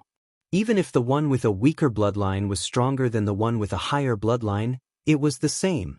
It was also because of this that Remilia had more than once been distressed by the low level of her bloodline. There was even a period of time when she tried her best to find a way to improve her bloodline, only to give up helplessly in the end. To be honest, Remilia's bloodline wasn't considered low. Otherwise, in the era when the true ancestor of vampires disappeared, Remilia wouldn't have become more and more high-profile. To put it bluntly, excluding the true ancestor, even if Remilia's bloodline wasn't at the peak of the vampire's bloodline, it was still at the top. Unfortunately, compared to the true ancestor, it was still far inferior. Compared to the nobles who stood at the peak of the vampire's bloodline, it was still a bit lacking. Even someone like Remilia was distressed by her bloodline. It was clear how much importance vampires placed on their bloodline. Thus, while Zuyi was surprised that Wu Yan didn't become arrogant because of his true ancestor bloodline, his impression of Wu Yan improved significantly. What Suyi didn't know was that Wu Yan didn't start off as a true ancestor. He only became a true ancestor after exchanging for a true ancestor bloodline with the system. He didn't have the deep-rooted bloodline values of vampires.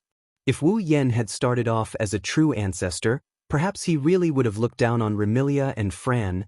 Time passed quietly during Zuye's explanation. In other words, setting aside the empty breakfast tray, Wu Yan sat down and crossed his arms in front of his chest. My job is to guide your work in the Scarlet Devil Mansion every day and receive your reports. Other than that, I'm only responsible for Remilia and Fran's affairs, right? Yes. Zuyi didn't bother correcting Wu Yan's way of addressing the first miss and second miss of the Scarlet Devil Mansion. However, I'm in charge of the first miss and second miss daily necessities. Lord Bai, you only need to take care of the first miss and second miss while guiding us. Then I have a general idea of what I should do. Wu Yan turned around and looked at Zuyi. Smiling, he extended his hand to Zuyi. In addition, I'm a newcomer after all. There are many things that I can't take care of. When the time comes, you have to lend me a hand, my head maid. Sakuya froze on the spot when she heard that. She looked at Wu Yan's unguarded smile and the hand that was extended towards her. She only reacted after a while and she started panicking inside.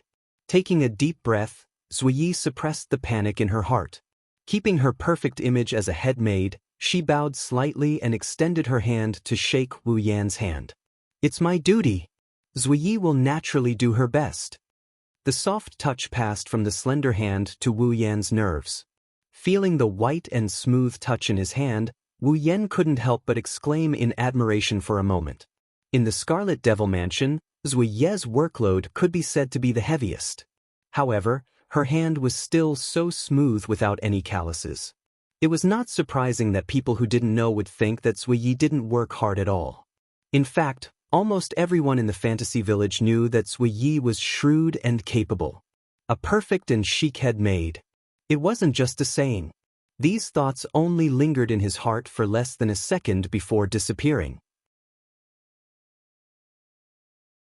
After holding Sakuya's hand for a bit, he let go of her hand without any reluctance and stretched his back in contentment. It's almost time. Zuyi, go and wake the first miss and second miss up. Got it. Bye-bye.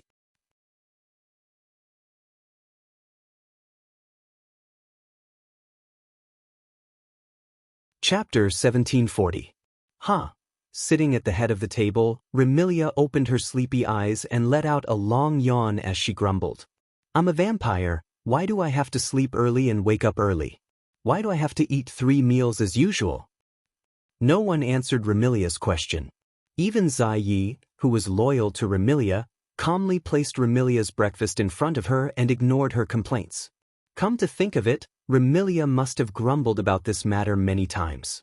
Zhang Yi also knew that it was useless to explain to Remilia, so he could only force Remilia to wake up and eat on time. Just because Zai Yi was loyal to Remilia didn't mean that he would do whatever Remilia said. If it was something that didn't benefit Remilia, not only would Zai Yi refuse to do so, he would even force Remilia to do as he said. Remilia was troubled by this, but she knew that Zai Yi was doing this for her own good, so she could only do as he said. From this point of view, Remilia was indeed a good person. On the other hand, Fran kept rubbing her eyes listlessly. However, she didn't complain as much as Remilia did. She looked at the breakfast placed in front of her and turned around to look at the other side. There, Wu Yan, who was dressed as a deacon, was staring at the black tea in his tray. His brows twitched from time to time as if he was surprised. Seeing this, Fran couldn't help but ask curiously, "Brother, what's wrong?" Remilia and Zai Yi also looked at Wu Yan when they heard Fran's voice. They also became curious when they saw him staring at the black tea in his tray. "Lord Bai, what's wrong?" Zai Yi asked with a troubled tone. "Is there a problem with the black tea I made?" "Impossible." Before Wu Yan could answer, Remilia warned. Zuye's black tea is of the highest grade.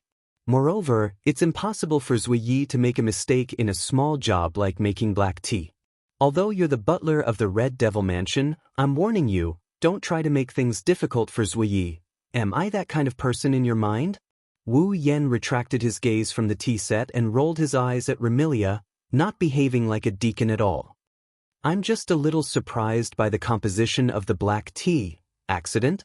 Remilia, Fran, and Zui all had doubtful expressions on their faces. If I'm not mistaken, placing the tray in his hand on the table, Wu Yen looked at Zui. There should be blood in this black tea, right? I've neglected my duty. Upon hearing Wu Yan's words, Bu Yi bowed on the spot. I forgot to tell Lord Bai that Miss likes to add type B blood in her black tea. It's normal for Lord Bai to feel that there's a problem. Well, I'm not trying to punish you for this. Seeing Zui Yi bow and apologize, Wu Yen waved his hand with a bitter smile. It's just that I rarely see people adding blood to their diet, so I'm a little surprised. Rarely? Remilia tilted her head, the confusion on her face deepened. Although it's my hobby to add blood to my black tea, it shouldn't be rare for vampires to add blood to their diet, right? Indeed, many vampires like to add their favorite blood to their red wine. For some vampire nobles, this tendency is a kind of enjoyment. However, compared to red wine, Remilia prefers black tea. That's why she added blood to her black tea. As for Wu Yen, since he's the noblest vampire ancestor, he should have his own preferences in this regard. For example, adding blood to his favorite food, right? Unfortunately, Remilia forgot one thing. Unlike ordinary vampires, ancestors don't need to rely on blood to survive. Wu Yen reminded her. That's why I don't usually drink blood. No, I should say that until now, I've never sucked anyone's blood, nor have I purposely drank blood. Never drank blood? Remilia and Zui Yi both stood up in shock. Can you still be considered a vampire like this? Remilia's face was full of contempt. Don't you know what it means for vampires to not drink blood before? For vampires, a vampire who hasn't drunk blood is like a human who hasn't drunk milk. They're both immature and half-baked. If Wu Yen, the king of vampires, really hasn't drunk blood before, Remilia wouldn't mind mocking him for being a brat. Unfortunately, Remilia had miscalculated. Since there's no need to drink blood, there's nothing wrong with eating like a normal person, right? Wu Yen glanced at Remilia as if he could read her mind. He grinned as if he didn't know what she was thinking. Besides, to you, I am indeed a brat. After all, I'm not even 30 yet. What did you say? The disdain on Remilia's face was replaced by shock. You're not even 30 yet? If I count, I'm about 27 this year, right? Wu Yen scratched his cheek and shrugged. What? Is there a problem? A big problem. This is a huge problem. Remilia slammed the table and stood up. Doesn't that mean you're a few hundred years younger than me? I'm being abused by someone a few hundred years younger than me? The primogenitors disappeared in the river of history.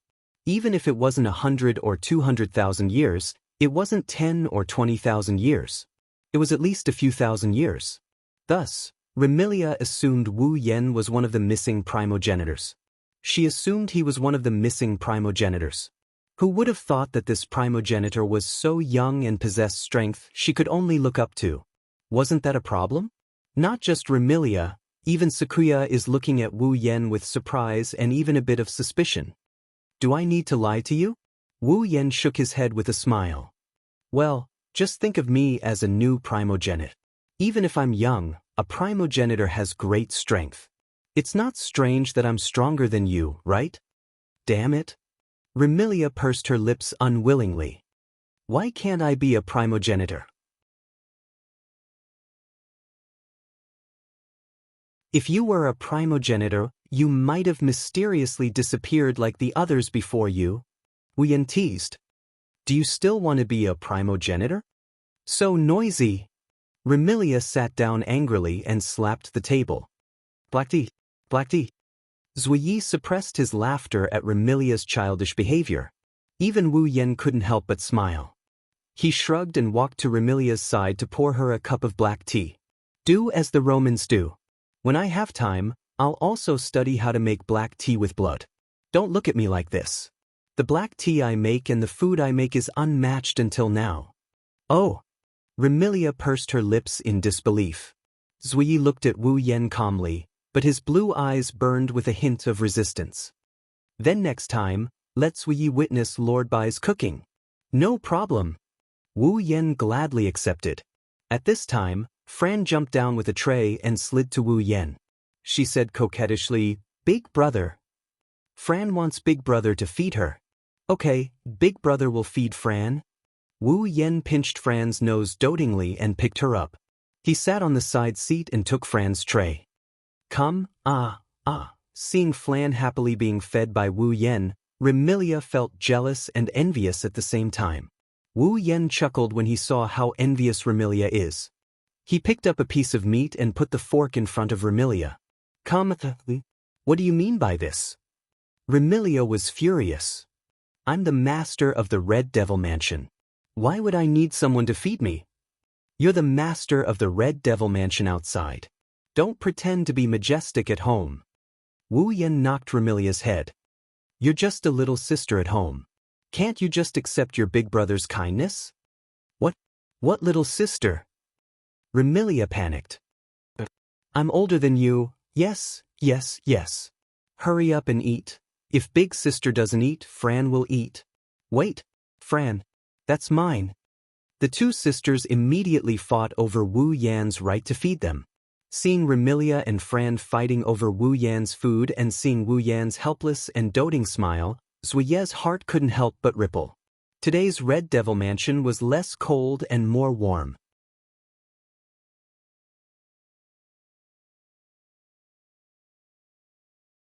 Chapter 1741. Today's weather was exceptionally clear. Or rather, it could be said that the weather in Illusory Town was pretty good throughout the 4 seasons. For the monsters who were always looking for excitement to kill time, this kind of weather was the most boring. However, it was undeniable that this kind of weather was the most suitable for going out. After the morning, in one of the places in the fantasy village, in front of a bamboo forest, 3 figures suddenly flashed out of the void and appeared here. Perhaps it was because it was too sudden. Among the 3 figures, 2 of the slender figures seemed to be startled by their sudden appearance in this place. They let out a small exclamation, and even their footsteps were a little shaky, as if they had just taken a plane. The ones who arrived in front of the bamboo forest were naturally Patrice and Alice, who were invited by Wu Yan to lead the way, as well as Wu Yan himself. Originally, with the scale of the Scarlet Devil Mansion being so large, Wu Yan had a lot of things to do as the butler. There were so many things that he didn't have the time to run around. But who told him to have such a perfect and dashing head maid as his assistant? With Sui Yi around, Wu Yan basically didn't have to do anything. He only had to wait for Sui Yi and the other fairy maids to finish their day's work before the sun went down. He only had to listen to Sui Yi's report on the day's work. The rest of the time, he would accompany Remilia and Fran. However, Remilia was a true nocturnal creature and basically slept during the day. Fran also didn't have much energy because she had too much fun at the last banquet. Following Remilia, the 2 sisters went back to their room to sleep. Thus, Wu Yan decided to go to the underground library with nothing to do. Patrice, who was a little unwilling, was dragged out. He had Patrice lead the way and arrived here. As for Alice, the moment Wu Yan and Patrice went out, she rushed out from a corner like the wind. Evidently, Alice had been waiting for this moment for a long time. What should I say? Is there really such a thing as yours? Phew! Standing in front of the bamboo forest, Alice patted her chest as if she was shocked. She looked at the bamboo forest that appeared before her eyes. Traces of astonishment could be seen on her charming face. So fast. Indeed. Patrice looked at Wu Yan in a new light. The effective range of spatial teleportation is so wide. Your attainments in spatial magic are much stronger than I imagined. After dragging Patrice and meeting up with Alice, Wu Yan asked for the direction of the place he wanted to go and used spatial teleportation to arrive here. Therefore, the entire process of teleporting from the Scarlet Devil Mansion to here didn't even take a second. Although there is quite a distance between here and the Red Devil Mansion, the effective range of teleportation is proportional to the amount of mana consumed. Wu Yan has so much mana that he has yet to find a worthy opponent. He can easily teleport from one end of Gensokyo to the other end of Gensokyo. Of course, the effective range of spatial teleportation was also related to the user's understanding and attainments in spatial magic. Without a certain level of understanding and attainments in spatial magic, even if one had sufficient mana, they wouldn't be able to expand the effective range of teleportation. Wu Yen, on the other hand, had both. Nah. Patrice looked at Wu Yen with her bright purple eyes. She seemed to be tempted by him. Can you teach me spatial magic? Although Patrice was a witch with profound attainments in magic, she only had a smattering of knowledge in spatial magic. She didn't know spatial magic, at least not high-level spatial magic. For Patrice, who was physically weak, if she could learn spatial teleportation magic, it would save her a lot of trouble. Do you have any grimoires related to spatial magic in your library? Wu Yen scratched his cheek in puzzlement. Why do you need me to teach you? I do have grimoires related to spatial magic. Perhaps I can use them to cast spatial magic. But without the grimoires, I won't be able to do so. Patrice felt vexed. Perhaps I don't have much talent in spatial magic. I'm more proficient in the 7 elemental magic. Elemental magic. Elemental magic borrowed the powers of fairies and elves. It only required a small amount of mana to produce a huge effect. In this world, magicians generally believed that nature was controlled by fairies and elves. Thus, elemental magic was considered to be magic that borrowed the powers of fairies and elves. Elemental magic was divided into 7 types. The metal element represented fruits and harvest. The wood element represented life and awakening. The water element represented silence and purification. The fire element represented transformations and activity. The earth element represented foundation and immobility. The sun element represented mobility and attack. The moon element represented passivity and defense. The 7 elemental magic was collectively known as the 7 elemental magic. Patrice was a magician who could cast all 7 elemental magic. Not only that, apart from being able to cast 7 elemental magic, Patrice could also combine 2 or more elemental magic and cast powerful multi-elemental magic. For example, in order to strengthen her attacks, she could combine fire and wood elemental magic. In order to conceal her weaknesses, she could combine fire and earth elemental magic. In terms of mastery of 7 elemental magic, if Patrice said she was second, no one would dare to say they were first. However, Patrice didn't seem to be satisfied with it. Alice shot a glance at Patrice and turned her head away. As a monster whose race was made up of magic users, Alice naturally knew how to use magic. However, compared to magic, Alice was more proficient in using magic to create dolls and use them in battle. The 2 little figures sitting on Alice's shoulders were her dolls. Apart from those 2, Alice also carried several other dolls with her, and their battle prowess was definitely not inferior to Patrice. Perhaps due to Marissa's absence, Alice was accompanied by a stranger whom she had just met not long ago and a love rival. Therefore, Alice became much colder and didn't converse with Wu Yen and Patrice. Under such circumstances, the 3 of them couldn't continue the conversation. They lifted their heads and looked at the lush bamboo forest before them. This was a bamboo forest without any trees. It was completely made up of bamboo trees. This bamboo forest was located in the opposite direction of the Demon Mountain in the human realm. The surroundings were filled with dense fog that wasn't inferior to the fog lake. The path in the bamboo forest had a certain slope, and if one were to enter, one would most likely get lost. As a matter of fact, this bamboo forest was called the Lost Bamboo Forest. As long as one lived in the fantasy village, they would more or less know about the Lost Bamboo Forest. This was because the Lost Bamboo Forest was a bamboo forest that was famous for getting lost easily. There weren't any eye-catching signs in the bamboo forest. The growth of the bamboos was rapid and the scenery of the Lost Bamboo Forest changed frequently. In addition, not only was the bamboo forest vast, but the ground was also slanted. With the slanted growth of the bamboos, it was easy to lose one's sense of balance. Naturally, it was easy to get lost.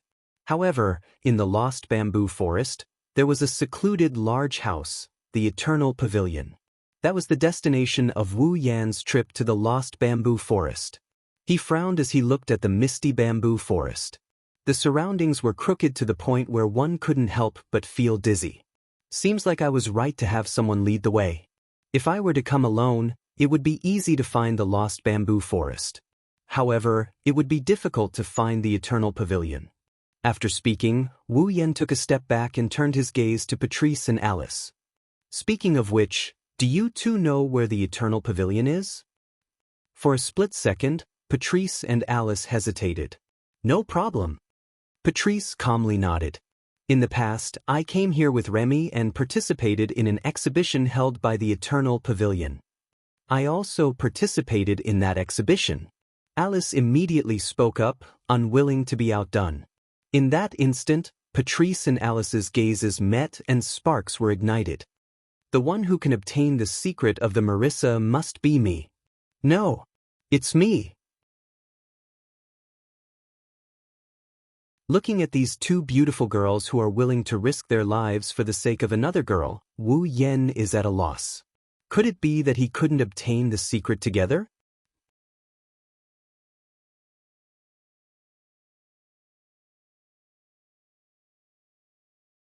Chapter 1742. Fantasy Village, Lost Bamboo Forest.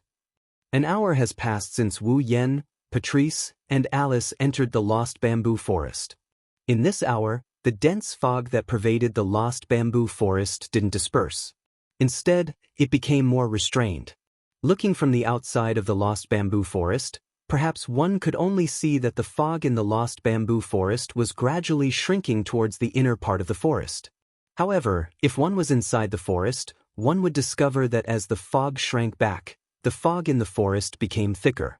The Lost Bamboo Forest was originally a place where it was extremely easy to get lost. In addition to this thick fog, it was extremely difficult to determine the direction in this Lost Bamboo Forest. Even those who had entered the Lost Bamboo Forest and found their way would find it difficult. That's right, even those who had entered the Lost Bamboo Forest and found their way would find it difficult. Standing in the bamboo forest, Wu Yan lifted his head and looked around at the foggy place where sunlight couldn't penetrate. He then looked at Patrice and Alice who are pretending to be calm in front of him. After a moment of silence, he opened his mouth. I participated in the Forever Pavilion's exhibition with Remilia. Patrice's delicate body trembled. A certain someone also participated in that exhibition. Alice's delicate body trembled. A certain someone declared that she would definitely obtain Marissa's secret. Patrice's delicate body trembled again. A certain someone also declared that she would be the one to obtain Marissa's secret. Alice's delicate body trembled again. Wu Yan stayed silent for a while, but it was only for a short while. After a short while, he asked a question. I need an explanation. Patrice and Alice remained silent. Sigh. Wu Yan sighed towards the sky. Why did we get lost? That's right. Wu Yan, Patrice, and Alice. I got lost. Moreover, Patrice and Alice swore that they wouldn't get lost. Sigh. Wu Yan sighed for the second time. I'm lost. What can we do? Patrice could no longer remain silent under Wu Yan's nagging. He shouted in an attempt to cover it up. The bamboo trees in the Lost Bamboo Forest grow very quickly, which causes the environment to change very quickly. Even people who come here often get the wrong way because of this MSQ. Patrice's explanation sounded logical, but the fact that she had even exposed her habit was enough to show how guilty Patrice was. It wasn't just Patrice.